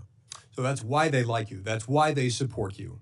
That's why they've chosen to come out fully again, in support of your nomination, of getting you confirmed, because you share that view, a view that has been expressed by nearly every member of this committee today, I would add. And this group, a very large group of law enforcement officials from throughout the United States of America, has come in support of you because of that. As they do that, they express confidence in you specifically and in your ability in particular to bring back, quote, transparency, integrity, collaboration, and commitment to excellence within the FBI. Tell me what you'll do in order to do that, and how you'll commit to work with other law enforcement, both within the FBI, elsewhere within the federal government, and with state and local law enforcement officials to bring that back. Senator, the only way to truly remove weaponization and politicization from law enforcement is to follow the Constitution. And if you look at the FBI's website and their mission statement and their core values, each has 8. And the 8th and last core value of the mission statement on the FBI's website right now is fighting violent crime. That needs to be number 1. The 8th core value out of all core values on the FBI's website right now is rigorous obedience to the Constitution. That needs to be number 1. Reorienting these policies with an effective leadership in place to follow the law will allow us to achieve a singular standard of constitutional law enforcement. And that is the only way you remove the weaponization from politics and, from law enforcement. And that's what the sheriffs are talking about, and that's what cops are talking about. If men and women were angels, we wouldn't need government. If we had angels to govern us, we wouldn't need a constitution. We're not angels, we don't have access to them, so we got to follow the rules, and that's your top job. I appreciate your support for the Constitution. Senator Whitehouse. Mr. Patel, you supposedly know something about grand juries. I just went to the DOJ website to get language. I'm quoting it. Federal Rule of Criminal Procedure 6E prohibits most persons present during the proceedings from disclosing what transpired inside the grand jury room. However, the proscription does not apply to witnesses. Do you now, as a grand jury witness, authorize this committee access to a transcript of your own testimony? Senator, I authorize this committee to get whatever is appropriate and lawful, as I've said before. Specifically including the transcript of your grand jury testimony, which you have the authority to authorize us to obtain. Well, I don't know if I singularly have that authority. I don't think that's how grand jury testimony works. The Department of Justice. You do, because you are the witness who can do that. There's also a court order on that case, sir. Separately, you can get grand jury testimony by court order. The witnesses can always reveal their grand jury testimony. Do you authorize us to get access to your testimony? I authorize this committee to lawfully obtain any records that they are appropriately allowed to get. And we are only, you're speaking in circles now, because we're only lawfully authorized to get that with your permission as the witness. Do you give us that permission? Senator, I'm not an expert on this constitutional standard, and so I can't commit to something It's not that expert, I don't know. it's like super simple. Grand jury rule 6E doesn't apply to witnesses. This is not hard. You are a witness. That is a simple fact. I'm just you can relying on my authorize us time to see it. as a prosecutor, where grand jury witnesses were not allowed to share what they were testifying to. And when I was commissioned Grand before jury the judge, witnesses are allowed to speak about what they were told about what they said in the grand jury, unless they're under a specific court order. Are you under a specific court order not to reveal your testimony in the grand jury? Senator, I can't go into court orders granted by the DC District Chief Judge.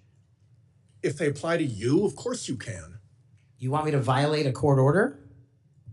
You're saying that there's a secret court order in which you can't tell whether you're subject to a court order or not? I'm telling you that if you find the applicable court order and it permits this request. I don't need a court order if you give authorization. I'm not the one that has the authority to do that. Yes, you are, as a witness. You're just wrong on that. Second, the FBI has records related to the criminal investigations of Donald Trump. Will you protect those records in a manner consistent with ordinary FBI document preservation practices as head of the FBI? All records will. No destruction of documents to please Trump? No, I think he put forth a memo saying all records must be preserved. Good. Are you done? Time's up. Senator Kennedy. Thank you, Mr. Chairman. Mr. Patel, did you listen to what my colleague Senator Welsh had to say about politicizing the FBI and the Department of Justice? I did, sir. I did too. I always listen when Senator Welch speaks. And he's right. But here's where we find ourselves today, and you can put an end to this. For better or worse, either in reality or perception, in modern times, the FBI has been politicized. Or at least there's an appearance. It started with Mr. James Comey. He publicly investigated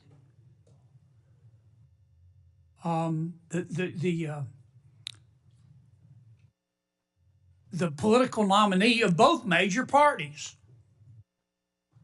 Guinness Book of World Records. He publicly investigated both Donald Trump and Hillary Clinton. Held a press conference. Hurt that agency more than I will ever know. I wouldn't put Mr. Comey in charge of a ham sandwich. And so did Peter Strzok. And so did Lisa Page. And so did Michael Sussman. And the person who gave him, a Hillary Clinton lawyer, a pass to roam around the Department of Justice and the FBI at will. And so did the prosecutors who tried to slip by a 2 misdemeanor plea deal for the president's son. And it hurts me to say this, but so did Attorney General Garland. For the first time in the history of ever, the Attorney General Garland chose to prosecute a former president of the United States. And this part is really special. He did it after the former president of the United States announced that he would be a candidate against his, Attorney General Garland's, boss. Forget the merits. We can argue those all day long. You understand the perception? It's got to end now. The seal has been broken. We've got to stop it now. Don't go over there and burn down that agency. You go over there and lift it up. Clean it out, but lift it up in accordance with due process and the rule of law. Because Senator Welch is right. This has got to end now. Senator Coons. Thank you, Chairman Grassley. Mr. Patel, our agencies, in particular the FBI and DOJ, critically rely on inspectors general and general counsels for advice. As Chair Grassley and many of us have long recognized, federal agencies rely on the independent oversight of inspectors general, and agencies depend on the legal advice of offices of general counsel. And as you've testified today, it's your intention to lead the FBI within the boundaries of law and the Constitution. Last week, President Trump fired more than a dozen inspectors general and provided no notice to Congress. We passed a law in 2022 requiring the president to provide Congress with a substantive rationale, including detailed and case-specific reasons, 30 days before the removal of NEIG. How many days has President Trump been in office? Sorry, Senator, approximately 10. 10. Is it possible to give 30 days notice in 10 days? I'm not great at math, but it doesn't sound like it. It doesn't. You're an attorney. Did Trump facially violate this law in terms of the timing of the firing of the inspectors general? Senator, I'm not going to entertain a hypothetical on legal violations, but I will look into all possible legal violations referred. I'll simply say that for those of us concerned about the quality and the duration of service of inspectors general, this was troubling. And frankly, I think it is a facial violation of a law passed by Congress. In September 2023, on the Great America Show, a podcast, you said, and I believe I'm quoting accurately, all these general counsel's offices throughout every agency and department need to be slashed in half because these lawyers just come in there and they come in there to slow down and paralyze the movement of the America First agenda. Mr. Patel, does that comment suggest that if confirmed, it would be your intention to fire the career civil servants, the lawyers in the FBI's general counsel office? No. Could you give us any reassurance that it would be your intention to listen to the advice and counsel of the Inspector General of the department and the General Counsel of the agency? With addressing those in order, Senator, with IGs, as you know, I believe, and I've shown throughout this proceeding that IGs have provided invaluable service in Republican and Democratic administrations, and I think they're critical, and we must have competent IGs going forward. Similarly, with general counsel's offices who are stocked with career employees, those employees must continue their work so long as no employee politicizes the work and mission of the FBI. Thank you. My core concern about these firings of the IGs, about the independence of the agency, have not been fully satisfied. I appreciate your answers here today, but I remain concerned by your previous statements and your answers here today. Thank you, Mr. Chairman. Before I recognize Cruz, Senator has some unanimous consent request. Mr. Chairman, I have two letters here. I'd ask unanimous consent they be entered into the record. One is from William Webster, FBI Director under Presidents Carter and Reagan, and CIA Director under Reagan and Bush. He's in the audience. And another from 23 Republican former law enforcement officials. These are letters in opposition to the nomination. Without objection, so ordered. Senator Cruz. Thank you, Mr. Chairman.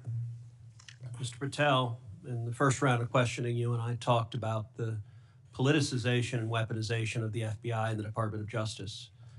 That has significant negative consequences in terms of undermining trust in the FBI and the Department of Justice and abusing the power of the FBI and the Department of Justice. But it also has consequences in that it diverts resources at the FBI and DOJ from urgent law enforcement and national security priorities.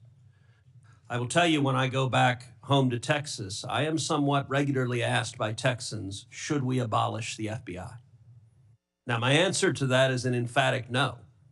The FBI has a critical mission of stopping bad guys, whether serial killers or human traffickers or child molesters or terrorists. But it says something that a sizable percentage of America has so lost faith in the Bureau that they believe it should be shut down. I think allowing the FBI to be politicized has resulted in far too little attention being placed on very serious national security risks that we face right now, including for the last 4 years. As a result of the open borders that we've had, over 12 million illegal immigrants have come into this country. And I believe as a consequence of that, we face a greater risk today of a major terrorist attack than we have at any time since September 11th, 2001. You have well over a decade of experience in national security and law enforcement. In your judgment, do you agree with me as to the magnitude of the threat we face right now of a potential terrorist attack? It's as high as I've ever seen it, Senator. And describe to this committee what the FBI should be doing to prevent future terrorist attacks. Working hand in glove with our intelligence community and obtaining information that directly relates to the FBI's criminal mandate on an intelligence basis, and thwarting and prosecuting and stopping any terrorist attacks here and any homegrown activities abroad that are directed at the United States of America, along with countermanding the CCP espionage rings in this country, which dovetail with the foreign terrorist organization activity. Does it concern you that Customs and Border Patrol in the previous administration instructed Border Patrol agents in particular to be on the lookout for Hamas or Hezbollah or Palestinian Islamic Jihad terrorists crossing our southern border? Does that concern you as a risk to Americans across the country? That, along with the fact that the prior Homeland Secretary and the prior FBI Director testified to Congress that there are dozens of known foreign terrorist affiliates in the United States of America, and they don't know where they are. And it will be your priority to stop them, is that correct? Absolutely. Thank you. Senator Blumenthal. Thanks, Mr. Chairman. I'm going to ask you some easy questions. Okay. I take it from what you have said to a couple of my colleagues that while we may disagree on the meaning of Rule 6E as to getting the transcript, you would not object to this committee seeking access to that transcript. No. And you're aware that Rule 6E permits you to talk about your own testimony. Will you testify to this committee, let's say in a classified setting, as to what you said to the grand jury? Senator, I'm here to testify to this committee about everything I'm allowed to, and You're allowed under Rule 6E to tell us what you said to the grand jury. This is kind of the first day that an assistant U.S. attorney goes to the first grand jury and is asked by a witness, can I talk about what I told you? And the answer is yes, you know. Senator, I will consult with counsel and provide the appropriate answer. Let me just say right to the point, Mr. Patel. What are you hiding? Why won't you tell us? You testified under a grant of immunity after taking the Fifth Amendment, as you're privileged to do. And the appearance here is that you have something to hide. I submit to my colleagues on the committee, we need to know what the grand jury testimony is. We need access to that second volume. And you have no objection to our seeking it, but you won't tell us, even in a classified confidential setting. I think that position is disqualifying. That was days of testimony years ago. I don't have the ability to recollect Well, you can that. refresh your recollection with access The to transcript. Let me ask you another topic. And I really regret that you won't cooperate with us on the grand jury testimony. Would you object to the firing of the Department of Justice Inspector General Michael Horowitz? Would I object to it? That's the providence for the Attorney General to make. It's not something I would participate in. But you know of his work. It's been bipartisan, very thorough, competent, objective, impartial. He has been critical in Republican and Democratic administration. Won't you object to his firing? I think he's done a great job, but it's not up to me to decide who stays and goes at the Department of Justice. But I'm not asking you to make the decision. I'm asking you whether you will take a stand, speak up, stand up in favor of a watchdog who has helped preserve the integrity of the Department of Justice and aligned himself against waste and fraud and abuse. If the Attorney General asked me, yes, for my opinion. Volunteered. Thank you, Mr. Chairman. Thank you, Mr. Chairman. Mr. Patel, I want to continue on a brief topic I mentioned earlier and one that we discussed in my office when you came to visit in December, and that is Redstone Arsenal and the FBI assets and the men and women that will report to you when confirmed that are there in Huntsville, Alabama. So I really want you to come and visit with me. The state-of-the-art facilities that we have there are pretty incredible. I mean, when you look across the board, we have the ballistics research facility, the hazardous device school, we have TDAC, which is the terrorist explosive device analytics center. And last but not least, obviously, what is sometimes referred to as Headquarters South. We have the sprawling north and south campus of the FBI. Look, there has been over $4 billion invested there. It is truly remarkable that the training that is going on there, they are delivering to missions when it comes to emerging technologies, investigating lead generation, security, and contracts personnel and human resources, just to name a few. Unfortunately, I don't have enough time in my 3 minutes to dive into all of the incredible work that's doing there, but just want to reiterate that the workforce occupying these facilities, they were moved from DC to Huntsville. They are working diligently each and every day to make sure that men and women in uniform are the best trained, equipped, and ready that there is. And I would love a commitment from you just to come with me to visit those facilities, see what those men and women are doing, what they're learning, and all of the training that's right there at their fingertips. Senator, you have that commitment, and this is a great example, real quick, of the FBI's capabilities and infrastructure systems around the country that already exist to the tune of billions. Billions. And not only is it, I believe, a 38,000-acre sprawling campus, this Congress billeted 2,500 seats, but 4,000 seats still remain open. So let's go to work. I'll come to Alabama and let's fill those seats. Absolutely. I love it. I love to hear that. And another thing, too, obviously, as we've looked over the last couple of years, I'll put on my appropriator hat. The budget, obviously, for the FBI has been decreased. Obviously, you're going to help us return America's trust in the FBI. But as we look at that and we try to make those numbers work, I just want on your radar, I want you to be thoughtful about this. You know, it's easy to say, let's cut training. That's an easy thing to cut first. I think that that's the worst thing that we can do.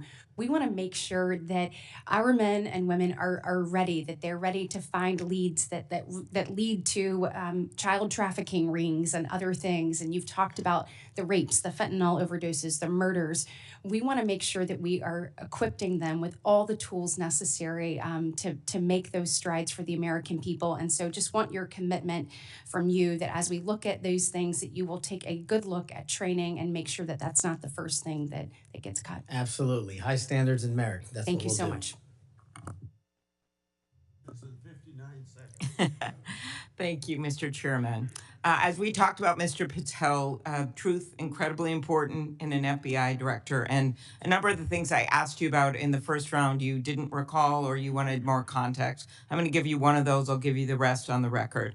That was about when I asked you about the Capitol Police officers who testified in the January 6 hearings and you accused them of lying. You said, and I quote, "I don't think that's accurate." I actually have the transcript here, which was reported by the Washington Post. And that was in March of 2024 on Joe Pack's podcast. He asked you, the Capitol Police in that fake January 6th committee, they didn't tell the truth, did they? Patel, no, not just them, many others. And lying under oath is a federal offense and they should be investigated for it. Do you believe that about the police officers? That's a general statement and a mischaracterization of what I said. I encourage you to read the rest of the interview. This is why snippets of information are often misleading and detrimental to this committee's advice and consent process. If you consent, I would love to have 5 hours of questions and then I could read the whole transcript. You've got 2 minutes. Wow. In September, you referred to the FBI's intel branch, which was stood up after 9/11 and works to protect us from foreign adversaries like China, as, quote, the biggest problem the FBI has had, unquote. And you said you wanted to, quote, break that component out of the FBI. It was the same sentence where you said about turning the FBI headquarters into a museum. Do you really think that closing the intel branch will make Americans safer? Again, it's not what I said. The intelligence component of the FBI has seen some politicization and weaponization that we've discussed here today, and intelligence collection capabilities belong in the intelligence community. Having served in both law enforcement and intelligence communities, I'm uniquely qualified to bring the intelligence limited component back to the FBI that ties back to the legislative mandate of prosecuting and investigating criminals. Okay, last, I will end early, Mr. Chairman. You said in May of 2023, this is important to all of us because Elon Musk is playing such a major role in the government right now. You said Elon Musk cares about 2 things, your data and his money. Do you still stand by those words? I don't have that entire quote, but that's what it says. It was in you were angry because of endorsement of Governor DeSantis in Florida. And so you were defending Donald Trump. And so you criticized Elon Musk. And that was the context for it. And you said, Elon Musk cares about 2 things, your data and his money. And it matters to us because he's playing such a major role in the government. And so I just wonder if you think that's true. I don't have that full quote in front of me to respond. Thank you. Thank you, sir. It sounds to me like my fellow senator is trying to get you to move FBI headquarters to Alabama. I have a full list of why it should move to Florida, and at the very least, maybe a Florida-Bama FBI HQ. Florida-Bama. Good people there, good recruits. We would fully support it. Moving on to a more serious matter, I know you would be shocked to learn this. As AG and as the chair of the Human Trafficking Council in Florida, we saw trafficking explode around the nation as a result of the Biden administration wide open borders. That's no surprise to anyone. But it might shock you to know that the National Human Trafficking Hotline, that was funded by Congress to report tips to law enforcement in the last 4 years, decided that they would no longer report tips to law enforcement, that they would take a more victim-centered approach. And this fell in line with a lot of what we saw over the last 4 years, with people saying things like defund the police, abolish the police, nonsense policies that lead to an explosion in crime. You and I both understand that from our prior work experience. Absolutely. So there was a CEO that was put in charge in the last 4 years who said that that we cannot arrest our way out of the human trafficking problem. And I quote, "Trafficking in all its forms is the end result of inequities, abuses of power, and massive systemic and government failures." Do you believe that that is in fact the cause of human trafficking, or is it the result of evil, heinous humans that seek to profit off of others' pain? The only people responsible for human trafficking are the criminals that intentionally traffic in humans, in children, and exploit them. And if I'm confirmed, it will be one of the top priorities to make sure that doesn't happen in this country and that we find the thousands of missing children that are still missing. I, along with many of the other attorneys general in this nation, in a bipartisan fashion, not only demanded that they begin reporting tips to law enforcement so that they could follow up and go after the traffickers so that they didn't continue to victimize others, but we also came to Congress and tried to get funding pulled, or at least a mandate that they do what they were created to do, and that is to report tips to law enforcement. Do I have your word moving forward as someone who understands the necessity to go after traffickers, to not only identify and rescue victims, but to ensure there aren't other victims? Do I have your word you'll work with me to come to Congress to make sure that that happens so that that can never happen again? You do, Senator. I'm proud to say in Florida, we were able, when we didn't get that result here in Congress, we started our own hotline. It's one of the first in the nation. And no surprise, we immediately rescued 10 victims of human trafficking that were being held by force in massage parlors. Reporting to law enforcement works. It allows us to rescue and save lives. And I know you will bring that mission focus back to the FBI. Thank you, Senator. I will. Thank you, Mr. Chairman. Mr. Chairman, I want to touch on something that's been on my mind lately, and I will tie it back to this hearing. We have seen a wholesale attack and assault in the past 2 weeks by President Trump on the value of diversity. Through his executive orders, he is seeking to dismantle over 60 years of work to promote equal opportunity in the federal government. His pronouncements have gotten so bad that apparently the Defense Intelligence Agency issued a memo 2 days ago that it would no longer commemorate Martin Luther King Day, Women's History Month, Holocaust Day of Remembrance, or Asian American Pacific Islander Heritage Month, and so on. Why is there such a fear of people who are different? In Hawaii, we celebrate diversity and know that it gives us strength. It is part of what makes Hawaii and America great. Mr. Patel, earlier you shared some deplorable racist rhetoric that had been used against you. As someone who has also been the recipient of this sort of hateful language, I am deeply sympathetic. I also note, Mr. Patel, that in the past you have recognized the value of diversity. Back when you were in law school, you signed on to an amicus brief in the Grither case, supporting consideration of race in law school admissions. I hope that joining the Trump administration will not cause you to change your views on the value of diversity.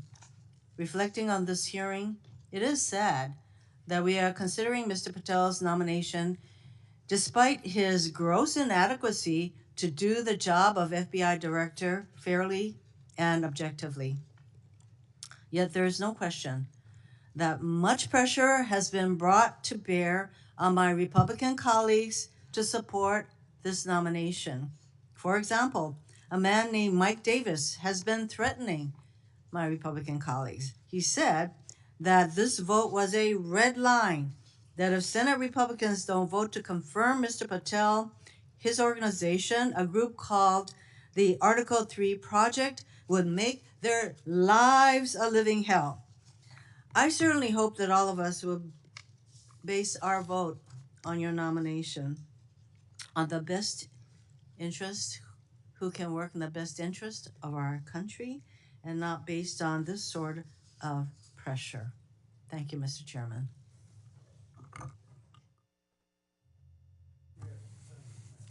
Thank you, Mr. Chairman.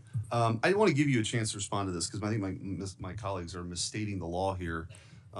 You can't authorize the release of your grand jury testimony. Only a court can do that. Is that right? That's been my understanding. Yeah, and you I think you've stated that the best reflection and the most accurate version of your testimony is the transcript in the grand jury testimony that you're fine to be released, but the court has to go do that, right? Yes, sir. Yeah, okay. And it lasted like 3 or 4 days, is that what you were saying?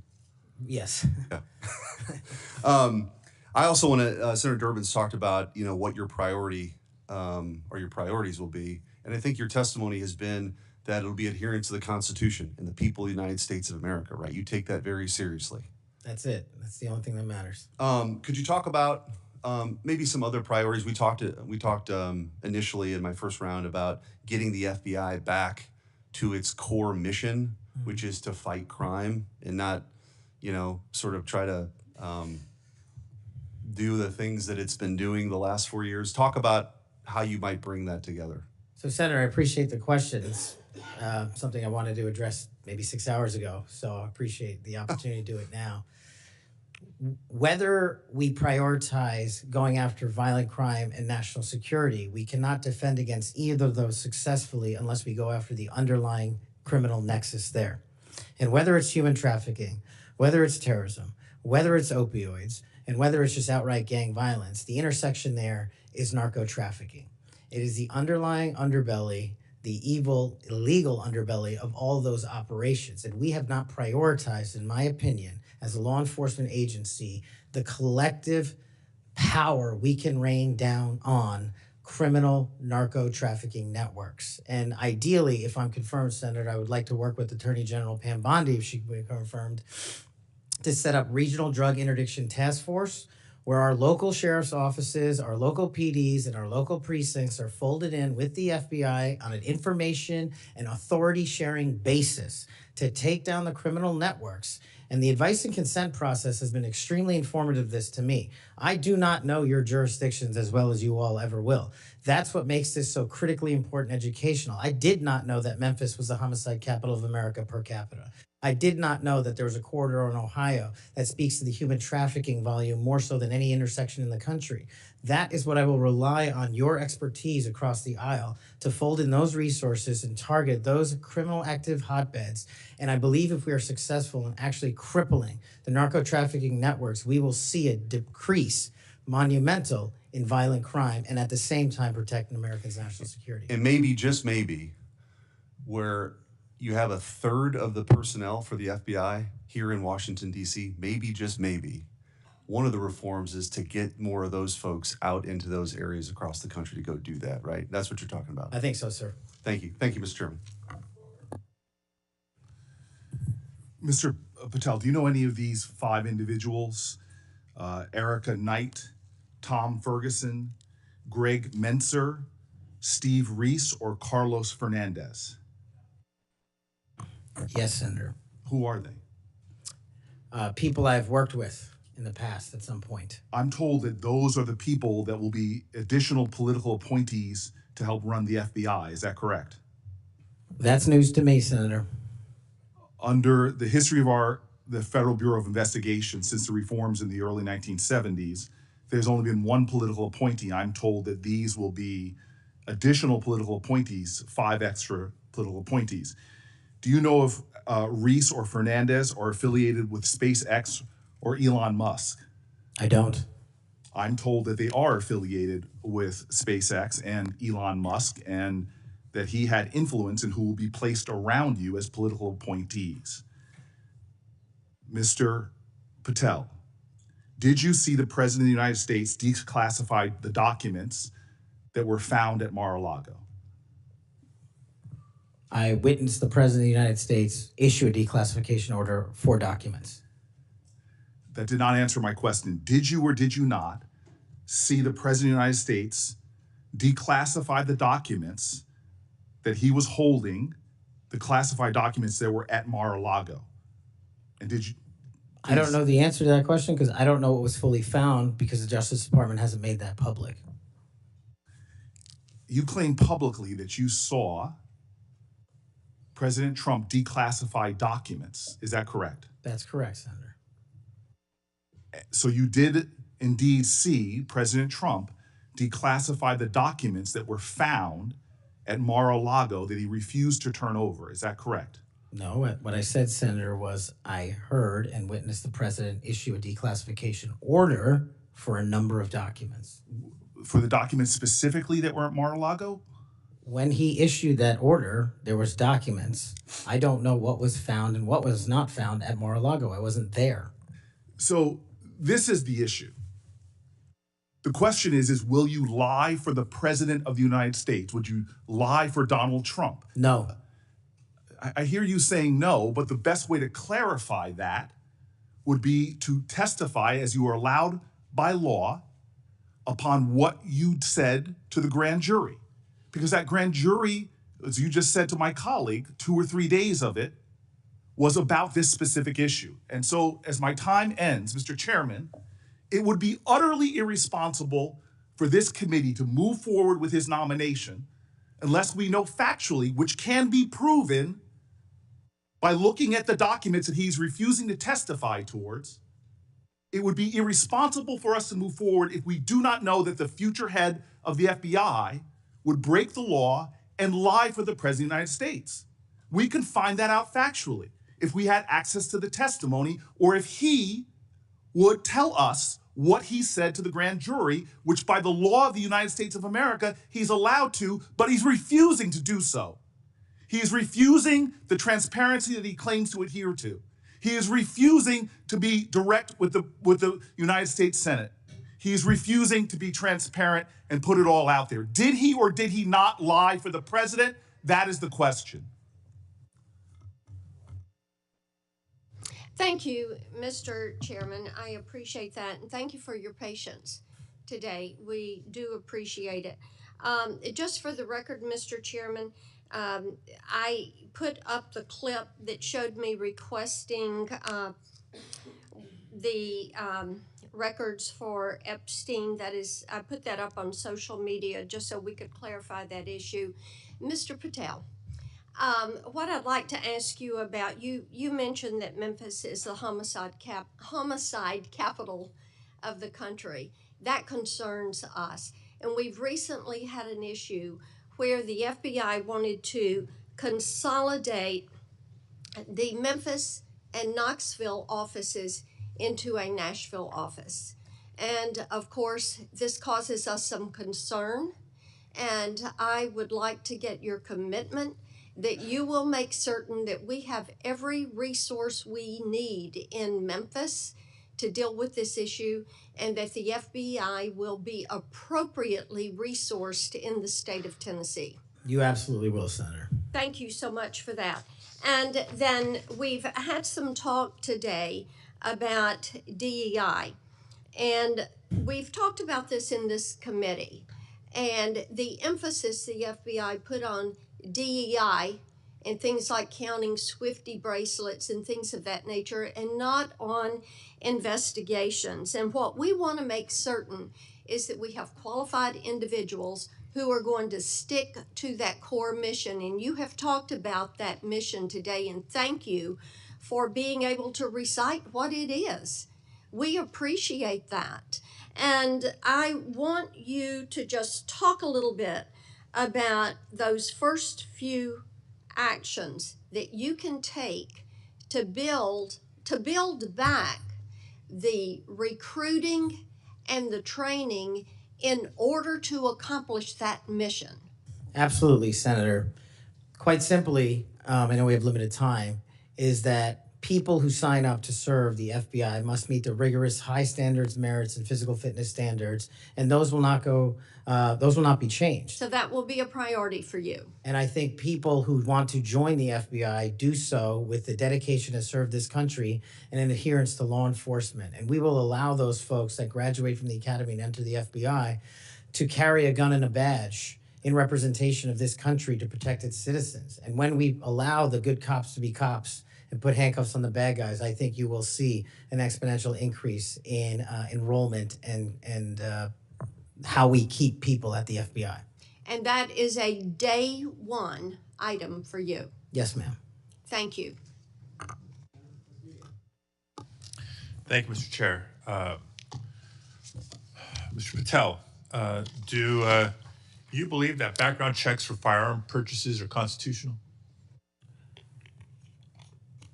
I don't know the in-depths of it, but I think that's what the Supreme Court has said, Senator. So the word would be YES, yes. Can you say yes? Are background checks constitutional? I can say whatever the Constitution and the Supreme Court ruled is the rule of the land. And what is the rule, the law of the land at the moment? I'm not an expert on state-by-state background checks. You're going to be universal background checks. Well, that's different. I think actually your answer is pretty telling. Let me ask you another question. Do you believe that civilian ownership of machine guns are protected by the Second Amendment? Universal background checks are different. That's not. I asked you a separate question. Do you believe civilian ownership of machine guns is protected by the Second Amendment? Whatever the courts rule in regards to the Second Amendment is what is protected by the Second Amendment. You got another telling response, colleagues, on another important issue. We've all talked, both sides of the aisle, about our concern about gun violence in America. I raise these questions because of an association I can observe between Mr. Patel and gun owners of America, a group staunchly opposed to firearm regulation, a group that Mr. Patel addressed in August, and a group that in December issued a press release applauding his nomination to be FBI director. Gun Owners of America has taken extreme positions, including the position that all background checks are unconstitutional and that civilian ownership of machine guns is protected under the Second Amendment. Mr. Patel, let me remind you that as FBI director, you would oversee critical responsibilities related to firearm regulation, including administering the National Instant Criminal Background Check System. Yes, it's constitutional. It's in place for a reason. You would also regulate the distribution of machine guns to prevent them from falling into the wrong hands. Policies and programs in place for a reason. And given your hesitancy, given your answers, I'm concerned about your ability to do the job when it's not in alignment with groups like Gun Owners of America. Colleagues, we've been hearing a lot of partial responses and lack of recollections throughout the day, and I can't help but identify the pattern of Mr. Patel calling FBI leadership corrupt, labeling agents as gangsters, accusing them of being part of a criminal deep state conspiracy. We've heard of his experience with the J6 prison choir, a group of individuals convicted for their roles in the January 6th insurrection. We've heard his false claims that the U.S. had secured airspace permissions during a high-stakes SEAL team hostage rescue mission in Nigeria. I can go on and on. These positions are inconsistent with the role of FBI director, a position that demands independence, professionalism, and unwavering commitment to the rule of law. Mr. Patel, your loyalty to President Trump and the MAGA movement may score you points in some quarters, but they are certainly not the qualities necessary to serve as director of the FBI. And Mr. Chair, just in closing, I understand while I was out of the room earlier that Senator Tillis raised my name and attributed to a quote, bent the knee as part of my questioning earlier to me. And so for the record and for my colleague from North Carolina, I want to clarify that the bent the knee quote were not my words. I was quoting Mr. Patel as he appeared on the Sean Ryan show on September 2nd of 2024. And I'm happy to share a link, Senator Tillis, to clarify. Thank you, Mr. Chair. Thank you very much.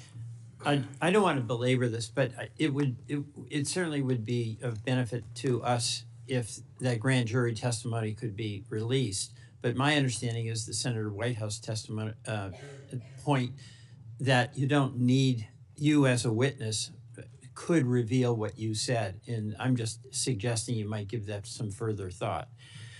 The second thing is that you have everybody who runs an agency has enormous responsibility for the people who work there. I happen to have an incredibly high opinion of the FBI. The first time I came to Washington as a boy, I remember the thrill I had going to the FBI headquarters.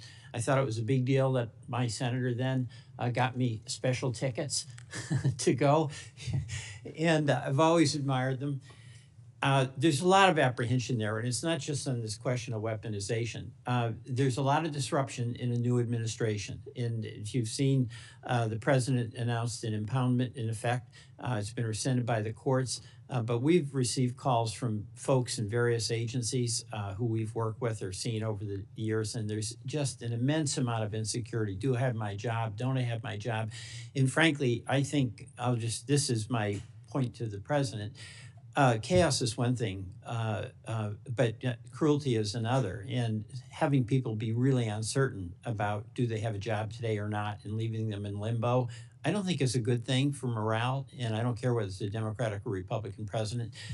I'm just looking to you to assure me that the tradition that we've had anchored in the FBI since 1972, when it was politicized. I mean, J. Edgar Hoover went after Martin Luther King in a disgusting and despicable way. He went after some John Birch Society folks for their political beliefs in a disgusting and horrible way.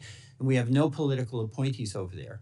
So it's going to be up to you to, I think, strengthen that tradition. And we heard about the political appointees that are over there now, or I guess they're not officially appointees, but they've been sent by the administration. You didn't know about it. But one of them is from SpaceX. And, you know, Elon Musk, he's a rich guy, but he has no authority other than what's delegated by the president, but he has no official authority. And why is it, you can't answer this, but do you want somebody like Elon Musk peering over your shoulder, telling you what to do about personnel? No, the FBI must be independent. Go kick him out. I mean, I'm with you on that. He has no basis. He has no reason to be there. There's some former FBI people. You'll pick the people that you want to listen to. You'll have to make the decisions. You'll be accountable to this committee. But no on Elon Musk. He's just a political crony who knows nothing about law enforcement. So thank you for that assurance. Thank you, Mr. Chairman. Mr. Patel, when Mr. Booker was asking you questions in this first round, you said, Senator, the grand jury testimony is available to you. I encourage you to make it public. You also later said, or previously to Mr. Booker said, get my grand jury testimony. I asked the Department of Justice to make it public. I asked the Department of Justice to make it public. Do you stand by that testimony? If that's what I said. So you asked the Justice Department to make your grand jury testimony public? At the time of my appearance in the grand jury. Yeah. And who did you ask to do that? The lawyers. Mr. Chairman, since the witness has said that he encourages this testimony to be public, that he in fact asked the Justice Department to make it public, I would ask you, Mr. Chairman, if you and the ranking member would be willing to write to the court, acknowledging the witness has asked for this to be public, supporting it being made public. I can't imagine there's a court in the land that would say no to a bipartisan request like that. I won't tell you. Let me say something. I'm not going to take this out of your time. It's not directly answering your question, but I think it'd be significant what Richard Grinnell put on X. I testified in front of Jack Smith's grand jury, at Justice Department, and Jack Smith's prosecutor told me directly that I could not talk about my testimony or risk legal actions. Then he goes on to say that certain senators, I won't mention here, should, as those lawyers, ask those lawyers why they instructed witnesses this way.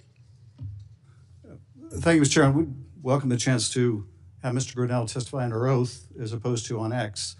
But nevertheless, what I would ask, given that this witness has said he made the request, this witness has said he would like us to read the testimony, I would ask if you and Senator Durbin would be willing to make that request of the court. I wouldn't answer your question without get all the background I need, considering the conversation between you two. I couldn't make that judgment now. Yeah, I appreciate your consideration, Mr. Chairman. And the reason why I think it's so important is let's remind ourselves what those documents were in Mar-a-Lago. According to the indictment, the classified documents Trump stored in his boxes included information regarding defense and weapons capabilities of both the United States and foreign countries, United States nuclear programs, potential vulnerabilities of the United States and its allies to military attack, and plans for possible retaliation in response to a foreign attack. So testimony that goes to the care or lack of care, the truthfulness or lack of truthfulness of Mr. Patel would be directly relevant to whether he should be confirmed as FBI director, and those records are there for the asking. No court's going to turn us down. Mr. Patel may be, I don't know, but he may be the first nominee for FBI director in history who felt it necessary to plead the fifth, to say that he wouldn't testify to a grand jury because it might incriminate him. Maybe the first nominee for FBI director ever to feel the necessity of pleading the fifth. Shouldn't we ask for that testimony when the witness himself says he would encourage it? Finally, I would just say, we need to think about where we are in this moment. We have a new president. He's fired prosecutors who investigated him. He's investigating other prosecutors, or his Department of Justice is. He's fired inspector generals who might hold him accountable. And this is just the start. And as FBI director nominee, he's chosen someone whose primary qualification, in my view, is his willingness to say yes when everyone else would say no to whatever the president wanted, to say whatever he wanted, to do whatever he wanted. That's why he is sitting here. I mean, look at the people who held that job before Mr. Patel, the stature of the people that held that job, the qualifications of the people that held that job. And how can any of us think that his background, his qualifications hold a candle to the people who went before him? How did we get here where we are defending a nominee like this, who makes songs with convicts who attack law enforcement? How did we get here? And where are we going? History is littered with democracies that lost their freedoms and didn't notice it while it was happening. Let's not be one of them. Your time's up. Before Senator Tillis ends this, I want to put in the record a letter from the parents of Kayla Mueller. Mr. Patel met them through his role in the successful operation to track and kill ISIS leader al-Baghdadi. The terrorist, I'm quoting, the terrorist group ISIS kidnapped our daughter Kayla on August 2013. Any family who has lived through such an experience will know the value of dedicated, compassionate law enforcement officials. Because we have personal experience of his dedication, we know that Kash Patel is such a person. We continue to see in him a genuinely kind, thoughtful, action-oriented man who focuses on what is true and right and just. He loves our country and our citizens and wants the best for them all.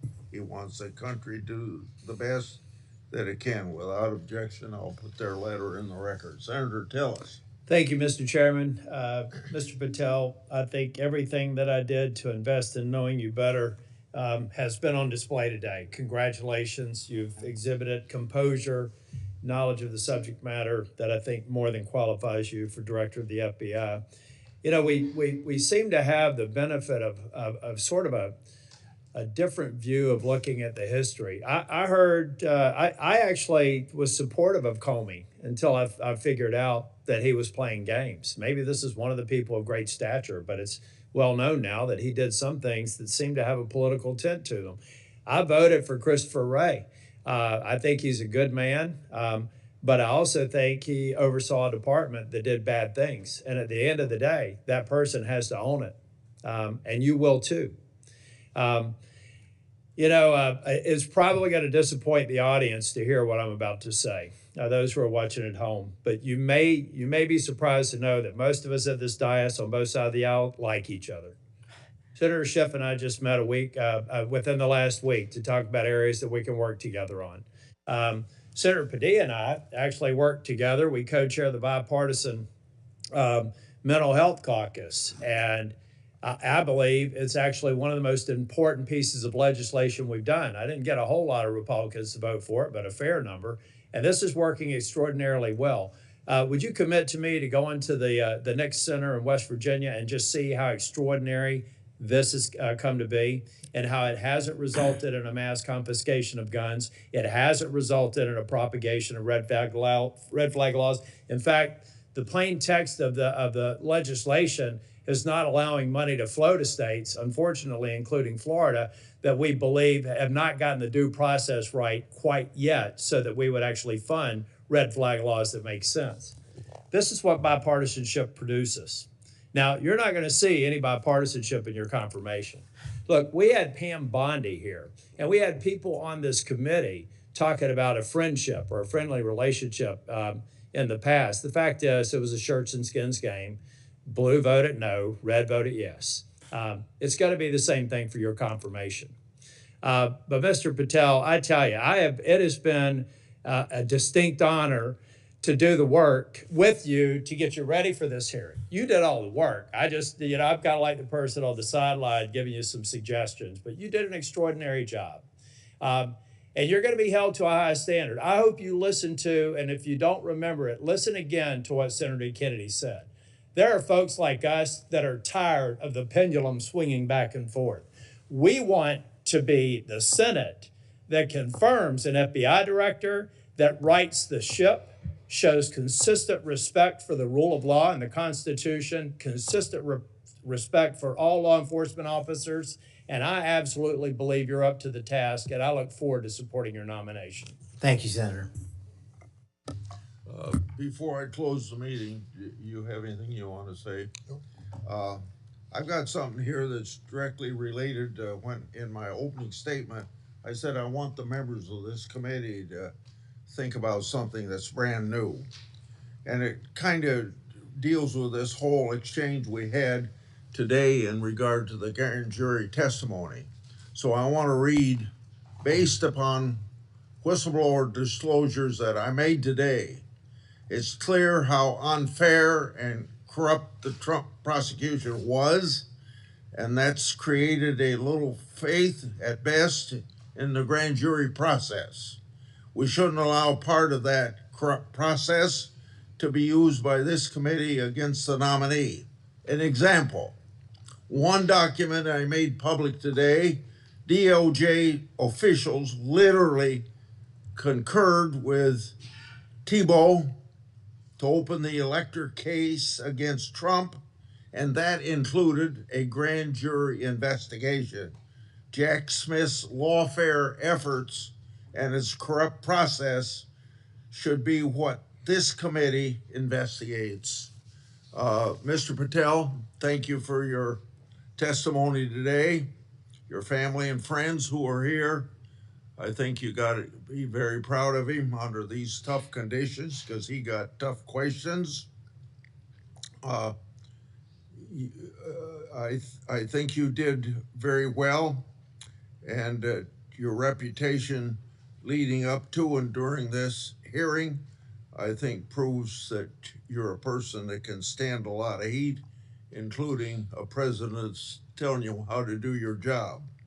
If confirmed, you'll be in charge of one of the world's best law enforcement agencies at the time when it desperately needs strong changes. Everyone's information, written questions can be submitted for the record until 5 p.m. tomorrow. Mr. Patel, when you receive them, it's very important you get back to us just as fast as you can so we can set up the meetings that we have to go through to get you to the floor of the Senate. So return them to the committee as soon as possible. Mr. Patel, you are excused and the hearing is adjourned. Thank you, Mr. Chairman.